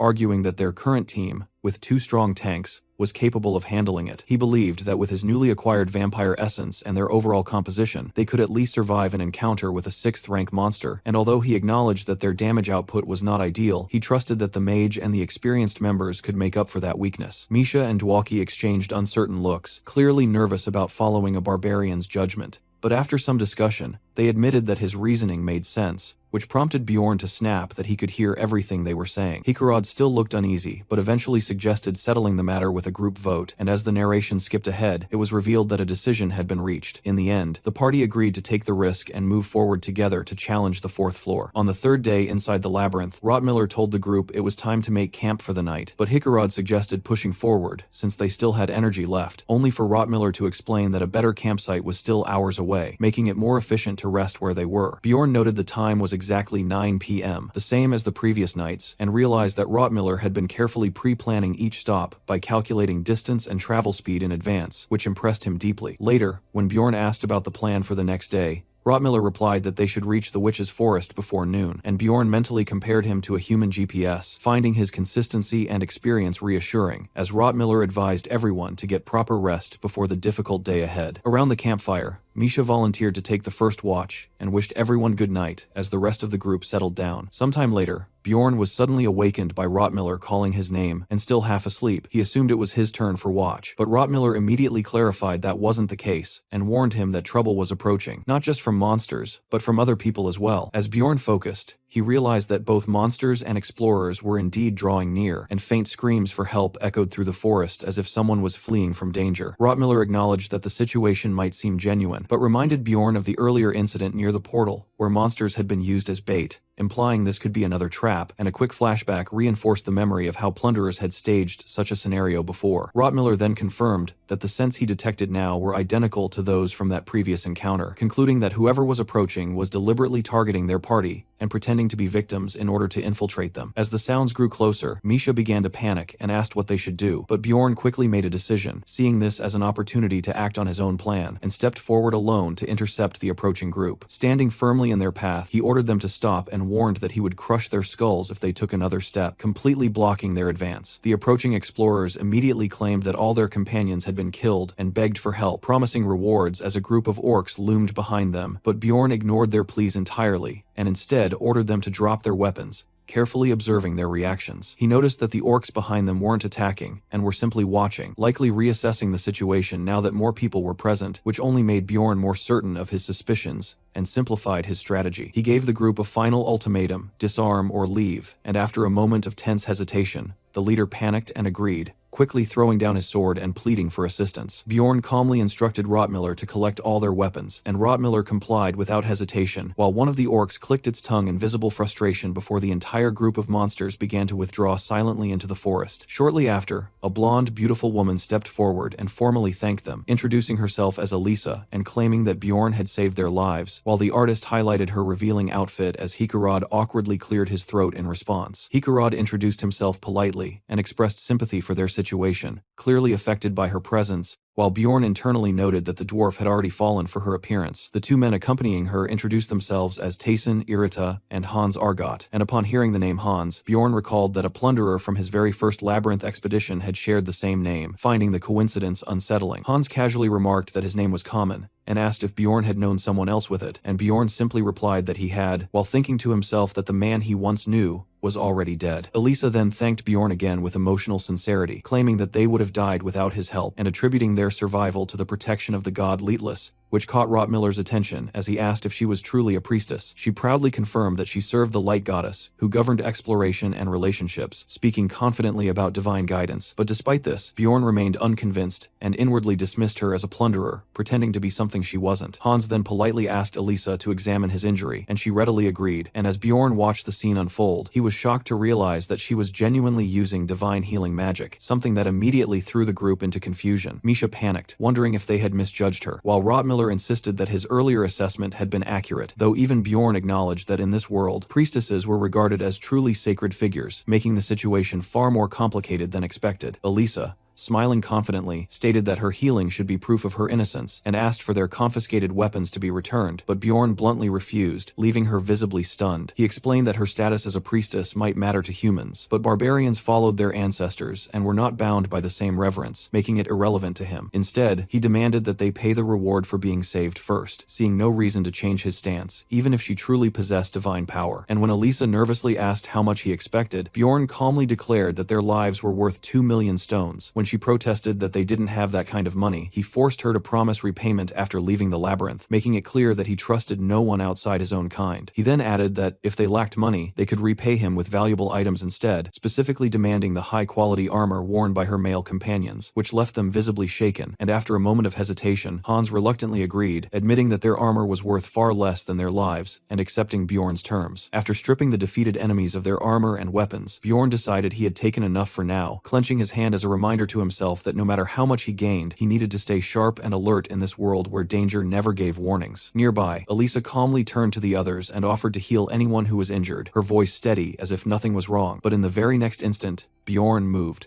Without hesitation, he swung his mace down from behind in a lethal strike, following the most basic battlefield doctrine: eliminate the healer first. His eyes burned with cold, murderous focus as the blow landed, crushing Elisa's head completely and sending her body flying several meters away, smashing into the ground with such force that it left a crater as blood and debris scattered in all directions. Hikarad gasped in horror at the sight of Bjorn's blood-soaked weapon, while Dwalki and Misha screamed his name in shock, unable to process what had just happened, and Tayson and Hans panicked as well, demanding to know what he was doing. Bjorn, still splattered with Elisa's blood, turned toward them with an unsettling smile and calmly claimed it had been a mistake, saying he acted out of fear that they might be plunderers. His explanation only made things worse, as Tayson and Hans broke down completely, convinced they were about to be killed by lunatics, but Bjorn suddenly noticed something strange. Their fear wasn't directed at him anymore. Their eyes were fixed on something behind him. As he turned, he saw Tayson's face twist unnaturally as blood began to leak from his features, and in the next moment, dark purple energy erupted from his body, causing him to collapse lifelessly to the ground. Hans screamed in terror, while Hikarad immediately demanded to know if Dwalki had cast something, but the mage insisted in panic that he had done nothing at all. Then, from the shattered remains of Elisa's body, something impossible happened. Her corpse, mangled and broken, began to move as dark energy surged through it, and a warped, unnatural voice echoed from her, expressing surprise that Bjorn had recognized her as an enemy. Bjorn stared at the grotesque sight, realizing instantly that something had gone terribly wrong, and as Elisa's broken form rose again,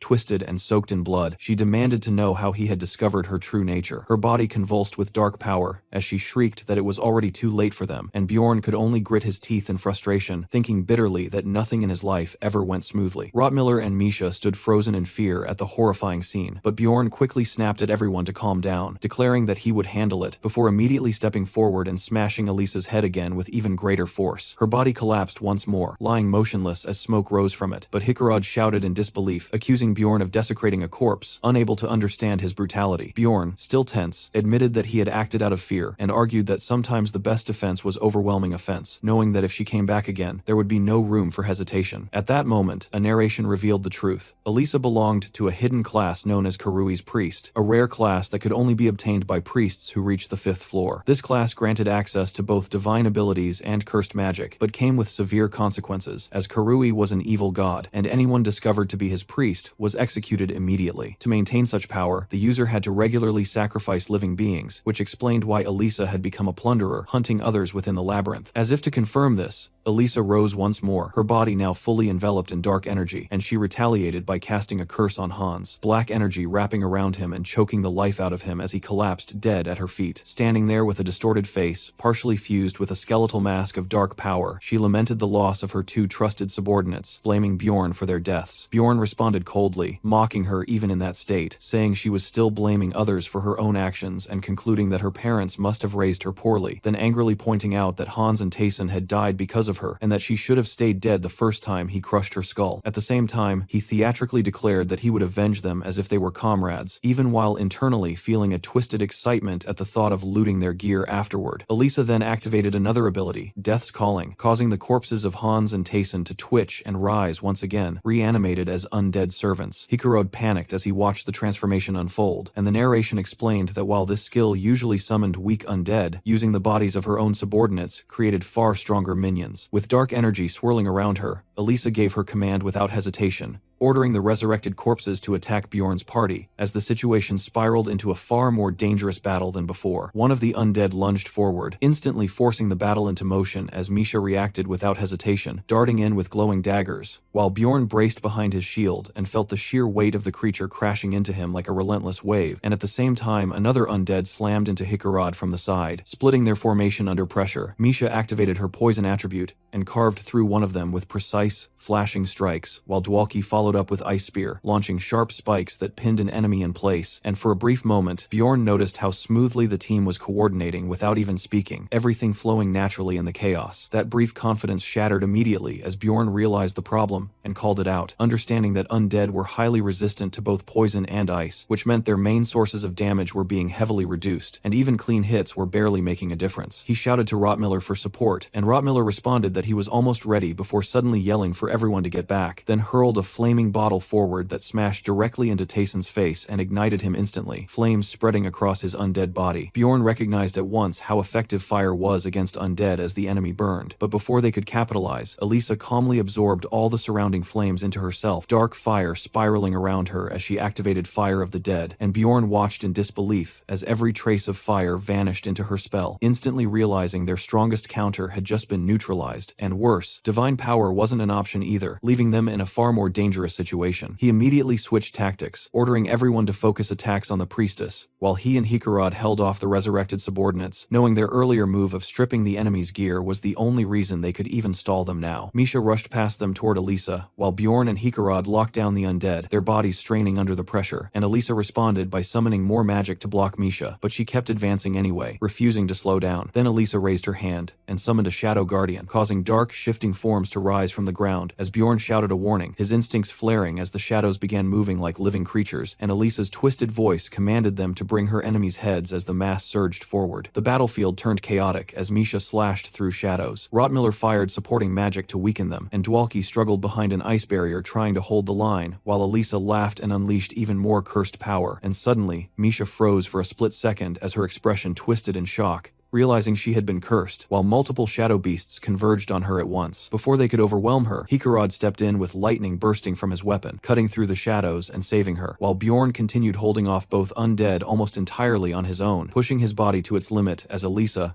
now furious, lashed out wildly and screamed the names of Hans and Tayson, blaming them even in death as her rage spiraled further. Bjorn mocked her coldly in the middle of the fight, pinning one undead and choking the other while telling her her subordinates were too busy being restrained by him to help, which only deepened the hatred burning in her eyes. Her expression twisted into something venomous as she swore she would never forget this humiliation, and in the next moment she began casting spiritification, and Bjorn's eyes widened in horror as he realized she was escaping, but it was already too late as she vanished upward in a pillar of dark energy, leaving behind a final curse that they would never leave the labyrinth alive. The battlefield fell into an uneasy silence as Bjorn cursed under his breath, knowing they had been just moments away from finishing her, yet she had escaped while leaving something far worse behind. System messages began flooding in immediately, listing curse after curse affecting his body energy decrease, decomposition, stamina drain, tracking effects, vengeful spirit walking stacking rapidly until they exceeded 15, and Bjorn's expression darkened as he realized Elisa hadn't just fled, she had crippled him. He turned sharply to Dwalki and demanded the curses be removed, only for the mage to hesitate and admit he could cast curses but not dispel them, and for a moment Bjorn just stared in silence,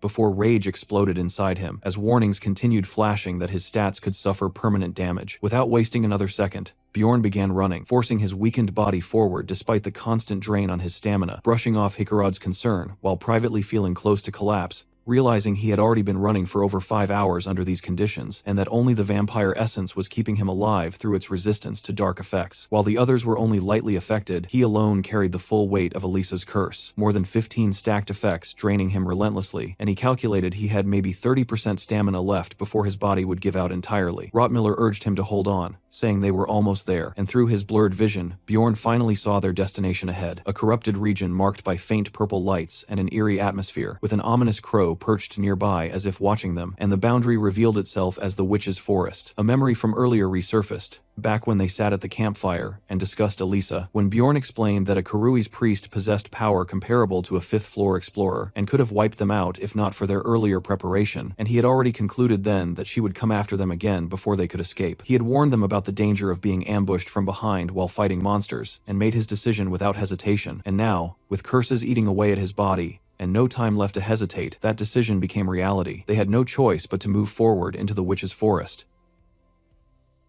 The narration explains that the Witch's Forest near the portal to the 4th floor is filled with high-rank monsters, mostly spiritual types, making it poorly suited for a warrior-heavy party like theirs, yet it is still their best option at the moment. As they step into the area, a system message appears stating that all status effects except field effects are removed. Misha reacts immediately in surprise, saying her body suddenly feels lighter, and Rottmiller confirms that the previous curse has completely disappeared. Rottmiller admits he did not expect Bjorn to use the forest terrain so effectively, and questions how he could know about this place on his first visit to the Brath 3rd floor. Bjorn casually claims he studied it in the library, while internally noting how perceptive Rottmiller is. Misha and Dwalki laugh at the excuse, openly mocking the idea of a barbarian reading books, but Bjorn simply ignores them and stays focused. Even though the priest's curse has been removed, Bjorn quietly reflects that a field effect is now active in the forest, meaning the danger has only changed, not disappeared. A new abnormal status effect is announced, and Misha is the first to feel it, her body tensing as panic creeps in. The forest suddenly erupts with voices screaming for them to die, the surroundings twisting under a purple glow as the environment distorts unnaturally. Bjorn hears a constant barrage of murderous insults and slurs echoing around him, but he quickly judges the effect to be relatively weak as a mental attack on himself, even though the same cannot be said for the others. He notices his companions struggling, especially Misha, who breaks down and asks how he can endure such relentless abuse, and he casually replies that it is still tolerable. He observes that the 3 members who have prior experience in the Witch's Forest manage the harassment better, but Dwalki is in far worse condition, vomiting in response to the overwhelming sensory distortion. Bjorn, instead of being shaken, finds the field strangely fascinating, analyzing how the hallucinations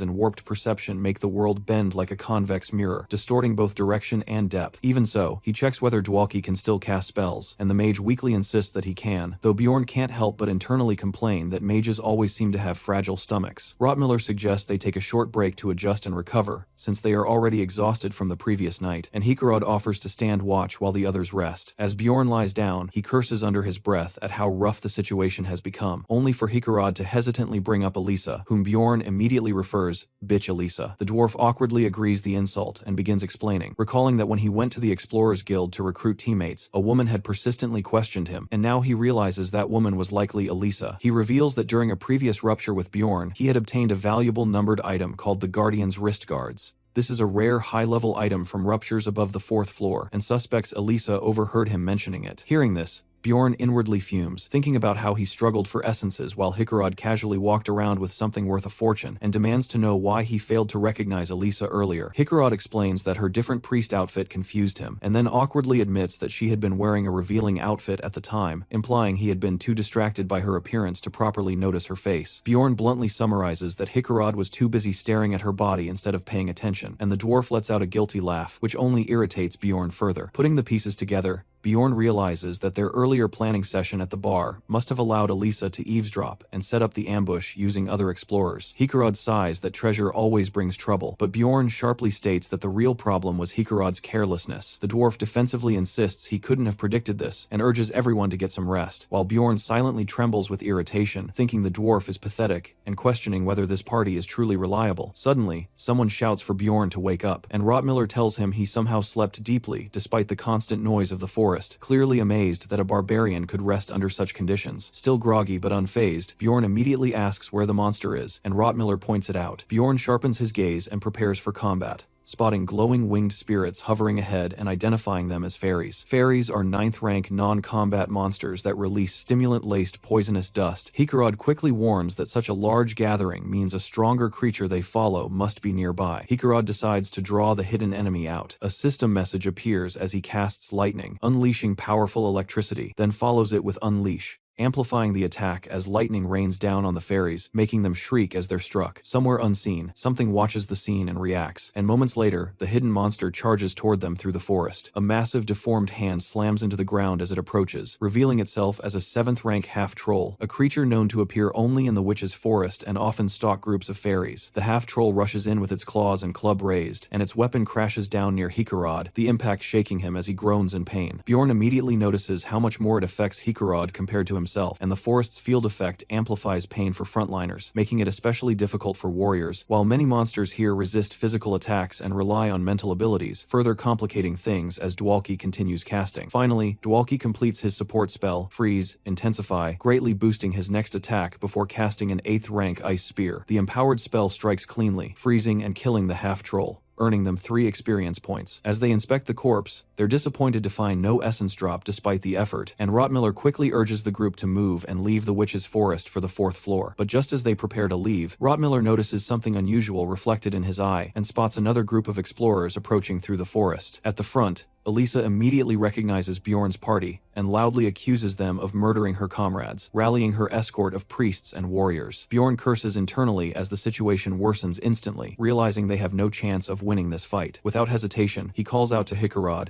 and orders him to use the special item, the Guardian's wrist guards. Hikarad activates it, power surging through his body as the item takes effect, releasing a shockwave that repels enemies, grants temporary total protection, and cancels abnormal status effects. The blast throws their pursuers back, and Bjorn immediately shouts for everyone to run, seizing the only chance they have to escape. As they flee through the witch's forest, Misha panics and asks how Elisa managed to follow them when this place was supposed to be safe. Bjorn quickly pieces the situation together in his mind, realizing that once they entered the forest, it should have been difficult to track them, which means Elisa must have recruited other explorers outside. He imagines her pretending to be a grieving priestess, manipulating them into helping her hunt Bjorn's party, and concludes that after using them, she likely planned to devour everyone involved. He snaps at Misha to stop panicking and keep running, reminding her that the Guardian's wrist guard's protection will only last 5 minutes. Soon after, a system message announces the effect ending, and the witch's forest field effect returns, pressing down on them again as they continue their escape. The scout is the first to detect enemy movements and is responsible for guiding the team along optimal paths using experience and knowledge, but such navigation is only reliable up to the 3rd floor, with the witch's forest serving as the true test before reaching the 4th. Bjorn reflects on how Rottmiller's heightened sense of smell allows him to track mana trails, even in this distorted environment, enabling him to guide them accurately toward the 4th floor portal, though he also senses that the enemy scout is just as skilled and closing the distance. Rottmiller warns that they need to increase their pace, and Bjorn realizes the situation has turned into a race toward the portal, but the entire team is already exhausted. Misha begins to struggle, clearly winded, and suddenly missteps,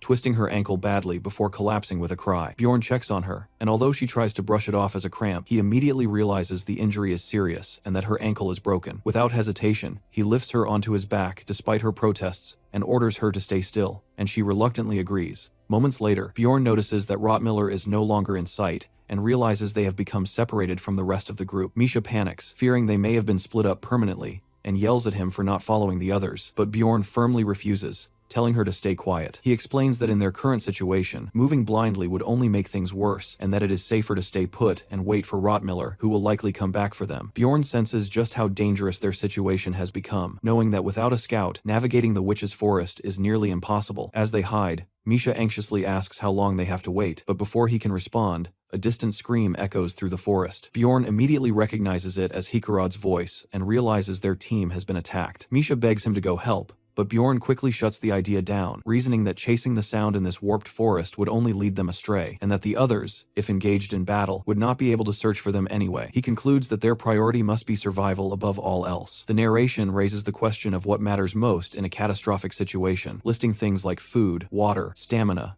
and tools, only to imply that none of them are truly the most important. Bjorn arrives at the answer himself, above everything else. The one thing that determines survival is mental strength. Bjorn forces himself to keep moving while carrying Misha, pushing forward purely on willpower as she begins to despair, saying she cannot die meaninglessly after everything she has endured. He tells her to calm down and accept reality, instead of denying how dire their situation is, but she tearfully blames herself for falling earlier. Bjorn snaps at her that if she truly wants to live, she needs to stop dwelling on the past, obey him, and focus on what matters now, then orders her to take a potion from his bag, drink it, and start walking on her own. She hesitates but agrees, and after some time, he finally allows a short rest. Catching her breath, Misha remarks that she thought she would die from drinking a potion while being carried by a running barbarian, and Bjorn checks whether her foot has recovered enough to fight. She says it is manageable for now, while Bjorn reflects that they are only 4 days into the labyrinth and still have many harder days ahead. He also realizes that from this point on, he will have to survive with just one melee damage dealer while acting as the tank himself, and worse, most monsters here are spirits immune to physical attacks, meaning he needs some form of elemental or attribute-based power to deal with them. After thinking through his options, he suddenly asks Misha if she is married, catching her completely off guard. Confused, she asks why he would bring that up, and he follows by asking if she holds any beliefs about not showing her body to strangers. Flustered, she denies having such views, but finds his questions strange, while Bjorn simply says that is good news for him and starts removing his helmet, which immediately makes her panic as she assumes he is making some kind of inappropriate move. She yells at him to stay away, thinking he is about to make a romantic or sexual advance, and declaring she is not ready. Instead, Bjorn calmly extends his hand and presents a ring, telling her to take it. He explains that it is a special item he has been saving for someone worthy, which leaves her stunned as she asks why he would give it to her. He tells her that in exchange, she must swear to her guardian god that she will stay by his side, and he will support her as a warrior in return. Overwhelmed, Misha becomes flustered and starts misunderstanding the situation completely, thinking it is some kind of sudden proposal, and awkwardly admits that although she does not dislike him, she has never seen him in a romantic way, and Bjorn wonders what is she talking about. She blurts out that she prefers skinny men, leaving Bjorn completely confused about what she is talking about, before she loudly declares she does not find him attractive and calls him a stupid barbarian, while Bjorn internally registers this as his first rejection. Realizing the misunderstanding, he quickly clarifies that this has nothing to do with romance, and that he only wants her to form a comradeship contract in exchange for the ring. Misha freezes for a moment before realizing her mistake, then awkwardly laughs it off, and Bjorn explains that such a contract could be broken later if he either replaces the ring or compensates her with something like 15 million stones. Bjorn asks if she understands the terms, but she immediately questions how a ring could possibly be worth that much. He insists the price is actually cheap, explaining that the ring has the ability to grant one of her deepest wishes. Thinking back to his experience from years of playing Dungeon and Stone, Bjorn concludes that this is the right decision, then firmly states that he will use the ring to awaken Misha, leaving her completely confused about what he means. The Frost Spirit Ring is a special numbered item Bjorn once obtained from the master of the Alchemian school, and at first glance, it appears completely useless, but destroying it triggers a hidden effect. Back in his real world,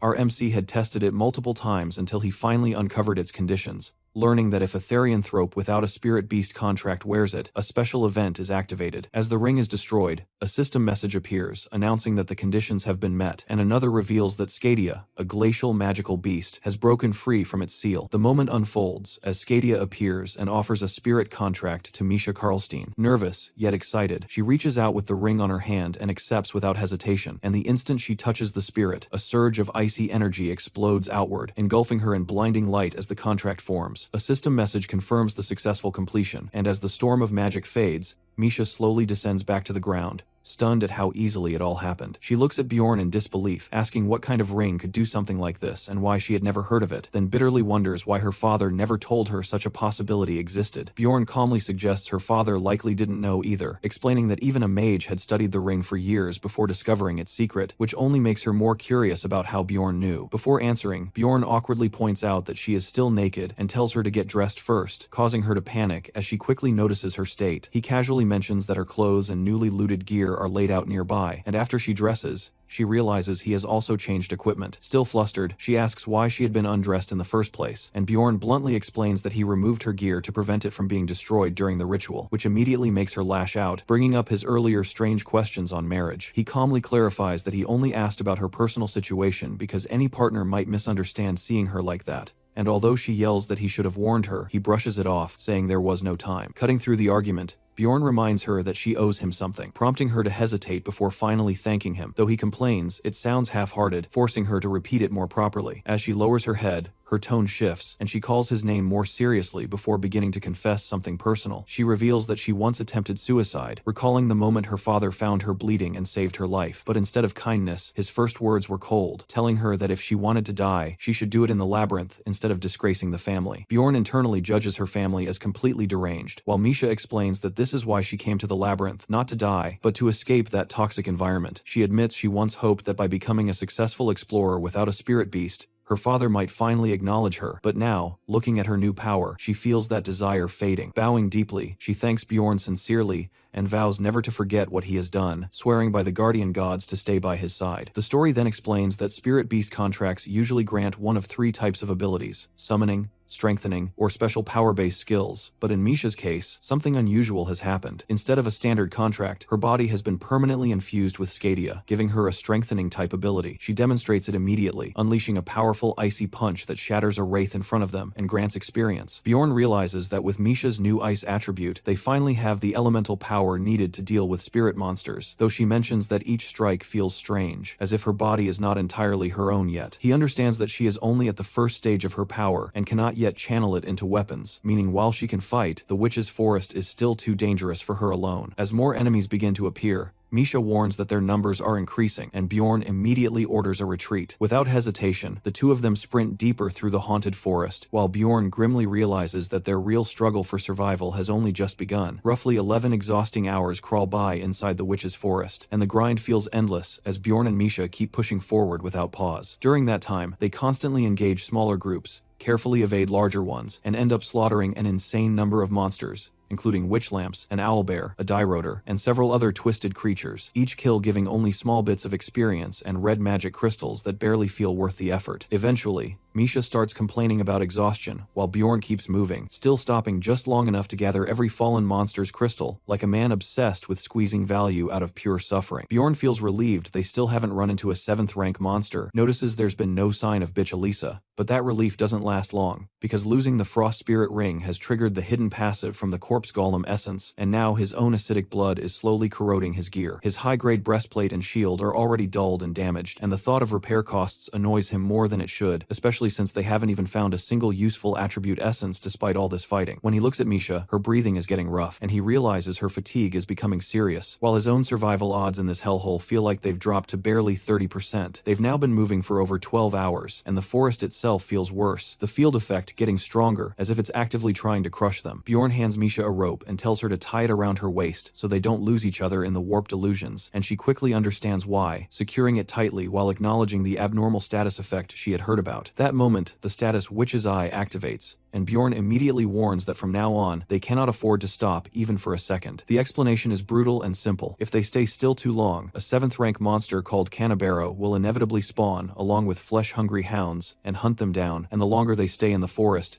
the faster that death timer ticks. Time keeps slipping, and soon the system updates again. They've been inside for over 70 hours, and the field effect intensifies even more as Witch's Eye reaches level 5. By the 3rd afternoon, Bjorn realizes it's been more than 60 hours since they got separated from the rest of the team, and despite all their wandering, they're still completely lost. Ever since Witch's Eye activated, resting became impossible because even a short pause would get them swarmed, and worse, killing one Canabaro now takes longer than it takes for another to spawn, which means stopping equals guaranteed death. Their only adaptation has been that rope, a simple but necessary lifeline to avoid getting separated in the hallucinations. Misha begs him to slow down, and this time, he actually agrees, but as he watches her closely, it's obvious she's hitting her limit, not from injuries, but from pure exhaustion. The rope keeps tugging at her waist every time he moves, and even at a slower pace, she struggles to keep up, which makes him realize she has been carrying most of the combat burden while also enduring the mental strain. Without wasting more time, Bjorn unties the rope from her waist and suddenly lifts her onto his back despite her weak protests, telling her to just accept it and rest. She doesn't argue this time.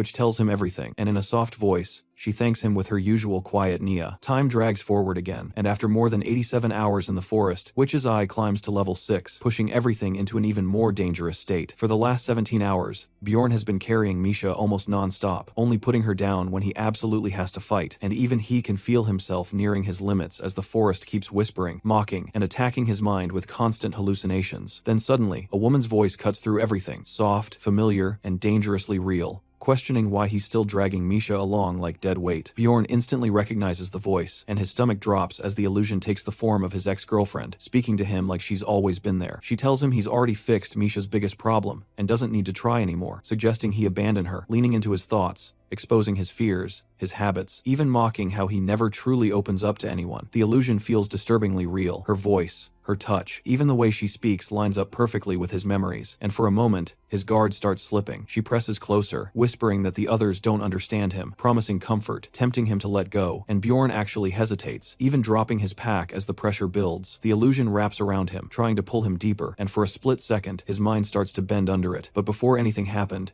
an icy fist smashes straight into the illusion's face, shattering it instantly. Misha doesn't stop there. She keeps attacking, freezing and crushing the target with raw aggression, completely destroying the entity. She rushes to Bjorn immediately after, worried and slightly panicked, asking if he's okay while confirming she killed the enemy. The system message follows right after, confirming the captivation status has been removed, and identifying the attacker as a rare 8th rank monster, a dryad, the one responsible for the illusion. Another message confirms the kill and the experience gained, and Bjorn finally understands that what he experienced wasn't just the forest's field effect, but a specific monster skill designed to trap him mentally. He looks at Misha, still catching his breath, and admits that without her, things could have gone really bad this time, and for once, she looks genuinely proud hearing that. Misha suddenly spotted something in the distance and called out Bjorn's name in alarm. The two of them turned and saw a group of armored explorers, the first people they had encountered since being separated from the others. The newcomers immediately commented that seeing only 2 people likely meant they were lost. Bjorn reflected that the witch's forest was massive and rarely used for hunting, so by their 8th day, most other teams had probably already moved on. When the group asked if they had been separated from their party, Bjorn admitted it, but internally decided not to trust them so easily. Misha, filled with relief, asked if they were finally saved, but Bjorn told her to stay still. The strangers tried to ease his suspicion, claiming they were good people with children his age and inviting them over to rest. Bjorn refused outright, thinking that having children actually made people more dangerous, as it pushed them to act more desperately for money. One of the women's expressions darkened at that, silently confirming Bjorn's suspicion about their greed. Misha, still confused, suggested the explorers might help them, but Bjorn sharply told her to stay quiet. He recalled that he had originally planned to ask any explorers he met for assistance, even offering payment. Hiring them as guides to escape the forest would have been a fair deal, but he knew he had to first understand what kind of people they were. He introduced himself as Bjorn, and the bearded leader responded by introducing himself as Hans Stove, the team's pathfinder. Hearing the name, Hans immediately put Bjorn on edge, as he found the name oddly ominous and mentally docked him a point, wondering why so many people seemed to be named Hans. He quickly analyzed their formation: 2 warriors, 2 archers, and 1 pathfinder, while sweat formed as he evaluated the threat. One of the archers also seemed tense, sensing the situation. Bjorn's instincts screamed that something was wrong, repeating in his mind that this encounter was extremely dangerous. Quietly, he asked Misha if she trusted his judgment, and she confirmed that she did. Even though he considered that his fears might be unfounded, their behavior still felt off. Bjorn announced that they would be leaving, which prompted the group to remind him that he had said he needed help. He admitted that was true, but his instincts were now warning him even more strongly. Firmly rejecting their offer, he told Misha they would handle things themselves and began to move away. Without warning, an arrow shot toward them at high speed. Bjorn reacted instantly, raising his shield and blocking it. The sudden attack shocked everyone present, but for Bjorn, it confirmed his suspicions these were no ordinary explorers. The others scolded the archer, Vate, for firing prematurely, but she shut them down harshly, calling them idiots. Her eyes were filled with greed as she fixated on Bjorn's expensive Latinium equipment, already calculating how much it could be sold for. One of their teammates hesitated,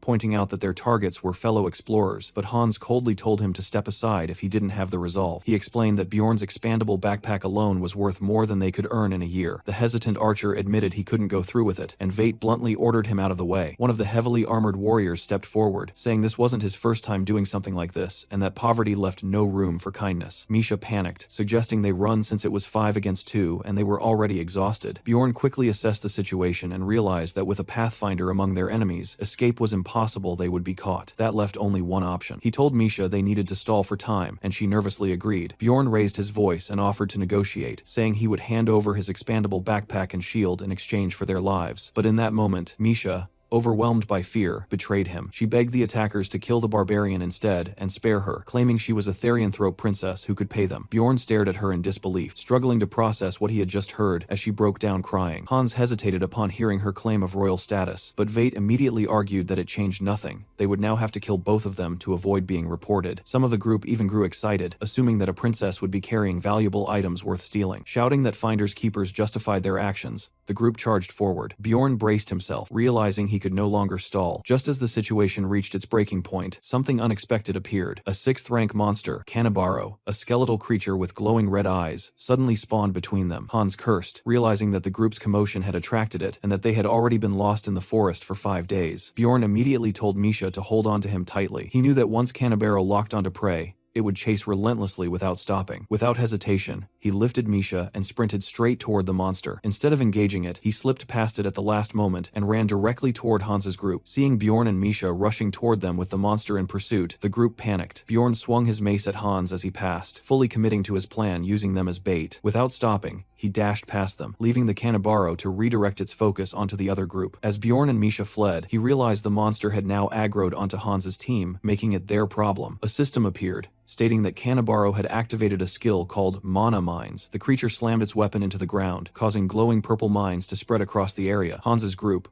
already injured and in chaos, immediately realized the danger. Mines now littered the battlefield, making movement extremely risky. Hans ordered his team to ignore the other group for the moment and focus entirely on dealing with the monster, assuming Bjorn's duo wouldn't get far anyway. Meanwhile, as Bjorn continued running, he suddenly saw one of the mana mines ignite beneath his foot. He instantly understood that at his current speed, avoiding them was impossible. Making a split-second decision, Bjorn chose to keep running straight through them, deliberately stepping on the mines while carrying Misha on his back. As he did, Misha screamed in terror, warning that his foot was going to be destroyed. Meanwhile, chaos erupted behind them as the Kanabaro let out a horrifying shriek and launched its attack. Purple energy gathered around the monster as it summoned hound-like creatures that immediately leapt toward Hans's team. The group tried to dodge, but the scattered mana mines trapped their movements. One of the warriors cried out in terror, realizing he couldn't escape with mines beneath his feet. Explosions tore through the area as the mana mines detonated, shredding several members of the group. The archer woman collapsed in fear, begging for it to stop, but another blast erupted within the purple haze, ripping bodies apart. In the middle of the chaos,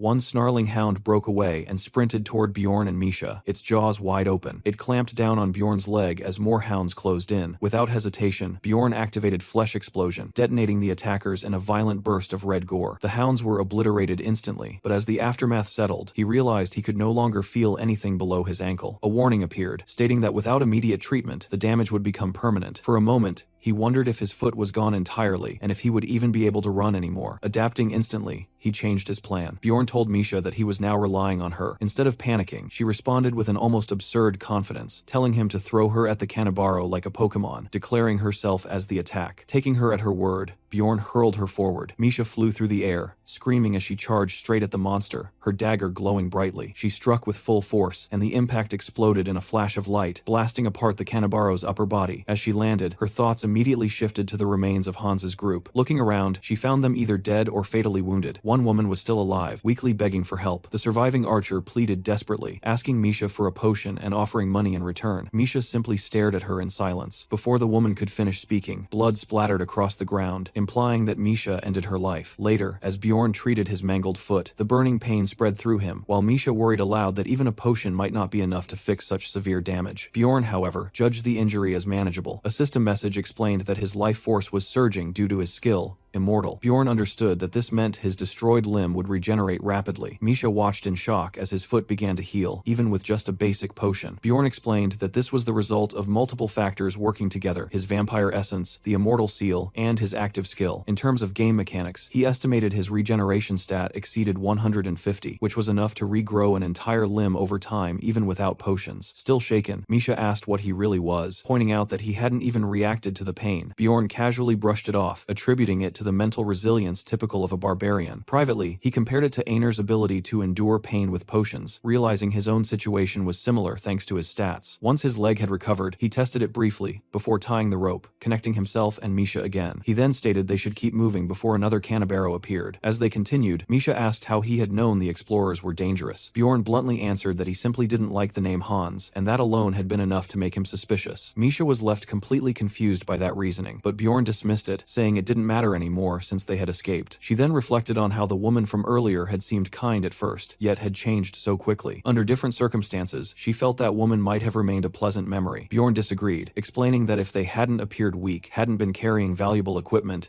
or hadn't met in the labyrinth at all, then maybe things would have been different. Even so, he pointed out that she had still been the first to attack them. He then asked Misha why she herself had entered the labyrinth. She admitted honestly that it was for money, realizing that her own motives weren't much different from the woman who had just died. Bjorn reflected that in a world where failing to pay taxes could cost someone their life, money was the only real form of protection. He guessed that the woman had likely been trying to protect more than just herself, remembering her mention of having children. As they continued walking through the forest, Bjorn felt that this dangerous journey was teaching him more than anything else ever had. Time passed, and the narration explicitly stated that they had now been lost inside the witch's forest for a total of 109 hours. At that exact point, Misha suddenly called out Bjorn's name in surprise. She had spotted a very specific tree marking, and excitedly declared that she had finally found the landmark they had been searching for. That landmark led them straight to the witch's hut, the only resting place in the forest where recovery was safe and uninterrupted. As Bjorn approached it, he silently prayed that nothing would go wrong this time. He reached out toward the entrance, and as his hand made contact, it began glowing with magic. A system message immediately confirmed that the character was entering the witch's hut. The narration explained in detail that the hut appeared randomly within the forest and stayed in one location for exactly 8 hours. Inside, it completely canceled the forest's field effects and functioned as a monster-free safe zone, although it was notoriously difficult to locate. Bjorn reflected that it had taken him a very long time to find the first hut, but this time, thanks to Misha's sharp observation, they had managed to find one much faster. At that moment, with 53 hours still remaining before the labyrinth would close,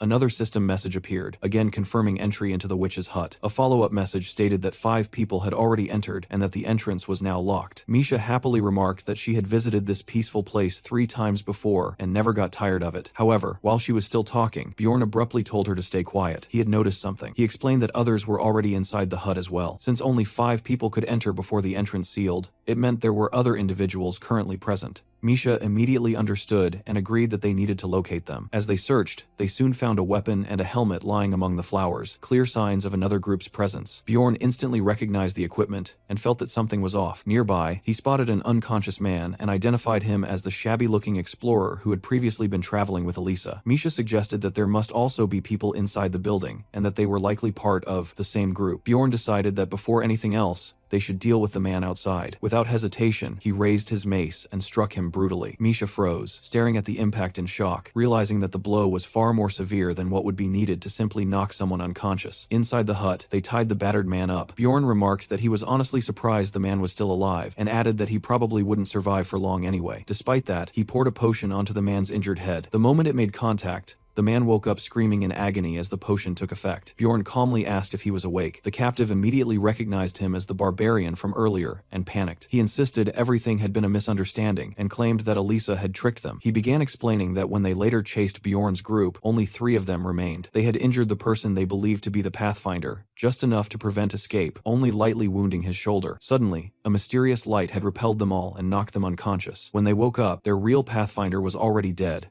killed by an ice spear that had pierced straight through his head. From this, Bjorn inferred that Hikarod's group had managed to escape and that the scream they had heard earlier must have been Rottmiller's at the moment of his death. The prisoner continued, explaining that without a Pathfinder, they had no way to continue tracking and ended up wandering aimlessly. He said the real trouble began on the 2nd day after their Pathfinder died. At that time, Elisa suddenly kissed one of their men. In the flashback he described, she drained the man's life force while clinging to him, grotesquely transforming him. It was then that they realized Elisa was actually an evil priest of Karui, who had been manipulating them the entire time. The captive desperately insisted that all of their misfortune was caused by Elisa's deception. He swore that they had never intended to plunder Bjorn's group, but Bjorn coldly told him to stop talking. The man broke down, apologizing repeatedly, blaming everything on the deceiving woman, promising full compensation, and begging desperately for mercy. Misha, clearly nervous, told Bjorn that she would follow his decision and asked what they should do. Bjorn began reflecting on his past actions. He recalled that every person he had killed in this world had been when he was forced to, and they had all been people he considered irredeemable. Comparing that to this situation, he realized these men had caused trouble, but had not actually killed anyone themselves. That made this situation fundamentally different. His thoughts split into 2 opposing sides. His barbarian instincts argued that morality was irrelevant, and that killing them now would eliminate future risks. His human side pushed back, saying they shouldn't be executed executed over what might have been a mistake and questioning why he was even struggling with this. Bjorn found himself caught in that internal conflict, unable to decide immediately. Eventually, he concluded that those moral standards belonged to his old world, not this one. He asked Misha for her opinion, and she answered bluntly that she couldn't trust the captured men. Whether it had been a mistake or not, they had tried to kill them, and to her, that was unforgivable. Hearing her answer, Bjorn felt as if the fog in his mind cleared. He accepted that in this world, survival meant following its ruthless rules. With that realization, he raised his weapon over the pleading priest, who continued insisting it had all been a misunderstanding. Bjorn acknowledged internally that it might have been accidental that time, but he believed they would do it again. He struck. This became his 10th kill, and immediately a system message appeared, granting him an achievement that permanently increased his mentality stat. Standing over the body, Bjorn reflected that from the very first day in this body, he had already known what he was becoming. He accepted that being a killer was now part of him, something he would have to live with. If he wanted to survive, he couldn't just carry the title of a barbarian, he had to truly become one. Even as Misha noticed his hand trembling slightly, he told her he was fine and ordered her to strip the dead men of their gear. Outside the hut, Misha cried out in shock as she realized what he was doing. When she saw him dragging a bloodied corpse, she demanded to know his intention. Bjorn answered coldly that he was simply doing what was necessary and dragged the body toward the fireplace. A system notification appeared, declaring that a new sacrifice had been offered and extending the witch's hut's open duration by 8 hours. Bjorn observed that this mechanic functioned exactly like it did in the game he knew. He calculated that the remaining bodies would provide them with approximately 24 hours of safe rest. Misha, still uneasy, asked again if he was truly alright. Later, Bjorn asked why she was still standing instead of resting. He decided that he would take the bed first. He collapsed face down onto the pillow and immediately noted how comfortable it was, confirming that a real bed was far superior for sleeping. His heavily muscled body relaxed as he sank into the mattress. As he drifted into sleep, his thoughts deepened. He reflected that his situation had become so extreme that it no longer even felt ironic. The more he embraced the life of a barbarian, the more he found himself able to act like an ordinary human. The bloodied mace lying beneath the bed seemed to reinforce that idea that savagery was what allowed him to cling to his humanity. His mind wandered back to his previous life. He remembered greeting his girlfriend after work, sharing meals with her, watching her study on the floor while he played games, and sleeping peacefully beside her at night. Those memories brought a faint smile to his face even as he slept. Suddenly, he woke up, drenched in sweat. His breathing was heavy as he realized Misha was asleep beside him, leaning against his right leg. Sitting up, he tried to steady himself and wondered if everything he had just experienced was nothing more than a dream. But as he looked at his powerful hand, he reaffirmed that this was his reality now, a life where he fought monsters to survive. Burning skeletons and constant death were no longer distant concepts, but part of his daily existence. He checked the time and realized he had slept for nearly 7 hours. Hearing movement beside him, he noticed Misha cuddled against his leg and assumed the chair must have been too uncomfortable for her. He told her to wake up, but she lazily asked for 5 more minutes. Irritated, he glared at her until she yelped and got up,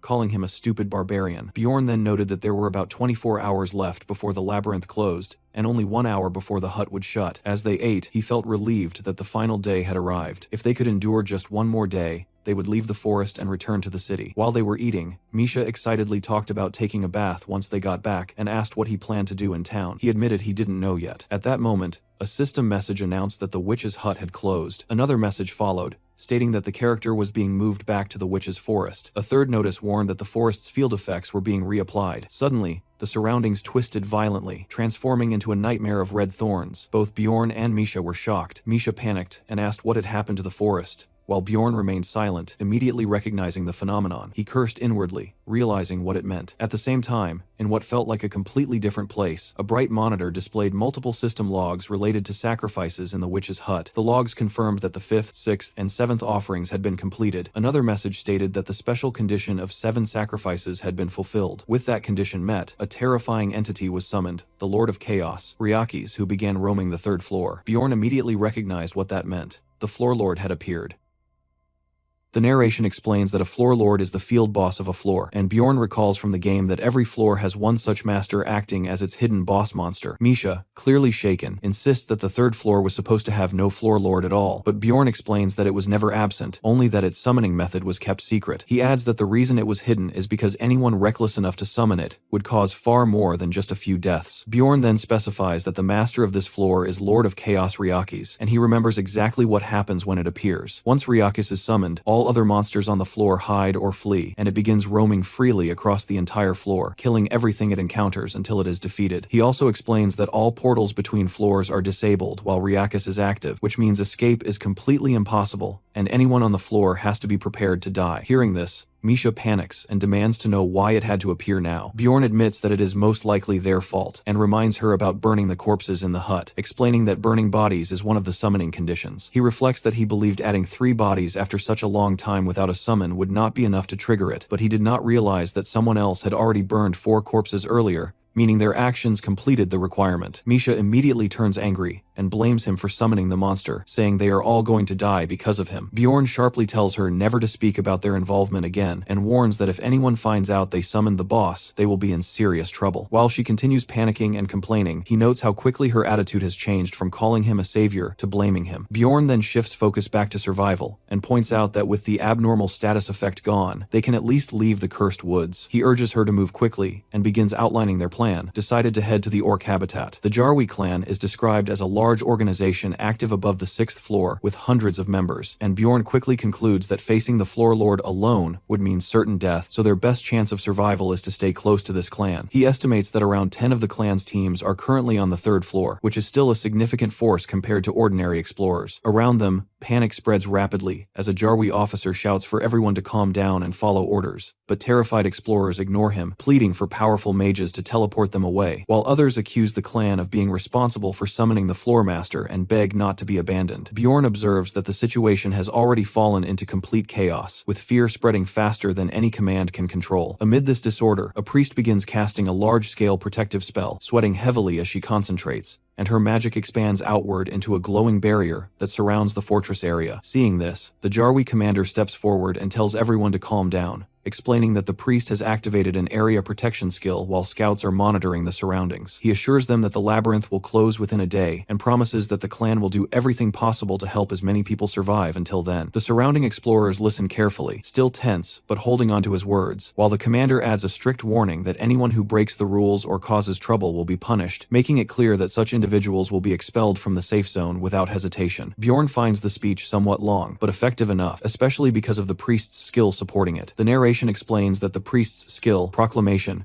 destruction of evil, creates a zone where humans can enter but monsters cannot cross, effectively forming a temporary sanctuary. Sitting with Misha near a tree, Bjorn concludes that they likely will not be expelled, but he also knows that this situation is far from safe and that a bigger problem is coming soon. He asks Misha whether she is confident in her ears, and she casually boasts that people often compliment them, which confuses him for a moment, before he clarifies that he means her actual hearing ability. He then tells her to listen carefully to nearby conversations and report anything useful. Through this, he learns that it has been about 10 years since the 3rd floor lord last appeared, and other explorers are wondering which reckless idiot summoned it, though many feel somewhat relieved that a 6th floor clan is present to help. They also admire the wide-range protection spell, attributing it to the resources of such a powerful organization. Bjorn considers that with the Jarwi clan fully preparing and reinforcing their defenses, it might actually be worth relying on them for survival, at least for now. Meanwhile, Misha ends up dozing off beside him, even drooling slightly as she leans against his arm, which irritates him enough to push her away to wake her up. She quickly sits upright and asks if something is wrong, and he replies that trouble is coming soon, then tells her to look around. He points out the sheer number of people gathered, estimating at least 500 explorers, and when she asks what will happen to them, he explains that there are only around 50 Jarwi members present, so they should pay attention to how such a small elite group manages to control such a large crowd. At that moment, the commander resumes speaking, calling for calm again as the crowd stirs, and explains that this sanctuary is the only safe place on the floor thanks to the proclamation skill. He then asks everyone to show respect to God before revealing the condition for staying inside the safe zone, stating that each person must immediately provide an offering of 1 million stones, whether in currency, magic crystals, or equipment. Bjorn immediately understands this as a calculated move, recognizing that most explorers do not carry that much money and will be forced to give up valuable items instead, which allows the clan to both collect resources and maintain control over the crowd. From the commander's perspective, the payment is presented as both a religious offering and a fee for protection, with reassurances that the clan will keep them safe. Privately, Bjorn remains skeptical, knowing that while the protection skill is powerful, it still cannot compare to the strength of the floor lord, but he also understands that they have no choice but to follow the rules. He tells Misha to take out the items they can afford to lose and use them to pay the fee, relieved that they can use looted gear instead of their essential equipment. He hands her additional items to trade and justifies the decision by reminding himself that survival matters more than holding onto every resource. Nearby, other explorers complain loudly, saying that demanding 1 million stones for a single day is outrageous, and some even decide to leave the safe zone, rather than pay such a price. When Misha returns after completing the exchange, Bjorn acknowledges her effort and quickly calculates that if around 300 people paid the fee, the clan has already earned at least 300 million stones, while also reducing the number of people they need to protect. Even so, he knows that none of this will matter if the Floor Lord reaches this place, because everyone here would die regardless of payments or protection. He understands that many people are relying on the hope that the third floor is large enough to avoid encountering Riakas entirely, whether they stay inside the barrier or leave it. Bjorn, however, does not rely on hope,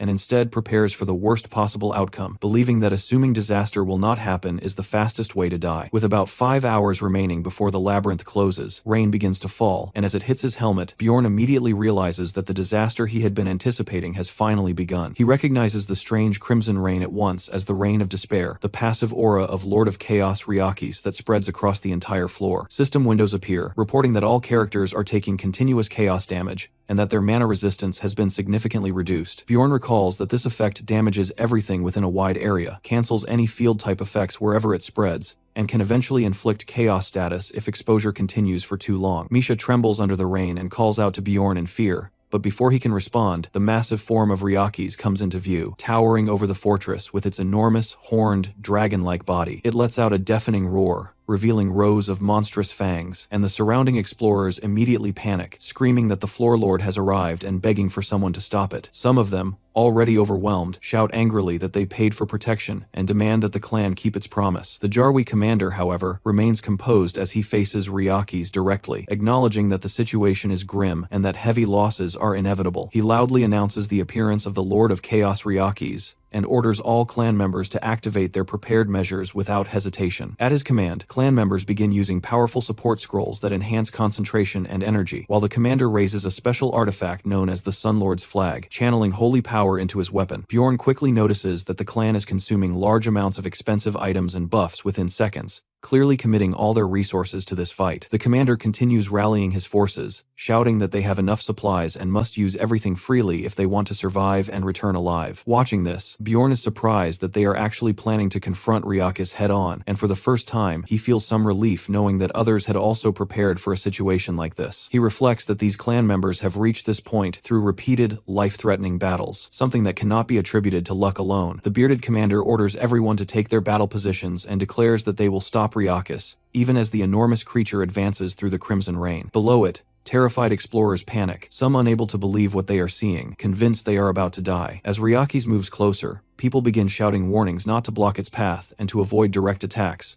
urging others to run instead of getting caught in its movements. Bjorn realizes that one of his long-standing questions about this battle has now been answered clearly as he observes how experienced fighters are handling the situation. In the chaos, a dwarf warrior crashes into Riakas's leg while shouting to a mage about how long a spell will take, while Bjorn notes that melee fighters and tanks are mostly avoiding direct clashes, only blocking weaker attacks and focusing on survival rather than offense. Despite this, some reckless individuals still charge forward, ignoring warnings, and the results are immediate as wounded warriors are healed quickly and sent back into the fight, even while their bodies remain battered. Nearby, someone kneels beside a fallen comrade, grieving that the man should not have died like that, but the commander shouts for everyone to stay focused and not let emotions interfere with the battle. The situation worsens rapidly as one warrior is crushed instantly under Riakas's force, while 3 ranged attackers are killed by a single breath attack. Observers nearby begin murmuring that multiple people have already died and question whether the fight is even possible, while others complain about losing their 1 million stone payment. Bjorn dismisses these complaints in his mind,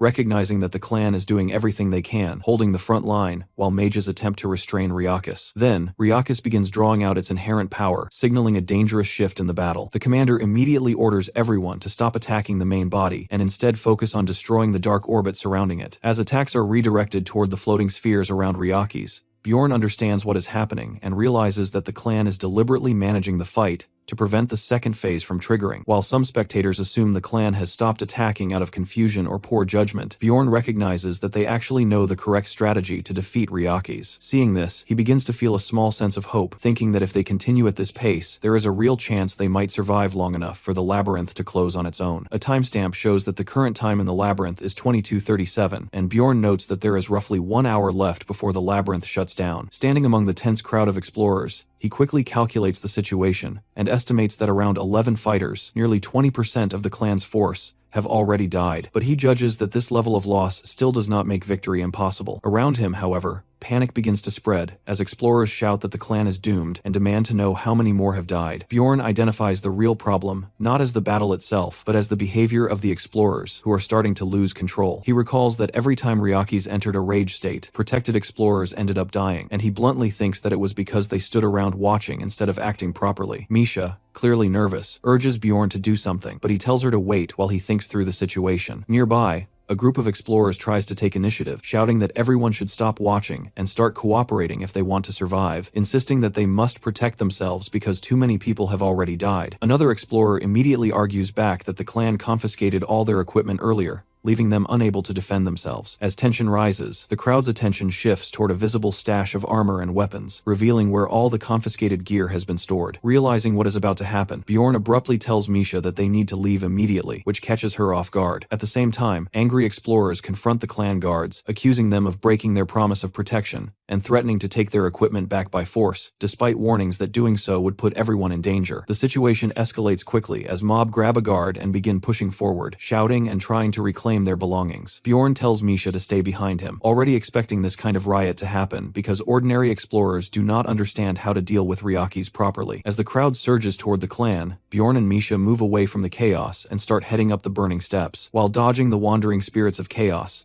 Misha calls out directions, saying the spirits are 5-2 directly ahead, but Bjorn immediately orders her to move right, deciding that there is no time to fight anything and that escape is the only priority. They continue running, ignoring the monsters pursuing them, as Bjorn keeps urging both himself and Misha to push a little further. He focuses on a distant point and believes that once they reach it, they will be outside the central area of the forest and relatively safer. However, just as they move forward, Bjorn suddenly stops, sensing something is wrong, sweat forming as system messages begin to appear. A notification announces that Ryakis has successfully absorbed its inherent power, followed by another stating that the field effect Crevice of Evil will soon activate within a 5-kilometer radius. Darkness begins spreading across the area, and Bjorn immediately recognizes this as Ryakis' ultimate skill. He realizes that this can only happen if Ryakis has absorbed all of its orbs, confirming his worst expectation. Misha, shaken, asks what will happen to them, and Bjorn understands that the situation has become far more dangerous than before. The narration explains that Crevice of Evil is triggered only after Ryakis absorbs all 10 of its spheres, and once activated, everyone within the affected area has 45 minutes to escape. After that time limit, anyone still inside the field dies, regardless of strength. Another key effect is that everyone within the range is gradually pulled toward the center of the floor. A final system message clarifies that all characters in the affected zone will be transported to the center, and in the next moment,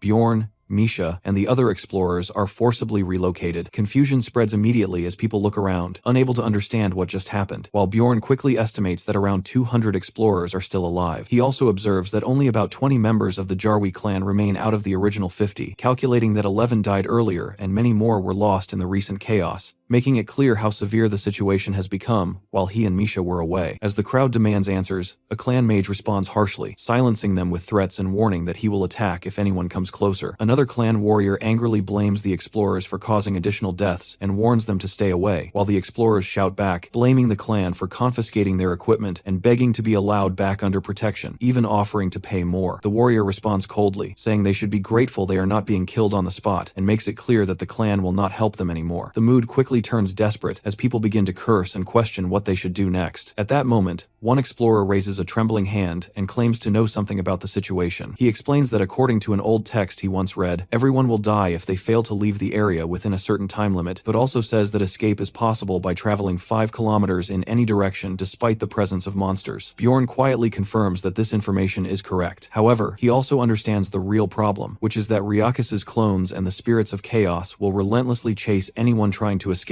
making that option extremely dangerous. Even so, many explorers begin to move, deciding to take their chances. Misha points out that more than half the remaining people are already leaving, and asks Bjorn what they should do. Bjorn watches the situation carefully, and concludes that relying on that plan is too risky. Instead of following the crowd, he decides that they will attempt something with a higher chance of survival. Bjorn moves toward the Jarwi clan forces, deciding that instead of running blindly like the others, he will gamble on them as his best chance of survival. As he approaches, a clan member immediately warns him not to come any closer, but before things escalate, a Therianthrope swordsman notices Misha and is visibly startled to see her there. Bjorn casually greets him, deliberately acting like they are close, while Misha nervously whispers his name under her breath. Without wasting time, Bjorn directly asks whether the clan managed to obtain the rare orc hero's essence. The moment those words leave his mouth, the atmosphere changes. The swordsman's expression hardens instantly, and he draws his weapon, demanding to know how Bjorn could possibly know about something like that. Seeing this reaction, Bjorn quietly smirks to himself, realizing that his first calculated gamble has worked exactly as intended. At this point, the situation inside the clan is already critical. Out of roughly 23 members still alive, their forces are heavily imbalanced,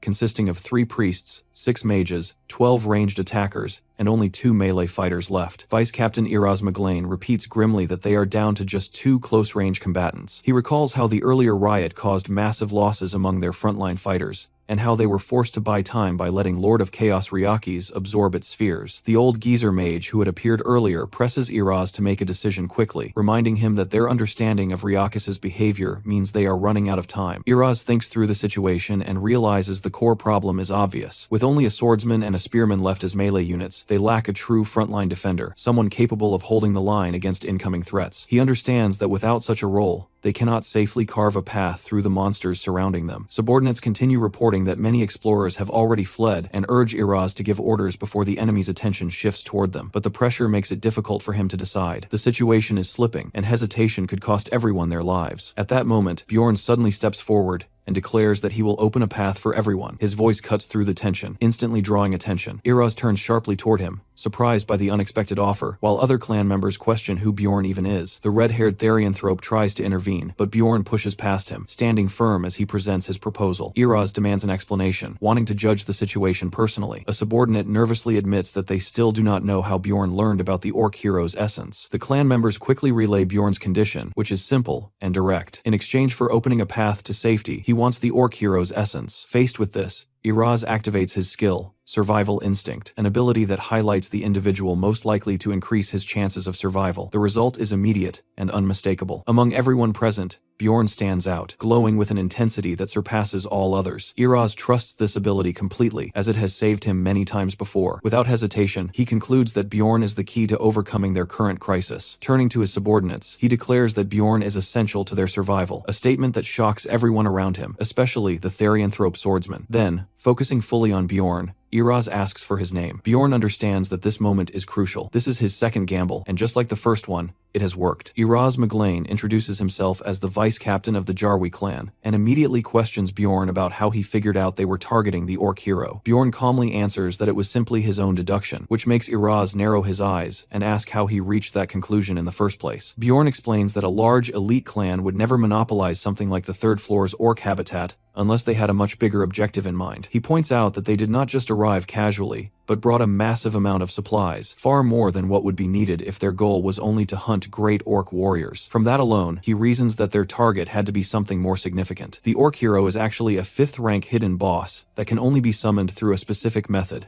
offering a large number of great orc warrior crystals at an altar. Bjorn connects this with what he observed earlier, and concludes that all those supplies were likely meant to prepare for the possible appearance of an even stronger entity, the Orc Lord. At the same time, he notes that since their supplies still seem intact, it likely means they have not yet encountered that higher-tier boss. Hearing this breakdown, Iraz is clearly impressed. He then shifts the topic and asks Bjorn to explain why he believes the clan needs his help so badly. Bjorn answers directly without hesitation, stating that he is a barbarian carrying the immortal effect, and that he also possesses a powerful vampire essence. He continues by mentioning that he has absorbed a corpse golem essence as well, which grants him extremely high pain tolerance. Before Bjorn can continue listing everything, Iraz cuts him off and quickly summarizes the key point. He concludes that Bjorn's real advantage is his ability to keep fighting continuously while sustaining himself with potions, essentially allowing him to endure far longer than a normal frontline fighter. Iraz evaluates this and judges that Bjorn's build is exceptionally suited for the 3rd floor, even surpassing the remaining melee fighters in his clan. Excitement flashes across Iraz's face as he loudly declares that Bjorn is exactly what they need. Without hesitation, he announces that he will invest in Bjorn and support his plan. The Red Therianthrope immediately objects, reminding Iraz that the orc hero's essence was originally requested by a noble, implying they cannot simply give it away. However, Iraz shuts that argument down instantly. He states that they can just report that the essence never dropped, treating it as a calculated loss. If trading a single essence can increase their chances of survival and save even one additional clan member, then it is more than worth it. With his decision made, Iraz orders Karlstein to bring the orc hero's essence. Meanwhile, Bjorn watches all of this unfold and internally acknowledges that his first test has been successfully cleared, his gamble paying off exactly as planned. There are 3 different orc heroes that can be summoned through magic crystal sacrifices, and each of them consumes its own named monster upon appearing. In simple terms, they are advanced mutants, making their essences extremely troublesome to deal with despite being only 5th rank monsters. Because of this, even a 5th rank encounter like this normally requires a full assault squad to handle safely. These bosses are commonly known as the 3 Orc Brothers, and each one drops a different colored essence tied to a unique ability. The first is Danish, who drops a red essence imbued with the skill Shout of Passion. The second is Velta, who drops a blue essence containing Flag of Fighting Spirit. The third is Targus, who drops a green essence associated with the Gigantification skill, which is actually the basis for Bjorn's own shouting ability. As Bjorn thinks through this, he wonders which of these essences he is about to receive. Soon Bjorn got the essence. The moment Bjorn looks at it, he sees that the essence inside is green. Instead of feeling relieved, he feels a strange unease, thinking that luck this good usually comes with a price. System messages appear immediately as he absorbs the orc hero's essence. His strength, agility, fighting spirit, resistance, and bone hardness all increase significantly. Green energy spirals around his body as the essence fuses into him, and Bjorn can feel raw power boiling inside him, almost demanding to be used right away. At that point, Iraz instructs him to remove his current equipment first. As Bjorn strips off his gear, Iraz begins supplying him with additional resources,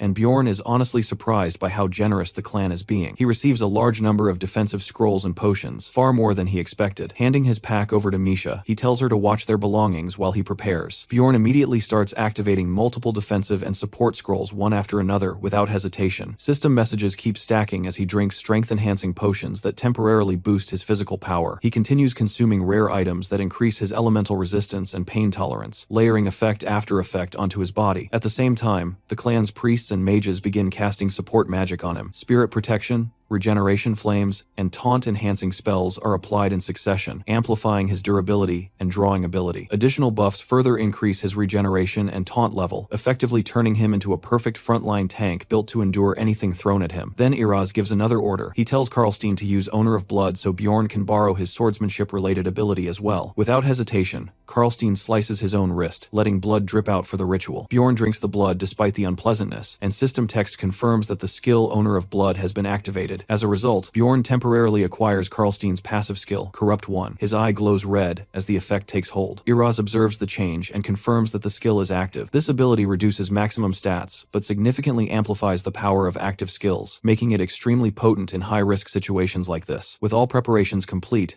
Bjorn suggests they start moving immediately, and Iraz agrees without delay. Bjorn then focuses inward, visualizing the new ability he just gained from the orc hero essence. He activates Gigantification. His body begins to expand rapidly, tearing his clothes. Muscles swell, his frame grows larger, and his presence becomes overwhelming. Onlookers stare in shock as his size increases dramatically. System messages explain that his physical stats, taunt value, and overall presence are all boosted massively. Within moments, Bjorn finishes transforming into a towering giant. Now completely stripped naked in process, he casually refers to this state as his barbarian hero mode. Misha and others nearby stare at him in disbelief, calling him a monster after witnessing the sheer scale of his transformation. The men watching him were amazed by Bjorn's massive pipe, wondering how he got so big. Iraz immediately orders them to bring extra capes. They rush to cover him, and Bjorn ties one around himself like a makeshift kilt. Now fully prepared, empowered, and geared for survival, Bjorn stands ready and declares that he is prepared to charge forward. Bjorn triggered his power immediately, unleashing a furious roar as his energy surged and echoed loudly through the dungeon. With that, he sprinted forward, leading the group's charge while forcing himself to believe that nothing was impossible. Iraz ordered everyone to keep up with Bjorn's pace as he dashed ahead, with the explorers rushing behind him. Behind him were 23 clan members and 43 floor explorers who had given up their gear to join. Under the vampire's sacrificial seal, Bjorn converted their equipment and even their lives into raw stat boosts. As overwhelming destructive power filled him, he felt a grim satisfaction at finally being able to unleash it. He dove forward with a battle cry, crashing straight into a horde of demonic beasts. He recognized them as miniature clones of Ryakis, each over 2 meters tall, though still small compared to his empowered form. As he smashed into them, Ryakis' hatred ability retaliated, dealing massive chaos damage. At the same time, the Crevice of Evil pattern caused the self-destructing clones to damage whoever killed them, reinforcing the need for a tank at the front. Bjorn relied on his vampire essence and source of darkness, knowing he would survive as long as his heart heart remained intact. He realized that fragile, high-damage classes were useless here since they could not endure such punishment. The commander warned him not to kill too many at once, though Bjorn found it difficult to hold back. He activated gigantification, drawing even more monsters toward himself due to his increased size. Acting as a constant source of provocation, he kept every threat focused on him,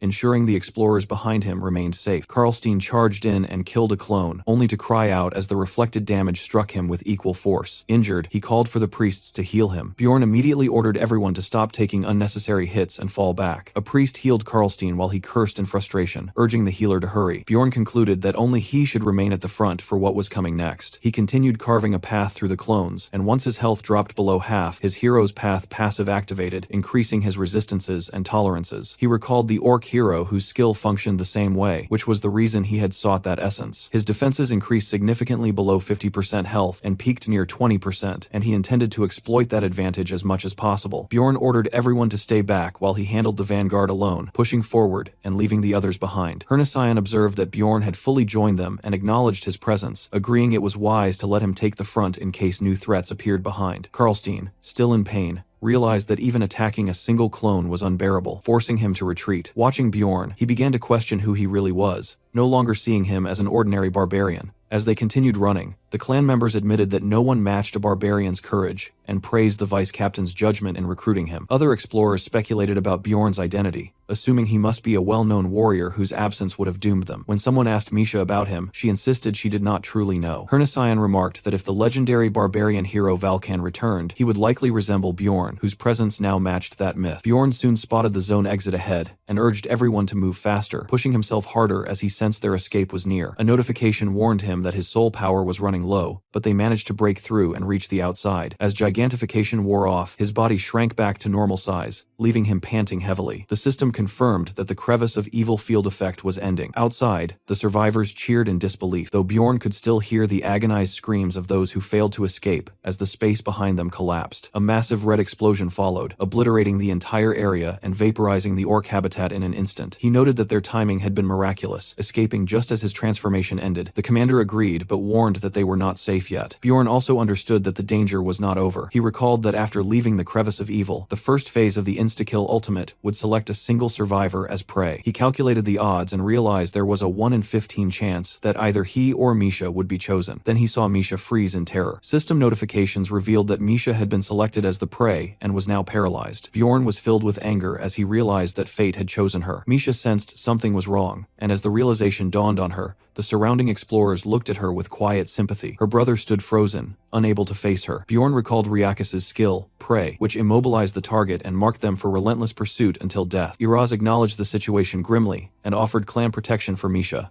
even inviting Bjorn to join them. Bjorn refused, stating he had no intention of serving anyone. Iraz admitted that if Bjorn had been chosen, he would have had no choice. Without hesitation, Bjorn lifted Misha and secured her to his back. Ending their agreement, Iraz bid him farewell and expressed hope that they would meet again in the city. The captain showed confidence in Bjorn's survival, as the clan's mage and priest cast buff spells on him as a parting gesture. System messages confirmed that Wind's Blessing and Sail had been applied, enhancing his speed and soul regeneration. Surrounded by the glow of these buffs, Bjorn acknowledged their support and understood they were likely low on resources themselves. He expressed his gratitude, and the captain urged him to survive, remarking that they would be blamed if he died. Bjorn accepted that, and prepared to move forward once again. Only 15 minutes remained before the labyrinth would close. A massive claw stirred ominously as Ryaki's red eyes flared open, and the system announced that the Lord of Chaos, Ryakis, had awakened. Bjorn immediately broke into a run, carrying Misha on his back. She could feel the heat radiating from his burning skin and hear the roars rapidly closing in behind them, making it clear that if things continued like this, neither of them would survive. Being carried, Misha called out to him, urging him to stop running for her sake, since the monster was after her, not him. She realized that this was why everyone had looked at her with dread, recalling how even her own family had chosen to ignore her. Those memories surfaced bitterly, reinforcing the thought that her existence had always been treated as a threat. Earlier, when she had been paralyzed on the ground, she had trembled at being singled out. Now, on his back, she insisted he had already done enough and would die if he kept helping her. She pointed out that they were not even that close, and claimed she had already fulfilled her lifelong wish because of him. Bjorn immediately immediately rejected that, stating she clearly did not want to die, and that her self-sacrificing words made no sense. As he swatted aside chaos spirits while running, he pressed her on why she was pretending to accept death. She tried to insist she meant it, but Bjorn questioned whether she was actually afraid of being abandoned. Misha argued that she simply did not want to burden him anymore. Bjorn demanded to know if that feeling mattered more than her life, and told her to stop testing him with evasive words. He made it clear that if she truly wanted to live, she should ask him for help so they could fight together for even a small chance. Misha reflected on her behavior and realized she must have sounded like someone giving up instead of supporting the one risking everything to save her. Remembering how Bjorn had carried others before, she understood that he had already shown her the mindset needed to survive since the witch's forest. She accepted that surrendering and complaining was the wrong response in this moment. Finally, she asked him to save her, promising to stay by his side and support him if they survived. She even offered him all the money from the expedition as an added incentive. Bjorn responded with a faint smirk, acknowledging that this was more like it. As Wynn's blessing expired, he realized that all the buffs from the Jarwi clan had run out. Feeling raindrops, he deduced that Riakis was now directly behind them. Seeing even more chaos, spirits blocking their path, he decided to use another trump card earlier than planned. Activating Gigantification again, he enlarged his body, increasing his stats and taunt to draw everything toward himself. He noted that while all his stats increased, what mattered most was that each step now covered far more distance. Estimating he could maintain the form for 2 to 3 minutes, he asked Misha to track the time. She began counting the seconds precisely as he ran forward. Forced to fight while moving, Bjorn started smashing chaos spirits, their deaths corrupting the ground as he continued forward. As more enemies fell, Misha's voice continued counting down the remaining time. When she called out that only 120 seconds remained, Bjorn registered it grimly, followed soon after by her update of 103 seconds. Suddenly, a massive, fiery attack landed in front of them, startling him. As Misha announced that 90 seconds remained, Bjorn braced himself, realizing Riakis' breath attack had finally reached them. The blast wiped out many of the pursuing spirits, reducing their numbers and making it easier for him to move, though it also confirmed they were well within the monster's striking range. Moments later, a colossal limb slammed down near them, nearly crushing them both. Bjorn barely dodged while still carrying Misha, gritting through the pain from the close call. Looking up, he saw Riakis' full, terrifying form looming over them. Without hesitation, he planted his foot and surged forward again. Misha insisted he could leave her behind, but he refused, telling her to stop and making it clear he would not abandon her. He reminded her of his promise and even mentioned that he still needed the money for his frost spirit ring. When she argued that dying over a promise was unreasonable, Bjorn countered that they were not going to die and declared his intention to escape alive. At that moment, his eyes widened as blood splashed, signaling sudden danger. Misha panicked upon seeing his arm severed, but Bjorn ignored it and demanded to know how much time remained. Convinced escape was impossible, she told him to abandon her, but Bjorn, furious and desperate, shouted for the exact time. Through tears, Misha reported that 60 seconds remained. Bjorn charged directly toward the massive beast, resolving that even with one arm, he had to endure for a full minute since escape was no longer an option. He acknowledged that surviving this would be extremely difficult, then launched himself forward. As Misha cried out in shock at his decision to run toward Riakis, he ordered her to keep counting. She continued, her voice trembling as she called out 53 seconds remaining. As he ran, the monster's breath struck the ground behind him. He noted that the creature could not easily attack its own legs and rushed beneath its massive limb, knowing a single mistake would mean death. He continued sprinting with Misha on his back, though another sweeping attack forced him to dodge at the last moment as she called out 44 seconds remaining. Having observed Ryaki's movements earlier during the fight with the Jarwi clan, Bjorn believed he understood its attack pattern. Using that knowledge, he evaded another devastating strike. As Misha shouted that only 30 seconds remained, Riakis continued battering the ground in an attempt to crush them. Bjorn barely managed to survive each impact, exhausted and bleeding, while she updated him that 25 seconds remained. Then another blow descended, and Bjorn realized too late that he could not dodge it. The impact slammed into him, his rope harness straining as his body jolted violently. He screamed under the force as they were driven into the ground once again. As another massive strike followed, he understood that he could not avoid this one either, and accepted that their deaths seemed inevitable. At that moment, a system message announced that Bjorn had exhausted his soul power, followed by another stating that gigantification was forcibly ending. His massive form vanished as he shrank back to normal size. Looking up in shock at the incoming attack, he realized that the timing of the transformation ending had saved him, as his head would have been crushed otherwise. With Riakis' jaws descending and the timer nearly expired, Bjorn faced what seemed to be the final strike. At the last possible moment, he planted his shield and body against the attack, clinging to life as he roared and endured the force. He even bit into the monster while bracing himself, holding on as Riakis thrashed violently. Still clinging to its face, he endured the chaos as the countdown dropped to 4 seconds. Battered and coughing blood, he continued to hold on while the monster opened its massive mouth to swallow them. Facing the end, Bjorn declared that it was already too late. At that instant, a system message announced that the labyrinth had closed, followed by another stating that he was being teleported back to Rafdonia. The destination was confirmed as Rafdonia Square. In the city square, a vortex of purple energy began forming in front of the castle walls as anxious onlookers gathered around. Among the crowd, a little girl quietly wondered whether her father would return alive. Moments later, the portal erupted in a blinding flash as the teleportation completed. Screams broke out instantly as dozens of wounded explorers were thrown out into the square. Citizens panicked, shouting orders to contact the guild, move the injured, and set up shelters as they saw Bjorn and the others sprawled across the ground, bleeding heavily. Bystanders stared at Bjorn's battered body, remarking on how terrible his condition looked, with some grimly predicting that he would not survive much longer. Misha slowly regained consciousness and let out a faint sound. Realizing she was still alive, she looked around in confusion before immediately calling out for Bjorn. Around her, spectators whispered in shock, trying to imagine what could have happened on the third floor to leave even a barbarian in such a near-death state. Pushing through the crowd, Misha desperately begged people to move aside so she could reach him. When she finally got to Bjorn, she found him unconscious, his body covered in blood with dark fluid pooling around his chest. Nearby voices shouted for the temple to be contacted immediately. Misha collapsed beside him, clinging tightly to his body as she broke down, begging him not to die. As she gripped his arm, she suddenly felt a faint heartbeat and froze in shock. Relief quickly followed as she let out a tearful laugh, realizing that he had only been sleeping. Watching his weak breathing, she admitted to herself how much he had terrified her. Later, rumors spread throughout the city that the third-floor lord had slaughtered over 30 members of the Jarwi clan. In a tavern, men discussed the incident, claiming that the official numbers were far too low and that, in reality, hundreds had likely died. One survivor insisted that many had escaped only because of a single explorer's actions. The others clarified that it had not been a well-known officer, but an unknown third-floor explorer whose identity had yet to spread. That explorer was Bjorn, son of Jandel, a barbarian who had reached the third floor only 3 months after first entering the labyrinth. Testimony from a mage described him as someone who had not yet become a hero but possessed the potential to undoubtedly become one. From that, the idea emerged that someone like him deserved a title, and he was given the name Little Valken,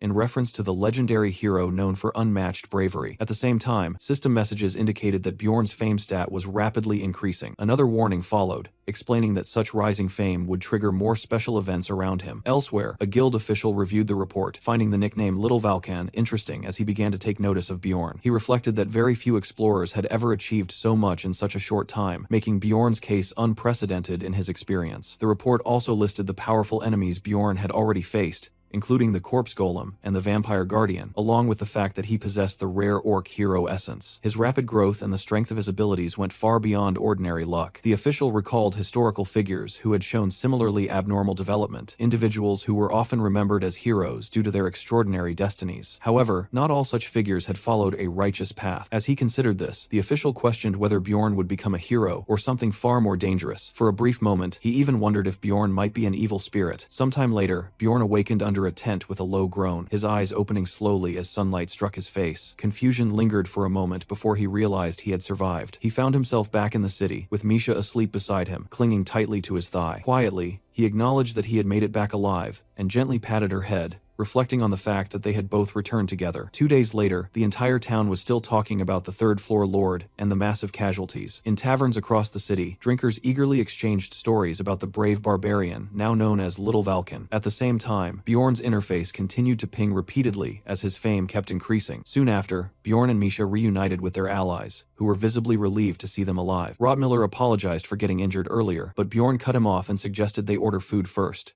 During the meal, Bjorn asked Hikarad what had happened to their group after they separated. The dwarf explained that after treating Rotmiller, they repeatedly used the Guardian's wrist guards to buy time. Misha was surprised at how often the item could be activated, while Bjorn suspected they had used a specific method. Hikarad laughed and revealed that emergency restoration could refresh an item's uses, which was exactly the method Bjorn had in mind. After retreating and stabilizing Rotmiller, they had attempted to find Bjorn and Misha, but failed to detect them. Misha, growing impatient, pressed for more details and learned that on the third day they had encountered a dangerous woman. Hikarad stated plainly that they chose to run away and eventually escaped through a portal leading to the 4th floor. Rotmiller added that by carefully timing their entry, they became the only party to reach that floor due to the entry restrictions. It was explained that the Sky Tower portals changed colors and could be used strategically to block pursuit, while completed trials did not reset. This allowed them to safely camp on cleared floors. Hikarad complained that spending 10 days doing nothing on the 1st floor of the tower had been unbearable, while Bjorn silently silently fumed, thinking that he and Misha had endured far worse during that time. Hikurod then casually mentioned that they had been fortunate enough to obtain an essence during their first trial. He revealed that it was the essence of a 7th rank monster, the Mimic, and admitted that he had claimed it for himself. Hearing this, Bjorn reacted internally with frustration, cursing his own bad luck. The explanation followed that the Mimic was a rare entity that granted the valuable treasure room skill rather than combat abilities.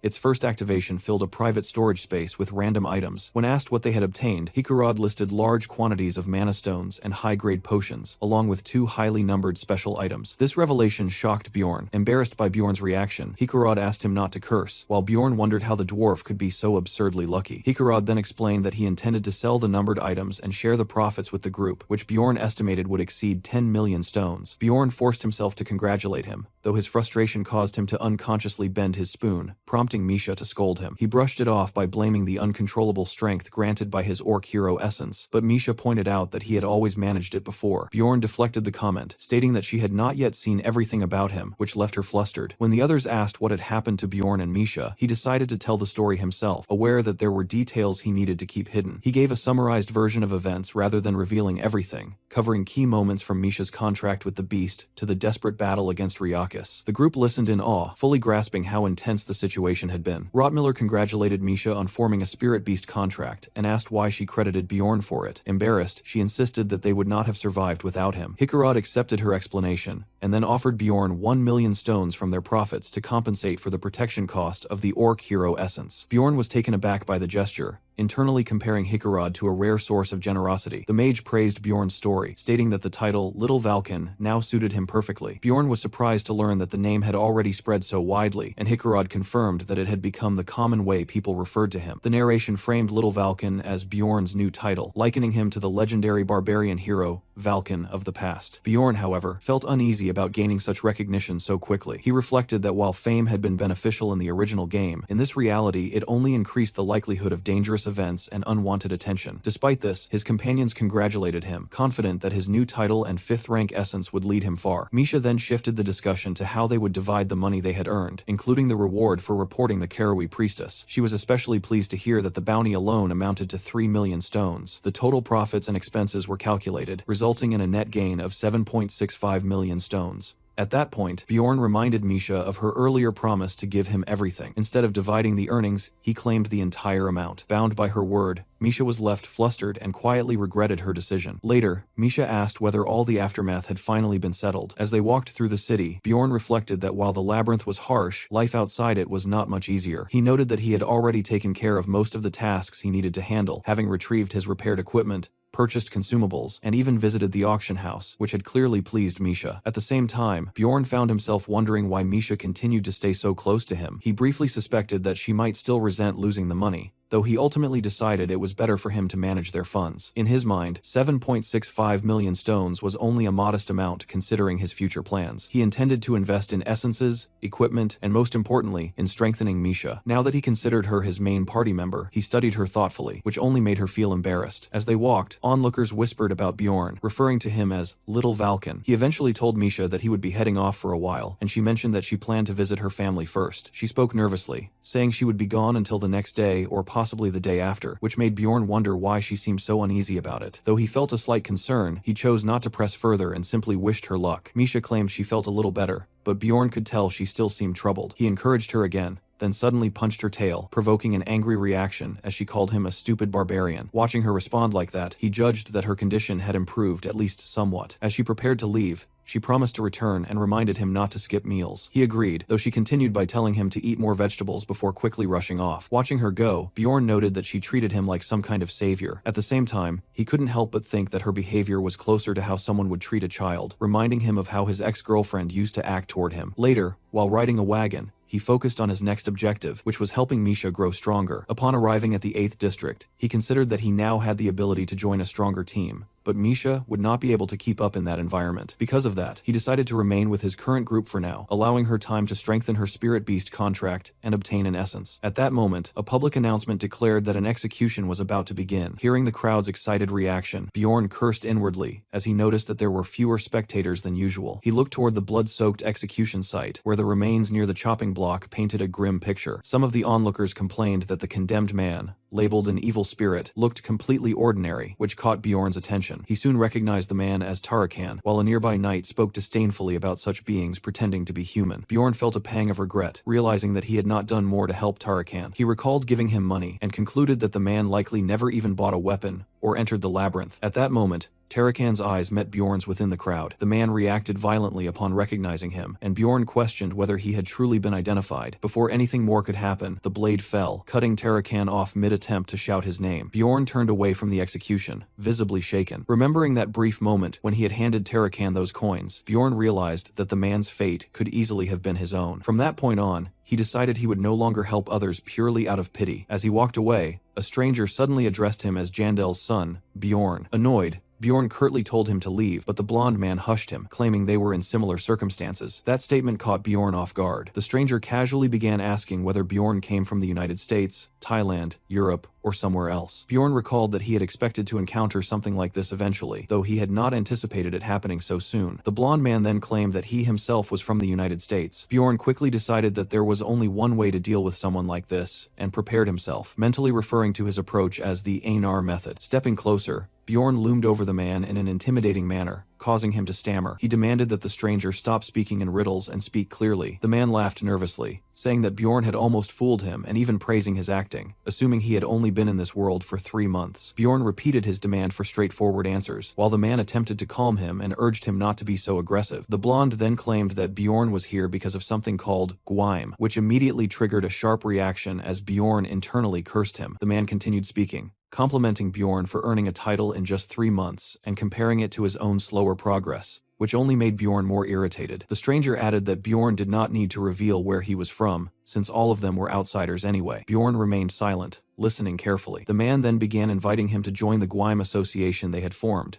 but Bjorn interrupted him with a question. Without hesitation, Bjorn directly asked whether the man was an evil spirit, leaving him momentarily confused. The blonde admitted that he had been speaking indirectly and finally confirmed that he was indeed one. The moment he heard that, Bjorn exploded into action, charging forward with fury. Acting on instinct like a true barbarian, he shouted the vice chief's teaching that any evil spirit he encountered must be killed. The blonde, now terrified as bystanders watched, stammered in fear at Bjorn's sudden intent. Without hesitation, Bjorn swung a powerful punch toward him. That night, at the security agency, a knight approached Bjorn and expressed his gratitude, explaining that his brother had survived the labyrinth because of him. Bjorn asked whether that brother had been part of the Jarwi clan, and the knight clarified that he had only been someone who paid for protection. Hearing that, Bjorn was surprised, realizing that only a handful of those protected individuals had likely made it out alive. Growing hungry and still irritated that he had been unable to kill the supposed evil spirit earlier, Bjorn asked how long he would be required to stay there. The captain hesitated before answering. Not long before that, guards had been shouting at Bjorn to stop, while knights restrained him as he insisted that the blonde man was an evil spirit who had tried something suspicious. The bystanders had been confused by his claim, while the captain explained that the matter was still under investigation. At that moment, a subordinate rushed in urgently, calling for the captain. The knight reported that the suspect possessed a token identifying him as an evil spirit hunter, shocking everyone present, including Bjorn. Later,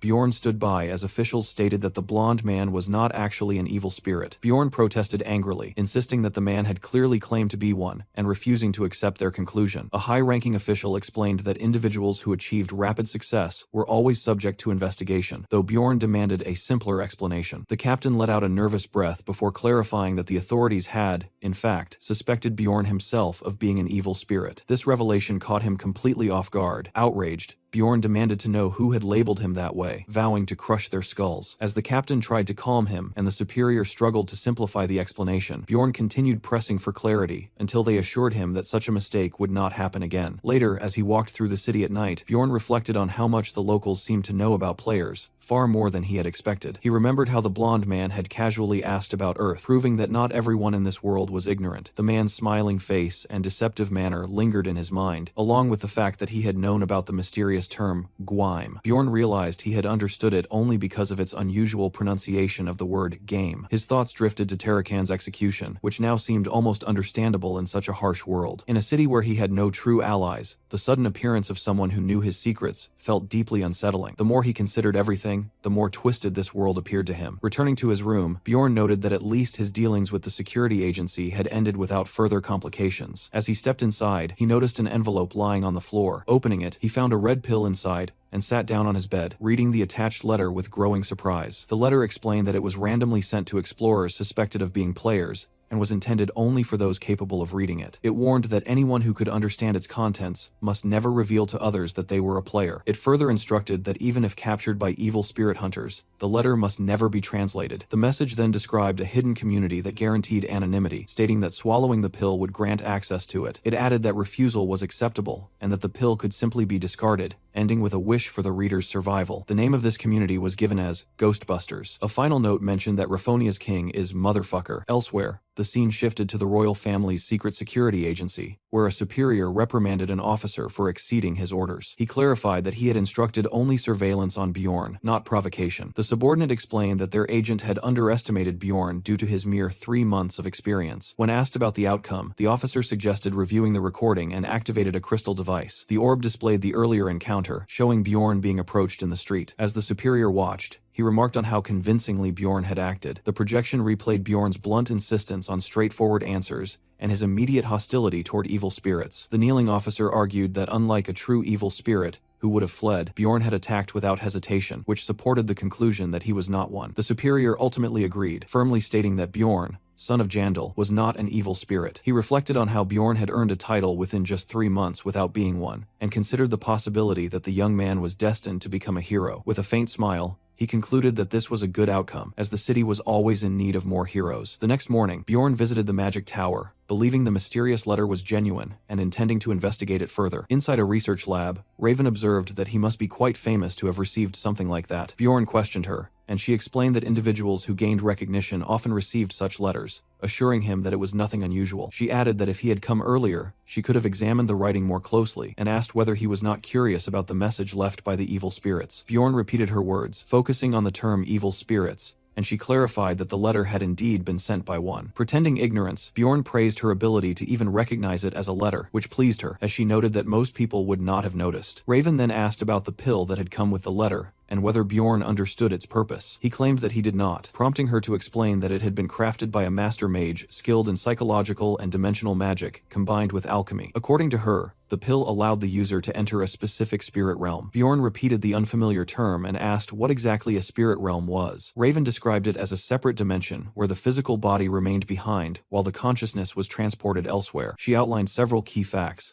explaining that the pill would summon the user to the spirit realm every 15 days, that evil spirits likely exchanged information there, and that many infiltrators who had attempted to enter had ended up dead. Hearing that, Bjorn was visibly shaken, realizing he would have been in serious danger if he had taken the pill without thinking. Raven firmly warned him never to consume it, reassuring him that it was not poison. This led Bjorn to question who would send something so dangerous. She objected to the idea that mages were poisoners and clarified that the pill itself was harmless. She then explained the more widely accepted theory, which suggested that entities within the spirit realm could distinguish evil spirits from ordinary people. If an intruder was detected, their soul could be severed from their body, making the pill extremely dangerous due to its revealing nature. Bjorn understood that this would place his life in the hands of unknown individuals. Raven further noted that within the spirit realm, everyone appeared in soul form, meaning their real-world identities could not be traced. When Bjorn asked whether magic could track who had taken the pill, she replied that it was impossible, otherwise evil spirits would have already been captured. With that, she returned to her experiments, casually mentioning that the next test would involve drawing his blood. As Bjorn sat under a strange machine and watched her prepare an unsettling device, he reflected on the letter's promise of anonymity within the spirit community. He considered that joining such a place could provide valuable information. At the same time, he wondered whether the spirit realm might even hold a way for him to return to his original world. As Raven cheerfully prepared the equipment, he found himself hesitating, unsure whether taking the pill is truly the right choice. Later, back in his room, Bjorn carefully weighed the risks and benefits, ultimately concluding that taking the pill was likely the best option. He reasoned that if it were truly as deadly as it sounded, such a spirit community would not exist in the first place. Even so, he decided not to take it immediately. He realized that doing so right away would make it easy for the sender to identify him as a new member. If he were the only recent recipient, his identity would become obvious the moment he appeared in the community. Because of this, Bjorn concluded that entering now would expose him unnecessarily. Instead, he decided that if he ever chose to take the pill, it should be after 6 months, when multiple new members would have joined and his identity would be less obvious. Since he was not yet desperate for information, he felt no urgency and chose to wait. 15 days after returning from the labyrinth,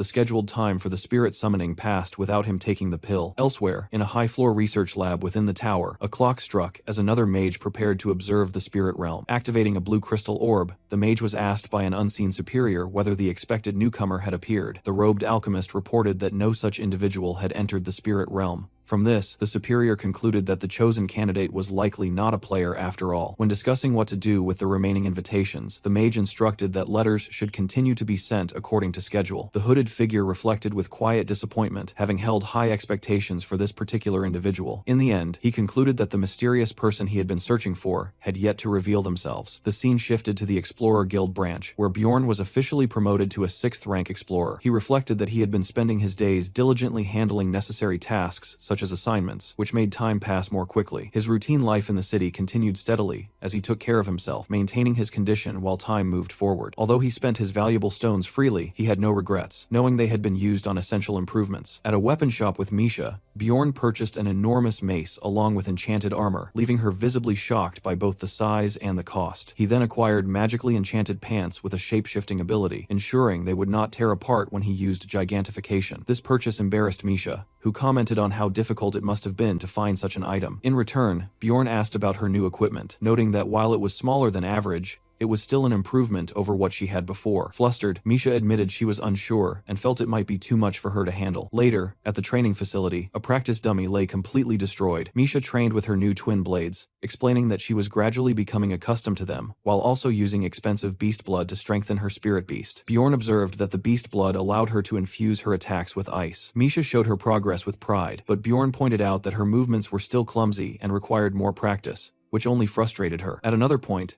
Bjorn upgraded his spirit seal to level 2. He recalled that while the process only took 10 minutes, it compressed the agony of 12 hours from the first level. During the ritual, the shaman had even told him it was acceptable to scream, and Bjorn realized that his high pain tolerance offered no resistance against the seal's effects. A system message confirmed that his mortal seal had reached level 2, granting significant stat boosts, and the shaman expressed surprise that Bjorn had remained conscious throughout. Afterward, the shaman offered to read his fate through a stick drawing ritual that reminded Bjorn of tarot. He selected a stick from the container, and the shaman examined it carefully, appearing puzzled. The shaman then suddenly asked for Bjorn's birthday, which caught him off guard since, as a barbarian, he did not even know it. After making a light remark about that, the shaman proceeded with the reading. Impatient, Bjorn pressed for the result, and the shaman foretold that he would repeatedly encounter all kinds of events, both good and bad, much like a hero. Later, back in his room, Bjorn dismissed the idea of fate as meaningless and resolved to focus only on what he could control. He committed himself to training so that he could endure whatever challenges lay ahead. The next morning, Misha arrived cheerfully with a basket of breakfast to wake him. Bjorn reaffirmed his determination to prepare himself as thoroughly as possible. When he returned to the shaman, the man expressed surprise, noting that no one had ever reached the stage of receiving a 3rd seal as quickly as Bjorn had. He explained that there were 3 possible paths for the 3rd spirit seal: flames, hard steel, or wilderness. Bjorn immediately recognized these options as identical to those from the game, and chose the spirit of wilderness. The shaman instructed him to brace himself, and after another intensely painful session, Bjorn successfully completed the 3rd spirit seal. A notification confirmed that his immortal seal had reached level 3, granting further increases to his resistances and overall stats. Another message stated that his body had been imbued with the spirit of wilderness, significantly increasing his base threat level and granting him the skill Wild Outburst. Bjorn quickly analyzed its potential, recognizing that it greatly increased his ability to attract monster aggression, while the skill itself could temporarily triple that effect and boost his physical capabilities. Exhausted but satisfied, he concluded that provoking monsters to enhance his strength was an ideal trait for a tank. He also realized that combining this with gigantification would amplify his threat level even further. Pleased with his progress, Bjorn prepared to leave as the exhausted shaman dismissed him. However, before he departed,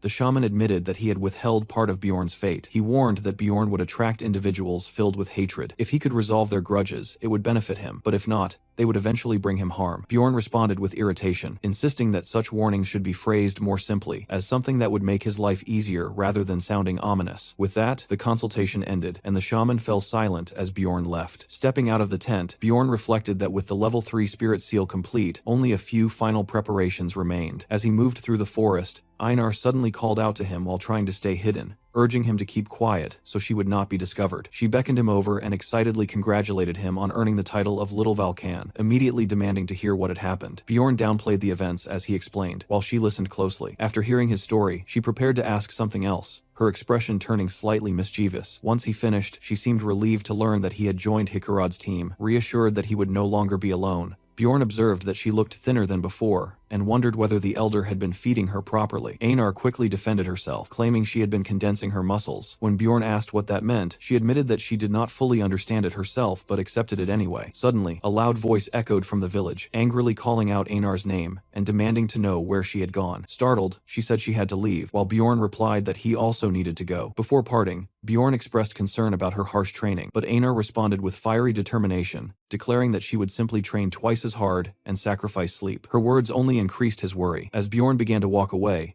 Einar called out to him again, making him stop and turn back. She added that she was glad to see he was doing well, her bright smile reflecting genuine happiness for him. Watching her, Bjorn reflected on how much she had changed. When they first met, she had been driven purely by survival instincts, but now she seemed more at ease, likely because she had found companions she could trust. Without a formal farewell, she promised to return as a stronger and more dependable warrior before leaving. Bjorn remained still for a moment, gazing up at the sky in thought. He began to wonder whether he himself had also changed, whether he had become more relaxed without realizing it. Later, at the library, the blue-haired librarian remarked that he had become quite famous. Bjorn was slightly surprised that she initiated the conversation and wondered if she had something important to say. As he considered leaving, he thought that he no longer needed to maintain a close connection with her as a mage, since he had already reached rank 6 and gained a title. Walking away, he reasoned that he already had a mage in his party, even if that person was not affiliated with the magic tower. He continued justifying his thoughts, assuming that since she worked only as a librarian, she was likely in a situation similar to Dwalki and therefore not worth pursuing. However,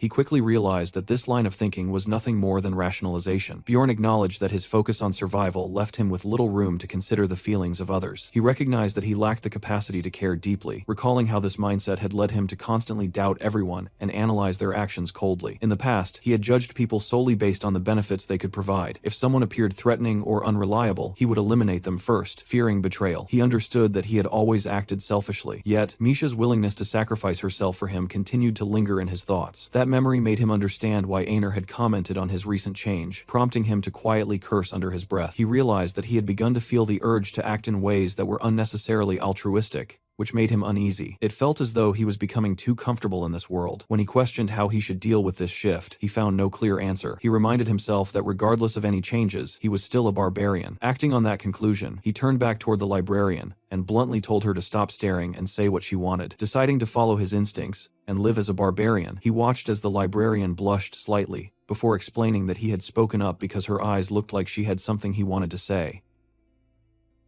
The following day, Bjorn arrives at a cafe that's completely packed with women, and he can barely force his way through the entrance. The moment he steps inside, he already starts regretting coming here, especially since the overly cute and girly name of the place should have been an obvious warning from the start. Inside, the entire cafe looks like a pink-themed dessert haven, clearly meant for women with a sweet tooth, making him feel completely out of place. While he's still taking in the situation, a woman suddenly waves at him with excessive enthusiasm after realizing he's the client she had been waiting for. She introduces herself as Shavin Emir, a blue-haired woman who turns out to be a friend of Lagna, the one who referred Bjorn to her. Despite dragging someone like Bjorn, a literal barbarian, into such a sugary, feminine environment, Shavin casually asks him what he wants to eat. Bjorn responds with heavy sarcasm, telling her to bring him beer and steak, clearly mocking the setting. Without wasting time, he shifts to the main point and directly asks what she actually needs from him. Shavin is genuinely surprised to hear that Lagna didn't explain anything to him beforehand. Deciding to skip unnecessary conversation, she gets straight to the job. She explains that she needs someone to handle patrol duty in the sewers, where a group of freeloaders who avoid paying taxes have been illegally staying. However, the situation is far from simple. None of the patrol members who were sent there previously ever returned. That's exactly why Bjorn has been called in. According to Lagna, he's the most suitable person for this dangerous task. Bjorn tries to argue that there are plenty of more experienced and qualified explorers who could handle it, but deep down, he suspects this mission is far more dangerous than it sounds, possibly involving something like evil spirit hunters, making it feel way beyond what he should be dealing with. Shavin, acting like a total nerdy otaku, dismisses his concerns and insists that he's perfect for the job simply because he's currently a trending hero on what she basically treats like fantasy Twitter. She looks at him as if his popularity alone makes him the ideal candidate. Then, without any shame, she makes a strange request. She asks him to let her pretend that he's buying the cookies she's about to order, just so she can brag to her friends that he gifted them to her. Bjorn agrees to this instantly, without hesitation. After that, she finally brings up the payment, telling him the job will earn him a solid 200,000 stones, which actually sounds pretty decent. But she adds another point, explaining that working with her organization would also boost his reputation, since they are extremely selective about who they hire. Being associated with them would increase his credibility and help him secure more opportunities in the future. Bjorn quickly dismisses that idea, thinking that no matter how strong his reputation becomes, people still wouldn't be eager to hire a barbarian. Even so, he agrees to take the job without much resistance. After he leaves, Shavine reflects on the interaction and feels that Bjorn truly is as unique as she initially thought. She's pleasantly surprised to realize that talking to him actually made her feel more relaxed. On top of that, the fact that he still doesn't know much about Lagna despite their connection makes him seem even more straightforward and genuine in her eyes. Quietly, she finds herself approving of her friend becoming closer to someone like him. Sometime later, deep underground, Bjorn, now acting like the hero leading the charge, meets up with his party right outside the sewer gate. The moment they gather there,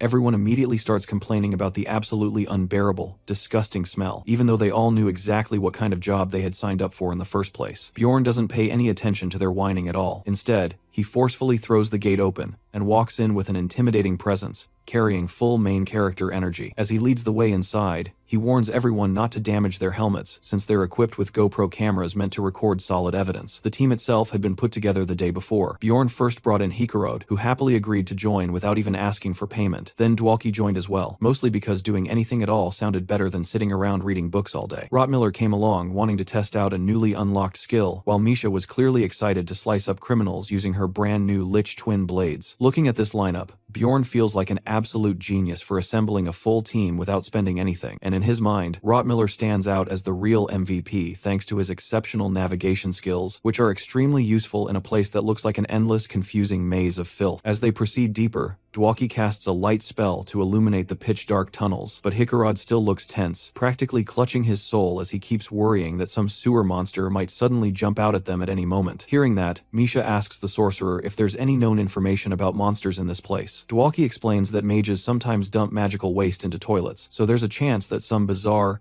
chemically mutated creature could have been created down here. That horrifying thought nearly knocks Misha out mentally, but Bjorn casually dismisses it, pointing out that there haven't been any monster sightings reported in the last 2 years. Right then, Rotmiller suddenly comes to a halt. It's not the smell that alerts him, since everything already reeks, but rather his instincts, as he senses another presence lurking nearby. Trusting his mimic essence, Bjorn immediately prepares himself for a fight. Almost instantly, Misha spots someone clinging to the wall, trying to hide like a cheap, low-effort ninja. Bjorn reacts without hesitation, grabbing the man and slamming him down so hard that whatever invisibility he had is completely broken. The man immediately starts swearing in panic and pulls out his sword, but before he can do anything, Bjorn grabs his arm and snaps it effortlessly like it's nothing. However, Bjorn stops there, realizing that the man isn't really a threat and is just desperately trying to survive. Looking down at him as he curls up on the ground crying, Bjorn questions him and calmly offers to snap his neck next if that helps him start talking. Terrified, the man breaks down even more and confesses that he's nothing more than a poor tax evader trying to get by. At that moment, Rotmiller notices a tattoo on the man's forehead and points out that it symbolizes a great sin. Hikarod adds that he's seen the same kind of mark before back when he used to work with shady individuals during his blacksmith days. Hearing all this, Bjorn starts considering whether it's worth capturing the man alive, since there's a decent bounty of 5,000 stones for that. At the same time, killing him would also be acceptable, as long as everything gets recorded properly. After all, in his eyes, anyone hiding in the sewers while dodging taxes probably deserves whatever punishment comes their way. The desperate man then starts begging for a deal, offering to share valuable information in exchange for his life, but that only irritates Bjorn further. Just when things seem to be going nowhere, the man suddenly mentions a name that immediately grabs Bjorn's attention. He claims there's a dangerous woman with a massive bounty roaming around, surrounded by corpses, which strongly suggests some kind of dark, forbidden magic is involved. The moment Bjorn hears this, his instincts flare up, and he realizes it might be none other than the Karui priestess Elisa. His reaction makes it obvious something serious is going on, and Misha quickly asks what they should do next. Bjorn responds firmly, saying they can't allow a violent, bloodthirsty psycho, especially one who might hold a grudge against them, to keep moving around freely. He tells the group that their first step is to confirm whether it's really her, but at the same time, everyone is already prepared to jump straight into a fight the moment that confirmation comes through. Their new guide takes them along through the sewers for roughly half an hour, before finally coming to a stop at a concealed passage that does not appear on any maps. Bjorn feels a bit surprised that the man never chose to settle down in this place permanently. The man then explains that he had been constantly moving around because a crazy woman had taken over his previous hideout, and that situation was exactly when they happened to run into him. When they finally arrive at what is supposed to be the hideout, Bjorn observes that there is only a single way in and a single way out. This detail makes him smile, since it means the madwoman will have no possible escape route. Even so, he remains extremely suspicious, so he orders the man to go in first. Just outside the main chamber, the group begins to panic when they notice heaps of lifeless bodies scattered around. Despite this, Bjorn forces his trembling guide to move forward, and the unfortunate man ends up activating a trap. Instantly, a barrage of curses crashes down on both of them. Bjorn quickly shouts at the others to retreat at once, while the drug-addled man is torn apart by a revenant's curse that drains his maximum health each time it strikes, and gives him the sensation that his very soul is being sucked away. Elsewhere, Elisa immediately realizes that her curse has been triggered, and she starts wondering whether the attackers might have come from the temple. Her heart begins pounding rapidly because she has still not managed to locate the entrance to the underground city. Because of that, she turns to the voices inside her head, waiting for them to guide her toward her next sacrifice. At the same time, Bjorn receives a notification informing him that more than 100 revenants have ambushed him. However, due to his resistance to dark effects, he ends up losing only about 1/3 of his maximum health. Holding the drug addict in front of him as a human shield, Bjorn tells Misha that he is somehow still alive, even though she is visibly worried about him. When he looks at the man's hollow corpse, which now has 0 maximum health, Bjorn immediately understands how that curse would have affected him, and he feels genuinely thankful that the expendable vagrant, who had no family, ended up taking the blow instead. Hikarad then notices a nameplate on the man and discovers that he is yet another person named Hans. They proceed into Hans's room, which turns out to be unexpectedly clean and well furnished, far more than one would expect from someone who had described himself as a homeless wreck. Even so, there is no trace of Elisa inside, until Dwalki senses a flow of magic coming from a specific spot on the floor. Bjorn suddenly drops to his knees, confusing everyone in the group, and informs them that he is about to break open a magically protected trapdoor using his thick metal rod. Dwalki questions whether brute force can even work against magical barriers, but Bjorn activates his gigantification ability and states firmly that if something does not break under sheer strength, then it simply means the strength being used is not enough. Everyone looks on in complete disbelief as he smashes the enchanted trapdoor, as if it were nothing more than paper, and afterward he casually throws a bit of humble pie in Dwalki's direction for having doubted him. Miller then picks up Elisa's trail again, and remarks that she appears to be alone, which likely makes it safe for them to proceed and check things out. Relying on his newly enhanced sixth sense, Bjorn tells the group that it is time to move. Far beneath them, in the underground city of Noark, a messenger rushes toward the vice captain and reports that the old trapdoor has just been completely destroyed. What makes it even stranger is that it does not seem to be the royal family responsible this time. The vice captain comments that no one has used that route ever since the Karui cult incident, and he orders the messenger to verify whether the temple priests are involved again. He places his trust in Amelia, the red-haired woman, to take care of the situation, while Bjorn and his group step into a section of the labyrinth that looks entirely different from the sewers they were previously navigating. Misha asks whether either Dwalki or Hikarad recognizes this place, or knows what it might be, but both of them admit that they have no idea. Miller then interrupts,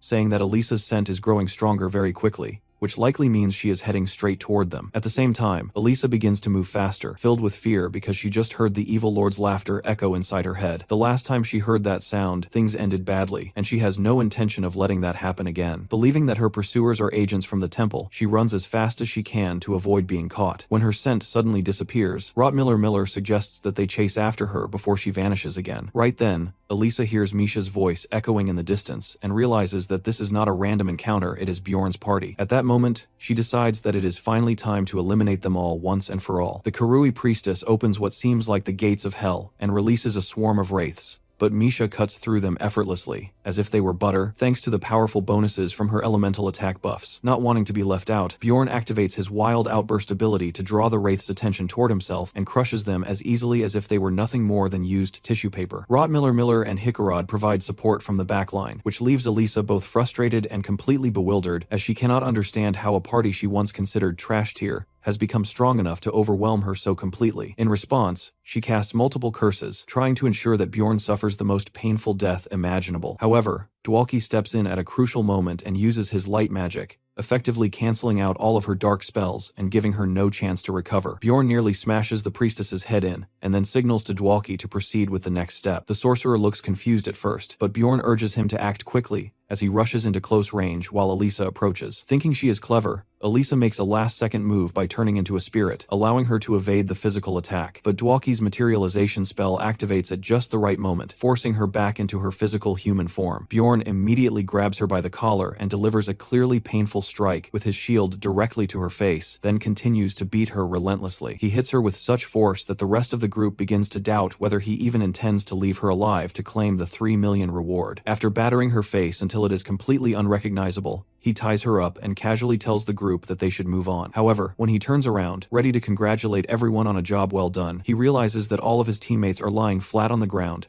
unconscious. At that moment, a system notification appears, informing him that he has been poisoned with basilisk venom. Fortunately, his resistance to poison allows him to remain conscious and continue moving. As a familiar red-haired figure comes into view, Bjorn experiences a flash of PTSD, as he had just been thinking that everything was going a little too smoothly. Amelia appears impressed that he is still able to move despite being poisoned, and comments that her favorite barbarian has grown significantly stronger. Seeing his entire party lying on the ground, she asks whether he is refusing to flee because of them. Bjorn, however, feels frozen in place by her unsettling aura and assumes that she is targeting him now that he has gained some recognition and she has heard about him wandering through the sewers. He calls her out as a liar, reminding her that she once promised to let him go, and demands to know why she is here. His question clearly irritates her, and she responds sharply that he is the one who intruded first, asking how he managed to find the secret entrance. Bjorn, responding in his usual blunt and primitive manner, asks what she is even talking about, which confuses her enough to make her wonder whether he somehow opened the door by accident. He then explains that he simply smashed the magical door with his mace like a caveman until it broke, leaving her stunned. She then asks why he would even do such a thing, and he honestly replies that he was only after the priestess. Amelia quickly pieces everything together, but when Bjorn suggests that he will leave peacefully, she makes it clear that she cannot allow him to walk away now that he knows about the secret entrance. He once again offers a pinky promise in an innocent manner, but she tells him that this situation is different. Realizing what that means, Bjorn removes his armor and begins explaining that there are 2 best ways to make someone extremely angry. He starts by saying that the first way is to stop in the middle of a sentence, and just as she waits patiently for him to reveal the second reason, he abruptly cuts himself off and hurls his mace straight at her face. As expected, Amelia easily dodges the weapon, but Bjorn immediately follows up with another attack, throwing his entire suit of armor like a forbidden version of Captain America's shield throw. She avoids that as well, just as he anticipated, but he then lunges forward and attempts to stomp on her flexible body, only for her to evade once again because the move is far too predictable. Then he finally makes his real move. Bjorn activates his gigantification ability, which causes his thick, muscular barbarian arms to extend much farther than anyone would expect, completely catching her off guard. With his fist lifted high like a massive wrecking ball, fully prepared to bring it down on her with crushing force, he shouts that the fight is over and slams his punch straight into her face, delivering it with a level of brutal equality that even Kazuma Sato would approve of. Just as he prepares to swing again, she suddenly surprises him by charging energy into her dagger. He immediately assumes that she is about to cut off her own arm in order to escape from his grip. Reacting instantly, Bjorn uses his flesh explosion ability right in front of her, blasting her with a shocking spray of acidic blood directly to the face, leaving Amelia momentarily speechless as she takes the full force of what could only be described as Bjorn's signature move. Despite enduring such a savage attack, the woman still somehow manages to counter. Realizing this, Bjorn decides to escalate things and prove his dominance. He delivers a powerful kick with his legs, which are as thick as logs, striking her hard in the ribs. As he watches her stagger and fade in and out of awareness while coughing up blood, he begins to feel that fortune might finally be turning in his favor. However, that sense of hope vanishes instantly the moment he hears her voice coming from behind him. At that point, the system casually informs him that she has just used an ability called auto-reproduction to create a clone of herself, leaving him completely stunned. Without warning, she suddenly rushes in and delivers a perfectly executed strike to his back, almost like a textbook Asura-style kick, while mockingly commenting that he should be fine if the rumors about him possessing vampire essence are true. The impact is so powerful that he cannot even properly curse before his head is cleanly knocked off his body. The only reason he is not completely dead is because his heart somehow remains intact. Even with such severe damage, the regenerative effects of his vampire essence activate at full power, rapidly restoring his body. Amelia looks genuinely impressed by how quickly he recovers, especially after she uses just a single potion. Bjorn suddenly springs back up, appearing confused and slightly irritated, and questions why she did not finish him off when she had the opportunity. She sighs and remarks that he is still as foolish as ever, pointing out that he chose to ambush her as his method of survival, even though she was clearly willing to talk. He refuses to accept that explanation and argues that he had no other option because she was giving off an unmistakable "I'm about to silence you" kind of vibe. This only irritates her further,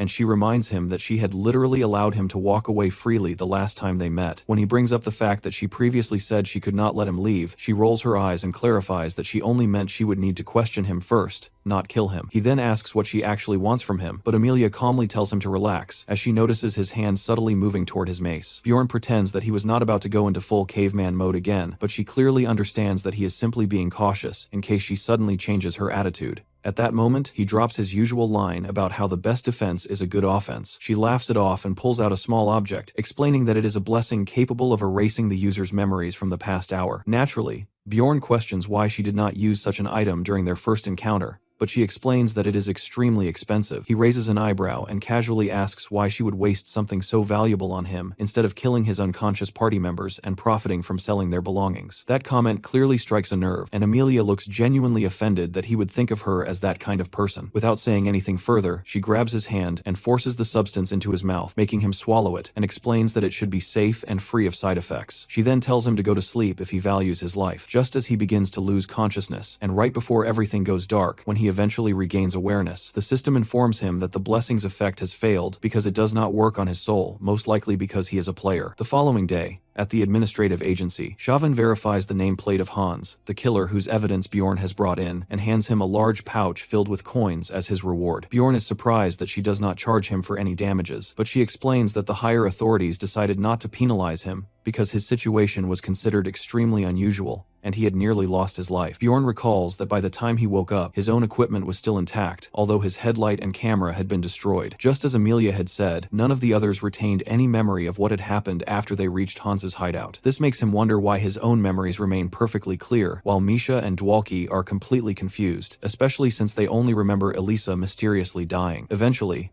Miller comes up with a surprisingly clever theory, suggesting that they must have been involved in a fight and that Bjorn's mace likely caused the severe damage to Elisa's face. He also theorizes that she probably used a curse to erase their memories. Dwalki finds this explanation believable, and Hikarad seems perfectly content with the situation, since they managed to survive while she ended up dead, and they still received the reward money. When they step outside, they encounter Chauvin and Hikarad, who mention that they were considering coming in to check on him because he had taken too long. Bjorn privately doubts that the scholarly librarian and the studious woman would have been much help anyway, but he does notice that Hikarad appears to be quite wealthy, judging by her high-quality equipment. Chauvin teases Hikarad for being so concerned about Bjorn, clearly enjoying the moment. Later on, Bjorn meets a paladin who confirms that the witch they dealt with really was Elisa, and assures him that their order will not forget his assistance. With that confirmation, Bjorn officially secures the bounty. The news further boosts his reputation, and now the women working at the agency cannot stop talking about him, gossiping about how he can grow incredibly large during battles, and making equally suggestive comments about him outside of combat. Hearing them whisper shamelessly right in front of him irritates him, as it makes him feel like some kind of exhibit in a zoo. Chauvin suddenly slams the table and scolds the overly enthusiastic women, ordering them to leave before she reports them for harassment. After things calm down, Bjorn tells her that he needs to meet up with his companions. Chauvin casually suggests that he should visit the library sometime, mentioning that Hikarad has apparently been preparing something special for him. He agrees, deciding that he will check it out later. When he arrives at the bar, he finds Hikarad laughing wildly, Misha nearly collapsing from laughter, and Dwalki completely passed out as if he had drunk an entire barrel of alcohol. As soon as they notice Bjorn, Hikarad greets him dramatically, while his greedy eyes remain fixed on the money Bjorn is carrying. It turns out that the bounty on Elisa was an enormous 10 million stones, so even after dividing it equally among 5 people, each of them still receives 2 million stones. While Bjorn had endured severe injuries, losing his hand,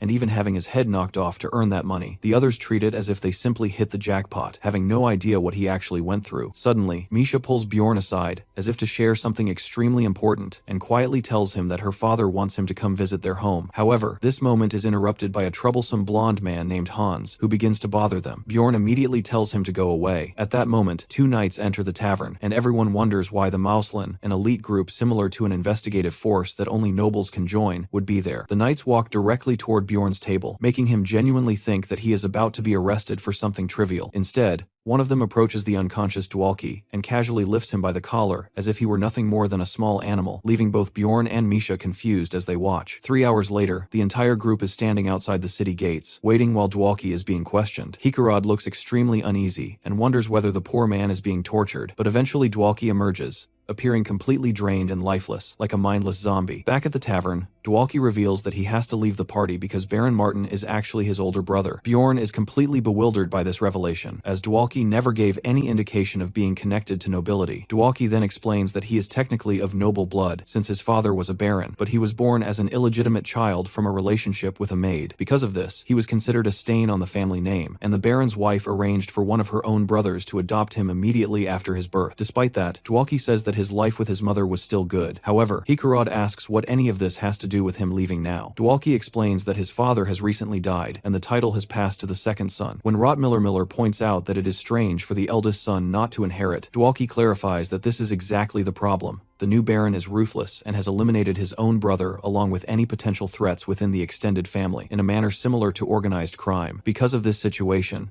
the sudden visit from the Mausoleum was likely meant as a warning to keep Dwalki out of public attention. Frustrated, Dwalki says that he had only just begun to enjoy his life, but now, due to the growing fame of their group, he has to disappear again. Bjorn asks him if he is seriously quitting simply because his older brother demands it, and Dwalki reluctantly admits that he is. Instead of accusing him of a serious offense, the Mausoleum have imposed a ban that prevents him from entering the labyrinth. This creates a major problem for Bjorn, as he now has only 9 days left to find a replacement mage for the team. That night, they all take the time to say their goodbyes. When Misha hears that Bjorn is planning to head to the library, she asks if she can come along because she is feeling bored, but he tells her that instead of wasting time, she should go and train. Later, inside the library, Bjorn formally introduces himself to Hikarad. When she asks why he has come to read so close to closing time, he politely but very directly asks her to quit her job and join his dungeon party. She immediately rejects the offer. Seeing her react with a slightly smug attitude, he switches tactics and remarks that it is a shame she is too weak to be of any real use. He continues to tease her, saying there is no reason for her to feel embarrassed about being weak. Hikarad quickly responds that she never claimed to be weak, and Bjorn assumes that means she must have some level of skill. Instead of continuing that line of conversation, she changes the topic and asks if he has really been curious about this all along. Bjorn pretends not to understand, and says that he cannot change her mind anyway. He then mentions that Shavan told him she had something for him, but Hikarad looks confused, and questions whether that is actually how it was said. She explains that Shavan wanted to thank him for helping her, but instead passed the responsibility of returning the favor onto Hikarad, behaving somewhat like a temperamental queen. When Bjorn asks what she intends to give him, she replies that it is books, which immediately excites him. The permission she grants allows him access to restricted, high-security books that are normally reserved only for nobles. He asks whether that is truly allowed, and she assures him that it is fine as long as he keeps quiet about it. She also mentions that hardly anyone pays attention to this place anyway, which makes Bjorn start wondering about her situation. Soon after, Bjorn immerses himself completely, entering a full nerd mode as he begins reading through the restricted materials, discovering that they are filled with extremely useful information. However,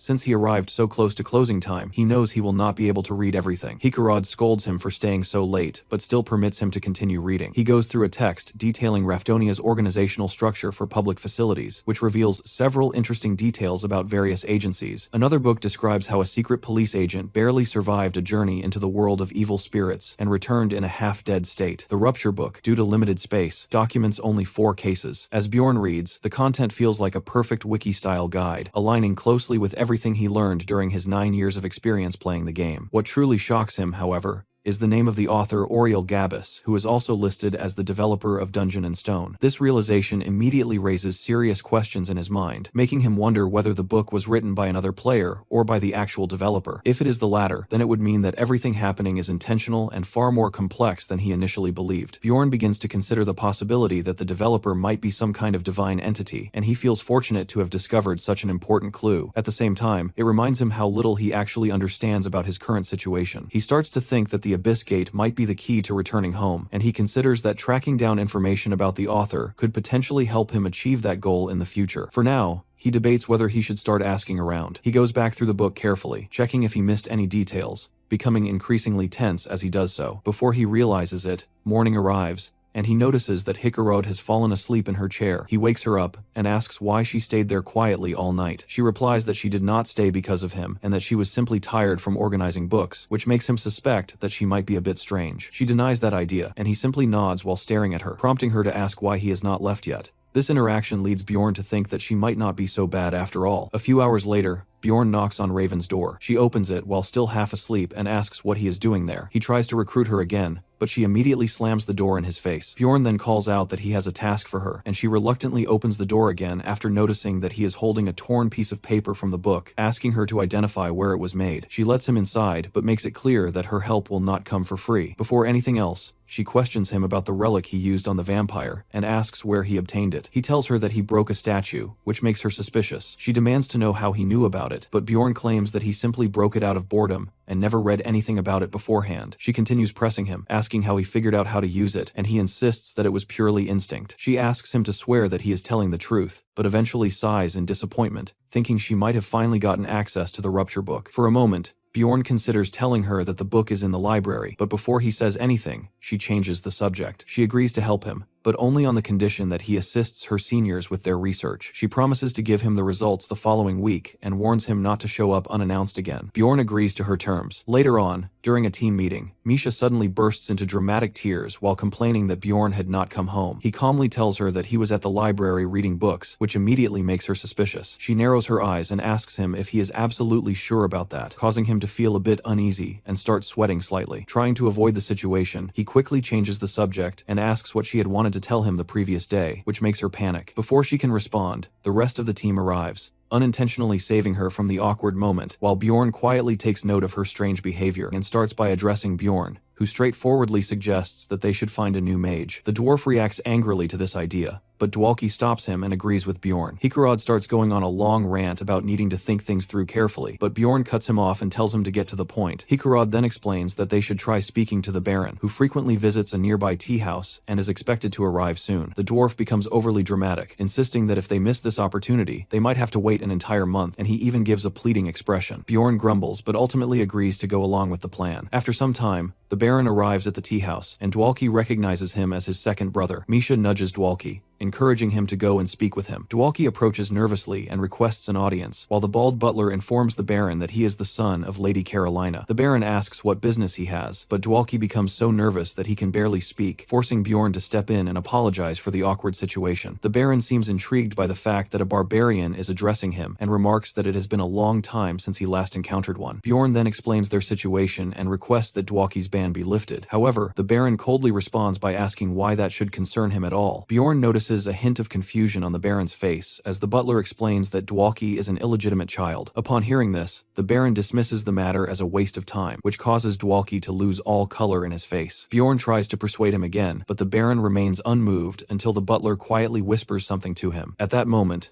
the Baron suddenly freezes, realizing that Bjorn is actually little Valkan. His attitude immediately changes, and he praises the butler for recognizing him. Showing off his golden rings, he agrees to lift the ban, but only on the condition that Bjorn does him a favor. In return, he wants Bjorn to attend a banquet in 2 months. He even jokingly asks Bjorn to perform circus tricks, which irritates him, but then offers a payment of 1 million stones. Bjorn pauses for a moment, then smiles and agrees, saying that he will gladly do it for the sake of his team, and definitely not because of the 1,000,000 stones. The next day, the group quickly goes to check on Dwalki, who still appears completely exhausted. He explains that although he has been allowed back into the labyrinth, the entire process felt suspiciously easy. Bjorn assumes that this is due to the Baron's overwhelming influence, and quietly hopes that he might reach such a level of power himself someday. Hikarad then distributes the promised reward, but none of the others accept it out of embarrassment. He thanks Bjorn for setting aside his pride as a warrior, but Bjorn simply thinks that it would have been foolish to turn down 1,000,000 stones. The dwarf becomes emotional and vows that he will never forget this, and will repay Bjorn one day, but Bjorn brushes it off casually. Dwalki also makes a heartfelt promise,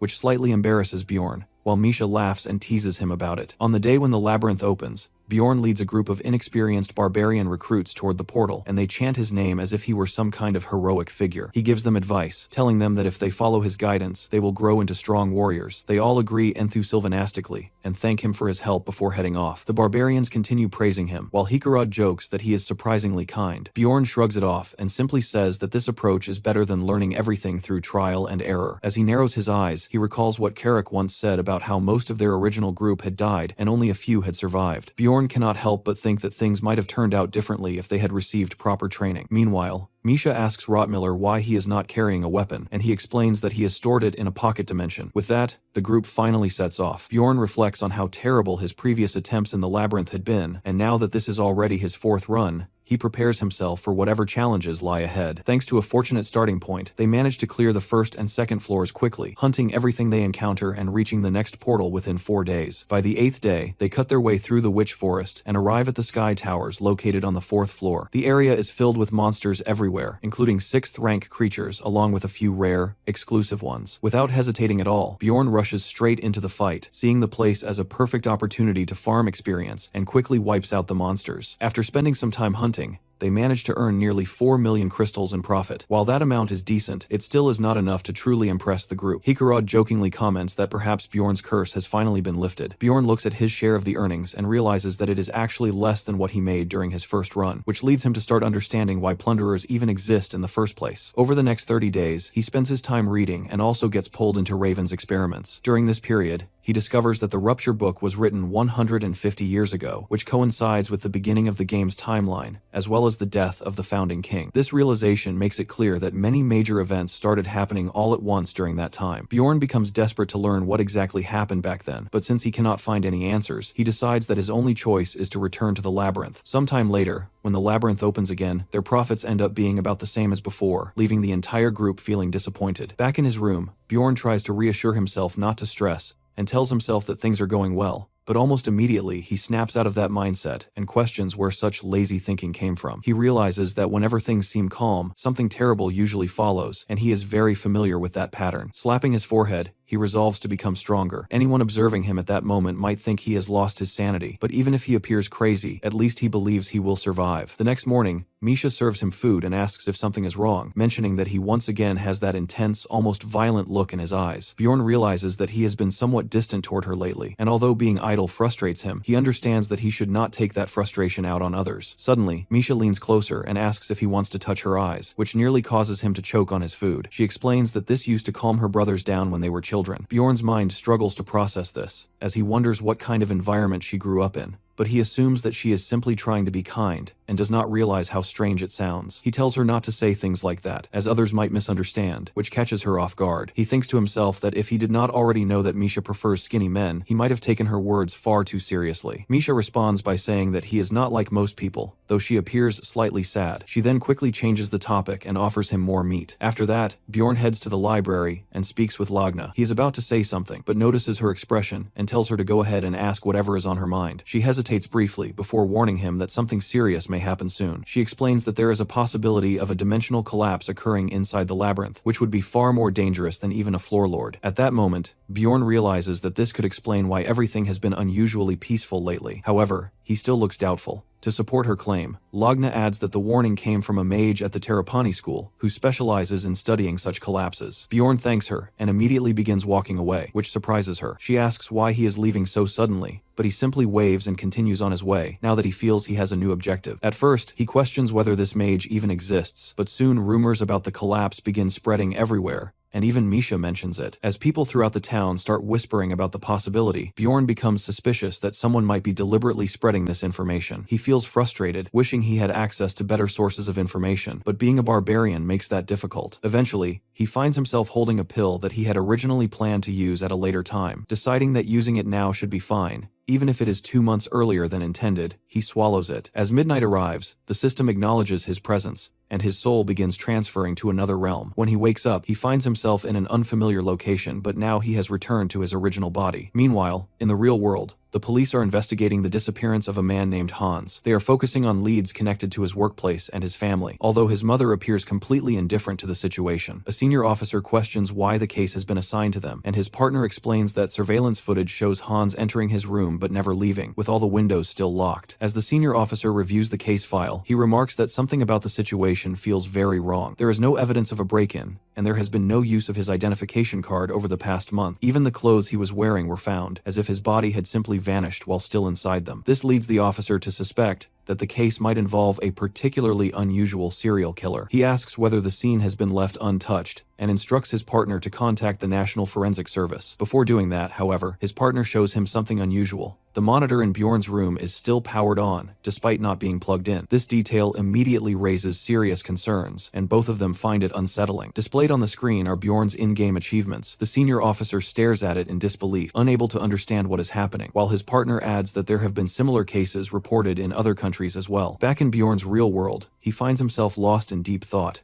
reflecting on the fact that it has already been 5 months since his arrival, during which he has carried out actions so extreme and unimaginable that they were solely for the sake of survival. As these memories weigh on him, he begins to question whether any trace of his humanity still remains within him. While contemplating this, his attention shifts to his old computer, which now appears within the spirit realm, and he notices that it is prompting him to enter a password. Without overthinking, he types in the only phrase that comes to mind, the one written on the note claiming that Raftonia's king is a motherfucker. The instant the password is accepted, the entire surrounding environment begins to transform. Once the change settles, Bjorn's eyes widen in disbelief as he realizes that he is now standing inside his old room. Wasting no time at all, he rushes over to the mini fridge, and just as he hoped, it is filled with cans of Coke. He quickly grabs one and starts chugging it down, but almost immediately, he notices something strange. The drink has no flavor whatsoever, and it doesn't even have any fizz. Just then, the moment is interrupted by the sound of a doorbell, followed by a voice from outside asking for permission to enter. A woman walks in and explains to him that the room he is seeing is merely a manifestation of his own thoughts. However, due to the strength of his mental defenses, she herself can only perceive it as smoke, rather than a clear space. She further mentions that the password he entered was not actually valid, which is why she had to come and check the situation personally. Introducing herself, she tells him that she is the Soul Queen, someone who acts as a guide for players within this realm. As Bjorn processes this, his thoughts drift toward the suit he is currently wearing, and he realizes that it originally came from his ex.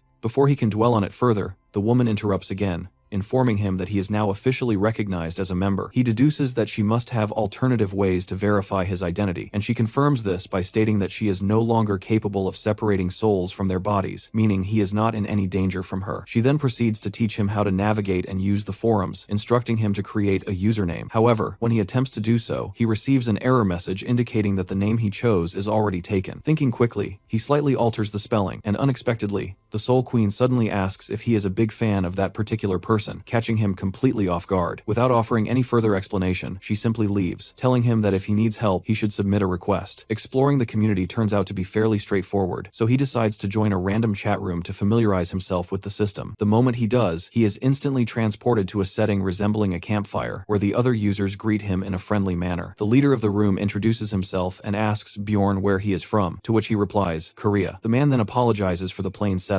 explaining that they did not have enough points to decorate the space properly. After that, he tells Bjorn to reveal his nickname, which initially leaves him confused until the explanation makes it clear. Once he understands, Bjorn reveals his chosen username, Elf Nuna. The entire room suddenly falls silent, and then it erupts into chaos as everyone begins fangirling in excitement. They are shocked that Elf Nuna is actually present. One person remarks that they had always suspected Elf was Korean, while another questions whether it is truly him. In reality, Elf Nuna is a highly dedicated professional gamer who had uploaded a detailed stat breakdown 3 years into the game, and he now realizes that the post must have gone viral without him ever noticing. At that moment, the earlier comment made by the Soul Queen begins to make more sense. Feeling a bit panicked, he quickly claims that he is only a fan, and points out the extra letter in his username as proof. The others immediately lose their excitement and deflate in disappointment, and Hanzu can instantly feel the impact of his lie. Following this, the other players completely ignore him, effectively ghosting him. However, after a short while, a random guy approaches him and asks how long he has been playing the game. Deciding that telling the truth could be risky, Hansu responds that he has been in the game for about a year. The man comments that he must have received his letter quite late, as most players tend to get theirs early. He also adds that Hansu must have been a convincing actor, and then mentions that in the real world, only around 70 days have passed. This statement completely catches Hansu off guard. The man then explains that time flows at a ratio of 1 to 5, meaning that for the 3 months Hansu has experienced in the game, only about a month has actually passed in reality. Curious, Hansu asks how one can return to the real world, but the man referred to as Pink Guy admits that he has no idea. Hansu then asks about the first player, and Pink Guy replies that there is someone who has been in the game for over 20 years, dating back to when the community first formed. Hearing this leaves Hansu utterly stunned, as he reflects on how even clearing the game within 5 years would already be considered an incredible achievement, something he himself would have respected. However, this realization also crushes his pride as a gamer, since it means that others had already reached the gate of abyss long before he ever did. Before he can continue thinking about it, Pink Guy suddenly asks him what difficulty he had played on. The question completely throws him off, and Pink Guy continues pressing, asking which remake difficulty he had managed to clear. Hansu remains completely confused. having no idea what he is referring to, but Pink Guy then clarifies that Koreans might recognize it by another name, cheat mode, which had been uploaded 5 years earlier. Pink Guy proudly boasts that he managed to clear the game at a difficulty that was 50 times easier, a statement that makes Hansu's mind feel like it's about to collapse under the shock. In that particular version of the game, there had been numerous adjustments, including changes to level structures, drop rates, and even the essences themselves. He once again asks what difficulty Hansu had used, and R can barely bring himself to answer 50. Pink Guy chuckles and remarks that even that level was still considered difficult, but goes on to explain that the top player managed to beat the game at a difficulty of 15 times, while the average player usually cleared it at around 60. Meanwhile, back in the real world, the chief asks his secretary whether they were able to secure the computer. She confirms that not only did they successfully obtain it, but she also wiped out every trace of its existence from memory. The chief then inquires about the man associated with it. She reports that he is fairly average in all aspects, except when it comes to gaming. The chief finds it remarkable that someone like him was able to overcome Oriel Gabus's legacy. She adds that the game itself had incredible world building, but its servers had been shut down 5 years ago because no one was able to clear it. The old man responds that he does not consider it a failure, since their boy actually managed to beat it, and now he is curious about just how far someone like him can go. Back on his side, Hansu realizes that his conversation with Pink Guy turned out to be far more helpful than he initially expected. He recalls how Pink Guy had asked him what food he missed the most, and Hansu had answered immediately that it was hot soup with rice, describing it as the most efficient meal he had ever prepared. Thinking about it again, he recognizes that Pink Guy had genuinely helped ease some of his stress. Now, as he stares at the screen, he begins to wonder whether this space will automatically close once the allotted time runs out. However, he remembers Pink Guy mentioning that the duration had been reduced from 12 hours to 7 hours. With that in mind, he decides to look into anything related to the dimensional collapse and opens the trade market. Right away, he notices numerous players offering information in exchange for money. Without wasting any time, he filters the listings to show only the highest paying requests and concludes that this is likely the most efficient method to earn a fortune. Armed with years of intense gaming experience, he begins generating money at an incredible rate, almost like a human cash machine, as he understands the game far better than most players and uses that knowledge to his advantage. The moment he posts his own request, a seller appears who has the exact same name as him. This imitation, resembling a knockoff version of Picasso, asks whether he is looking for information about the mage and the school. Hansu had intentionally phrased his request in that manner. Believing that asking directly about the collapse would lead many people to lie, he calmly takes a seat and confirms that he wants to know the true intentions of the mage. Picasso immediately realizes that what Hansu is actually seeking is information about the collapse, and when Hansu asks whether the circulating rumors are true, the man denies them. Hansu then asks for the source of this information, but the man responds that it involves individuals in higher positions of authority. In response, Hansu offers even more money, which works instantly. The man then explains that the Tarotane school specializes in dimensional magic, and that the headmaster is planning to conduct an experiment involving the labyrinth. He claims that the experiment itself is not dangerous, but it requires a reduced number of people inside the labyrinth, which is why the school spread false rumors to keep explorers away. Hansu questions whether it is really okay for him to be revealing all of this, but the man casually dismisses the concern, stating that he is only interested in making money. He further adds that the royal family will soon intervene to shut down these rumors, since having fewer explorers would result in fewer magic stones being collected. Satisfied with the explanation, Hansu offers to complete the payment. However, the man waves off the additional charges,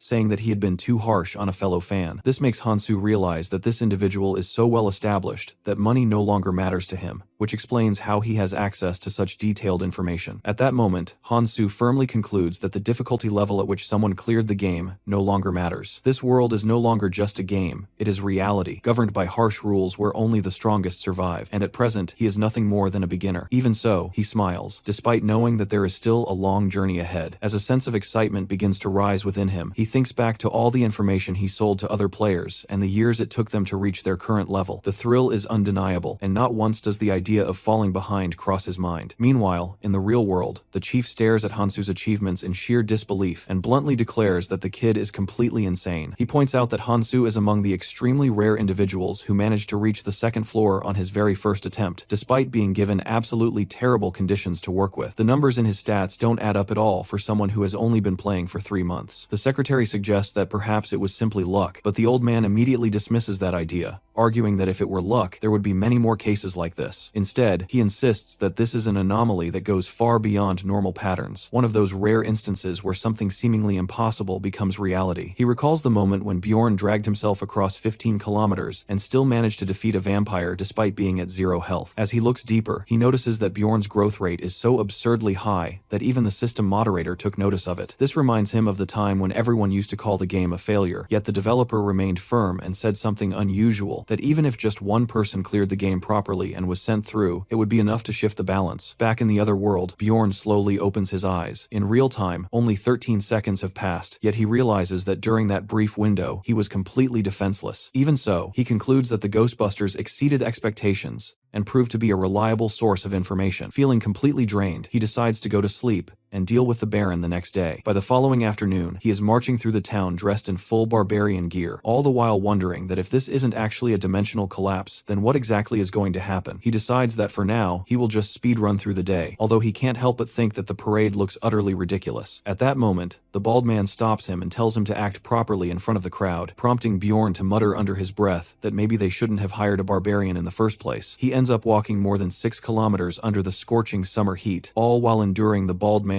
non-stop nagging. Despite this, the Baron appears delighted and remarks that he has never received this level of attention before, promising Bjorn a generous reward. He tells Bjorn to enjoy the banquet before leaving to meet the Count. Meanwhile, the guests glance suspiciously at the barbarian and whisper among themselves, questioning whether it is even safe to leave someone like him unattended. Bjorn begins to feel a bit uneasy until a man in uniform approaches him, praises him for his work, and tells him to relax until the Baron returns. Bjorn asks why the man is not mingling with the nobles, and he replies that he used to be an explorer, which makes him unwelcome in their circles. When Bjorn asks his name, the man introduces himself as Carl, and Bjorn quickly finds himself liking him, noting that he has none of the arrogance typically seen in others. He even thinks that the butler could learn something from Carl, but almost immediately, the bald man shows up again and starts scolding them for sitting down. Carl shuts him down and explains that he was the one who told Bjorn to rest, yet the bald nuisance refuses to back off and orders Bjorn to stand up. Concerned about how this might look to others, Bjorn tries to defuse the situation with humor, but the man keeps nagging, making him question whether the reward is even worth the trouble. Eventually, Bjorn decides to just go along with what the bald man wants, since it is only for a single day. He puts on his helmet, declares himself a wild barbarian, and lets out a massive war cry that shocks everyone nearby. The bald man yells at him, demanding to know what he is doing, and Bjorn casually responds that he simply felt like shouting. Noticing the food, he immediately dives in and begins devouring it like a true savage, leaving the butler completely stunned. The guests watch him with growing interest, and as more people gather, the butler's mood begins to shift, even forming a smile. However, Bjorn suddenly grabs the man's shoulder and, in a completely serious tone, says that he wants to crush his skull. The man instantly breaks into a cold sweat and nervously laughs,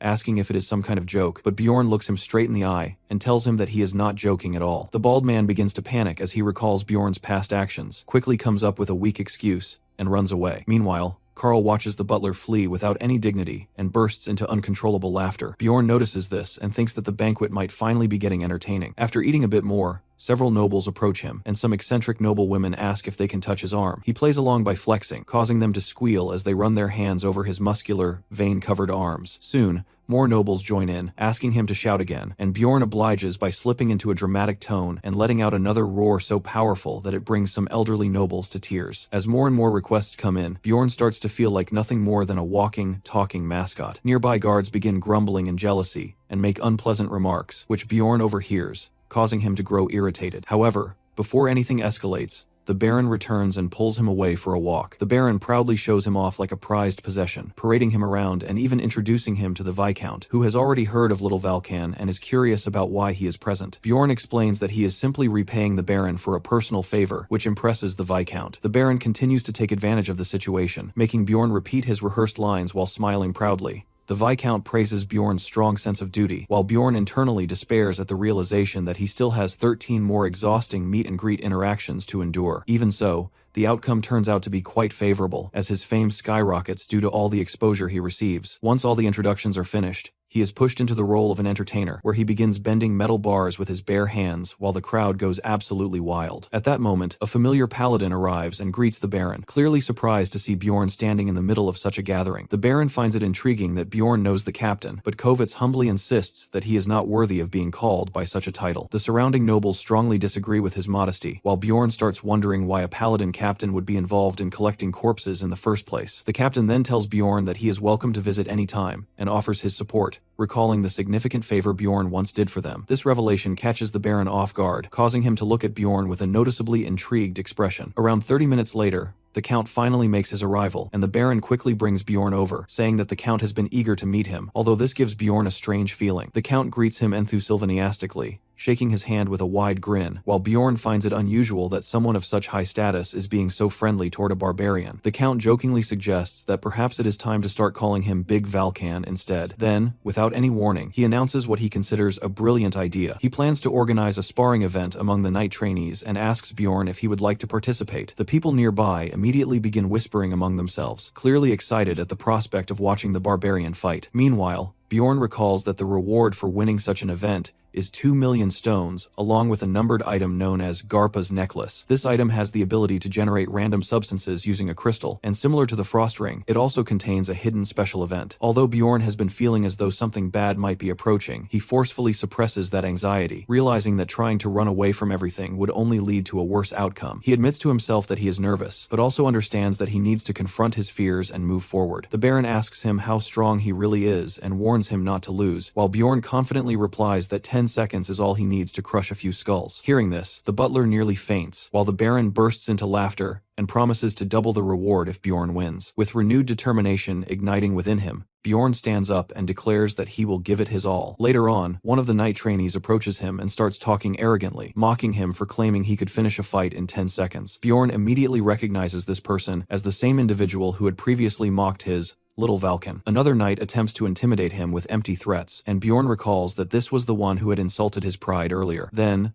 a knight with orange hair joins in, adding his own pointless remarks, but Bjorn cuts him off and bluntly asks if all of them are brain damaged. He openly calls them cowards for ganging up on a single person, stating that even toddler warriors would show more courage than they are displaying. The knights attempt to twist the situation in their favor, but Bjorn fires back, accusing them of having no honor whatsoever. Raising his voice so the crowd can hear, he loudly declares that a group of knights is bullying another participant before the matches even begin. As more people gather, murmurs spread throughout the crowd, and the knights begin to panic, shouting at him to be quiet. The surrounding onlookers gossip about how disgraceful the knight's behavior is, leaving them looking as though they wish they could disappear. Eventually, the knights retreat in embarrassment, while Bjorn stands firm and proclaims that he will knock some sense into them later. Sometime afterward, the duels finally begin, and during one match, a knight's arm is sent flying. Bjorn is pleasantly surprised that the so-called knights actually fell for his provocation, and he starts smiling like a child who has just found ice cream when he spots his favorite target, the one who insulted Little Valkan. The orange-haired knight attempts to act honorable, declaring that he will fight with dignity, but Bjorn cuts him off with a savage war cry that sends the entire crowd into a frenzy. As the announcer signals the start of the match, the knight immediately uses a flashy multi-sword technique, which momentarily confuses Bjorn. Even so, Bjorn easily blocks every attack, grinning as he realizes that he has truly become a proper barbarian, although he remains aware that he should not underestimate his opponent. The knight then aims for his throat, but Bjorn swiftly leans his head back with expert timing. Caught off guard, the fraudulent knight is left vulnerable as Bjorn activates his wild outburst skill, increasing his presence and intimidation as he recalls his earlier promise to finish the fight within 10 seconds. He shouts at the knight to come at him properly, pointing out that there is still plenty of time left, which terrifies his opponent. However, although Bjorn's wild outburst skill raises his threat level, it does not have a direct effect on humans. Even so, when someone is sufficiently frightened, the effect causes them to shrink back in fear, whereas if the person is brave, it instead fuels them with even greater fighting spirit. Curious about how this would play out in Sylvania's case, Bjorn observes closely and finds that it turns out to be the latter. As the situation unfolds, Bjorn quietly wishes that he had a shield with him at that moment,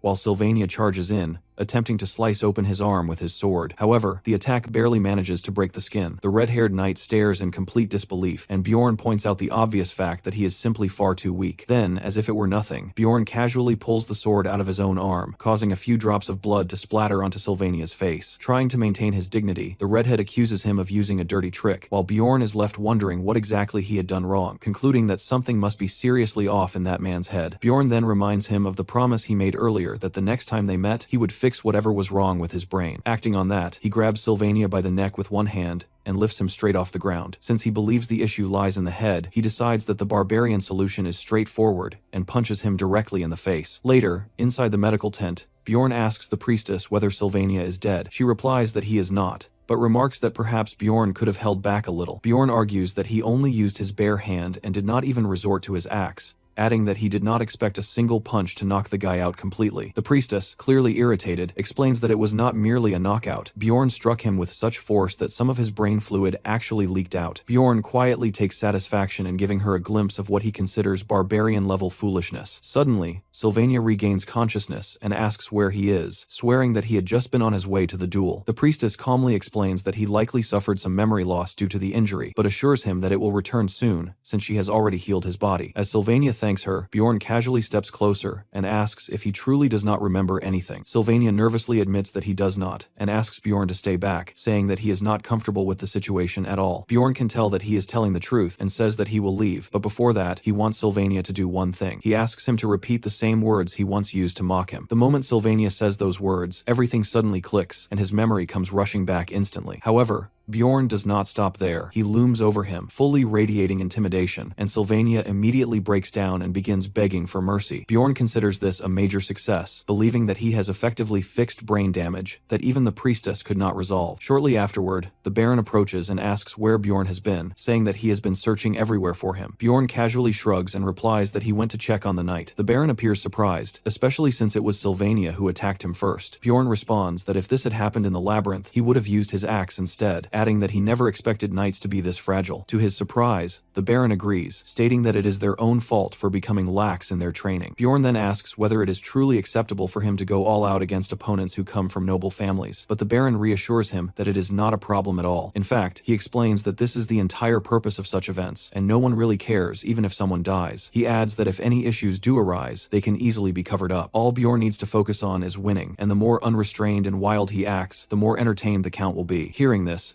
Bjorn confidently promises that he will crush everyone's skulls without holding back. Soon after, the announcer declares the next match, introducing Bjorn Jandel of the Martin Baron household versus Sir Corton of the Surfia Baron household. Bjorn feels as though luck is on his side today, as he realizes that yet another member of that foolish trio is now lined up as his opponent. As the announcer gives the signal for the match to begin, Corton immediately starts going on about honor and disgrace, declaring that he will not fall easily after what Bjorn did to Sylvania. However, before he can even finish his noble-sounding speech, Bjorn delivers a single clean strike that crushes his skull, bringing the fight to an end in less than 3 seconds. Right after that, Bjorn lets out a powerful roar that echoes throughout the arena, and the crowd reacts with overwhelming excitement. They begin chanting the name Night Slayer, as if he were some legendary gladiator, clearly enjoying the spectacle of watching skulls being smashed to this extent. Observing their reaction, Bjorn quietly questions to himself who the real savage actually is. When the semifinals arrive, he introduces a new move for the audience, something like a spinefold, where he throws his opponent into the air and then slams them down across his knee, snapping their back in the process. Even so, he feels somewhat disappointed, since the final member of that foolish trio did not end up as his opponent, meaning that person missed out on Bjorn's so-called special physical therapy. Adding to the absurdity, every opponent who loses to Bjorn now goes to the priestess and begs her to convert them to her faith. The Baron, who is more pleased than ever,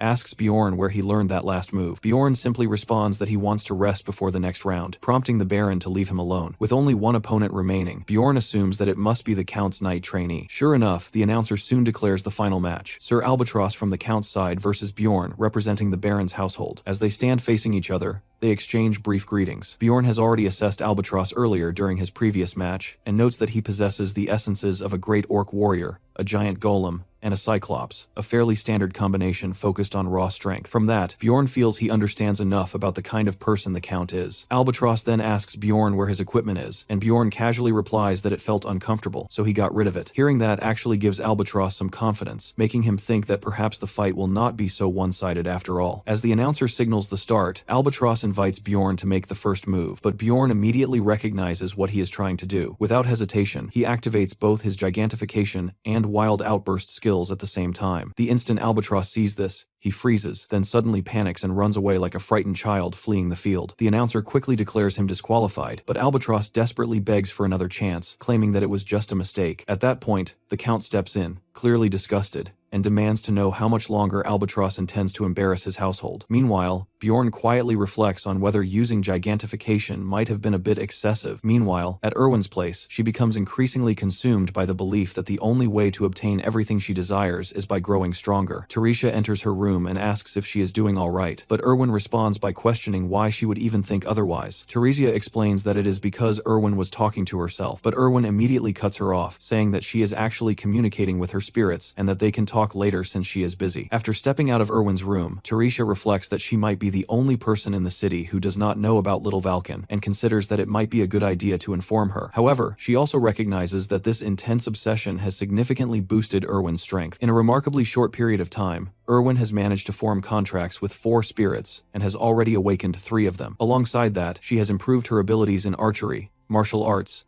and dagger combat. At this point, she is even capable of hunting 7th-rank monsters entirely on her own. Seeing this rapid progress, Teresia decides that it might be better not to say anything, since Erwin is advancing so quickly. She then begins to wonder whether this unusual growth could be linked to Erwin's essences. To confirm her suspicion, she pulls out a compilation of low-tier essences and checks through it, eventually realizing that she is correct. All 3 of Erwin's essences increase her obsession stat, which explains her current behavior. Concluding that it is not worth removing an essence just to eliminate its side effects, she decides to wait until a better option becomes available. Now that she understands the cause, she believes that the situation can be managed. However, as she tries to fall asleep, she cannot help but worry about what might happen if Erwin learns about Bjorn before they manage to fix her essence. At around 2 in the morning, Bjorn finally makes his way back to the city. He reflects that quests given by nobles are always worth taking, considering how well he was paid for just a single day's work. The Baron had been extremely impressed, and even told him that he could ask for help whenever he needed it. On the other hand, the Count appeared somewhat dissatisfied, and mentioned that he would reach out to Bjorn again once he was better prepared, while also asking him to decline any requests from other nobles in the meantime. It was clear that the Count was willing to go to great lengths to ensure things unfolded according to his own plans, and because of that, Bjorn agreed to his request. Even now, Bjorn finds it hard to believe how easily he obtained the necklace, especially since he was never able to acquire it while playing the game. Lately, he feels as though luck has been on his side too often, to the point where he is now cautious even with something as simple as breathing. The following morning, he receives a flood of requests from various nobles, but due to his agreement with the Count, he is forced to turn them all down. Despite this, he still cannot figure out what the Count is really planning. However, the expression he saw in the Count's eyes left a strong impression on him. What troubles him the most is not knowing the true intentions behind why a noble would take such an interest in a barbarian like him. Determined to get some answers, Bjorn decides that he will investigate the matter during the next community meeting, especially since this is his final month assisting Raven with her research. When he asks Raven who he will be working with that day, she appears nervous,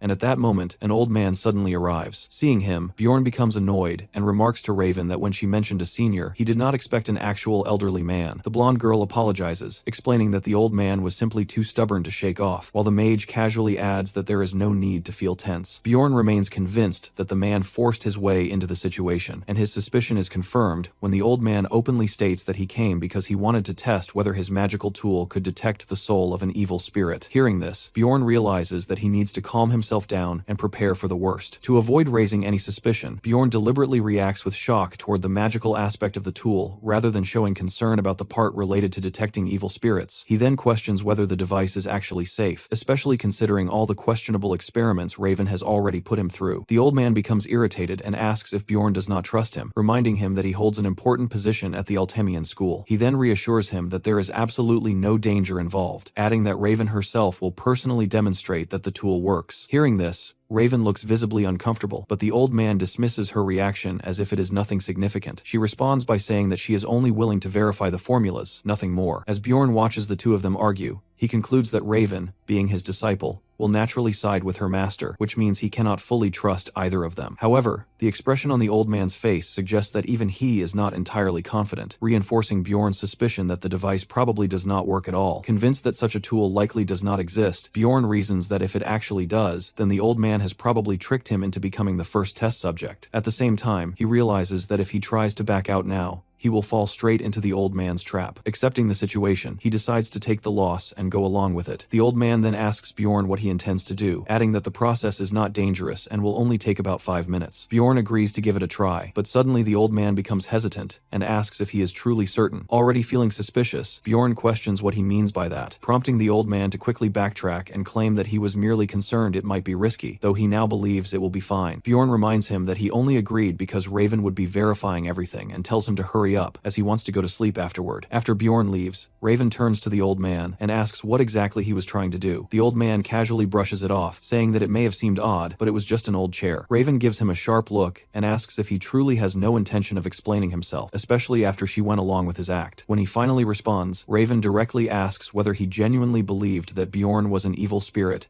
and if that is the reason he asked about the labyrinth the other day. The old man tells Raven to calm down, but she does not let it go and presses him again, asking whether his doubts have truly been resolved now. He admits that he was mistaken. Raven responds by saying she understands why he had suspicions in the first place. Bjorn does act a bit goofy, but she still insists on knowing why he chose to test him like that, instead of reporting him to the authorities. The old man replies that if he had done that, Bjorn might have ended up dead. After saying this, he simply walks away, mentioning that he is tired. Raven is left completely stunned by his words. She had always believed that he needed a living evil spirit for his experiments, but now she has no idea what that eccentric scientist is actually trying to achieve. Meanwhile, Bjorn returns to his room and collapses onto the bed, thinking about what a bizarre experience the whole situation was. He wonders why the old man seems so shaken, but ultimately decides that it is not worth worrying about. Then, completely out of nowhere, Misha slips into his room and asks if he is asleep. He is startled for a moment, until he remembers that he had given her a key. Acting like a man of culture, he grabs her hand, pulls her closer, and says that he needs her for the night. Misha becomes flustered, but before her thoughts can wander too far, Bjorn clarifies that he needs her help writing some letters, since he has to respond to various nobles. She asks whether it is really appropriate to send such replies to nobles, as it might lead to problems. Bjorn casually says it will be fine while writing that he is too busy, and that they should look for another barbarian instead. As they continue writing, the catgirl asks him to tell her about what happened the previous day. Later, during the team's regular meeting, Hikarod asks why Bjorn has not been responding, but Bjorn tells him to wait since he is still thinking things through. With only 10 days remaining before the labyrinth opens, the dwarf announces that he will not be joining this time, stating that if a dimensional collapse truly occurs, they would all die anyway. Dwalki and Rottmiller express the same opinion. Misha then asks Bjorn what he plans to do. Bjorn considers that he could try to convince them using the information he has, but realizes there is no real benefit in doing so. In fact,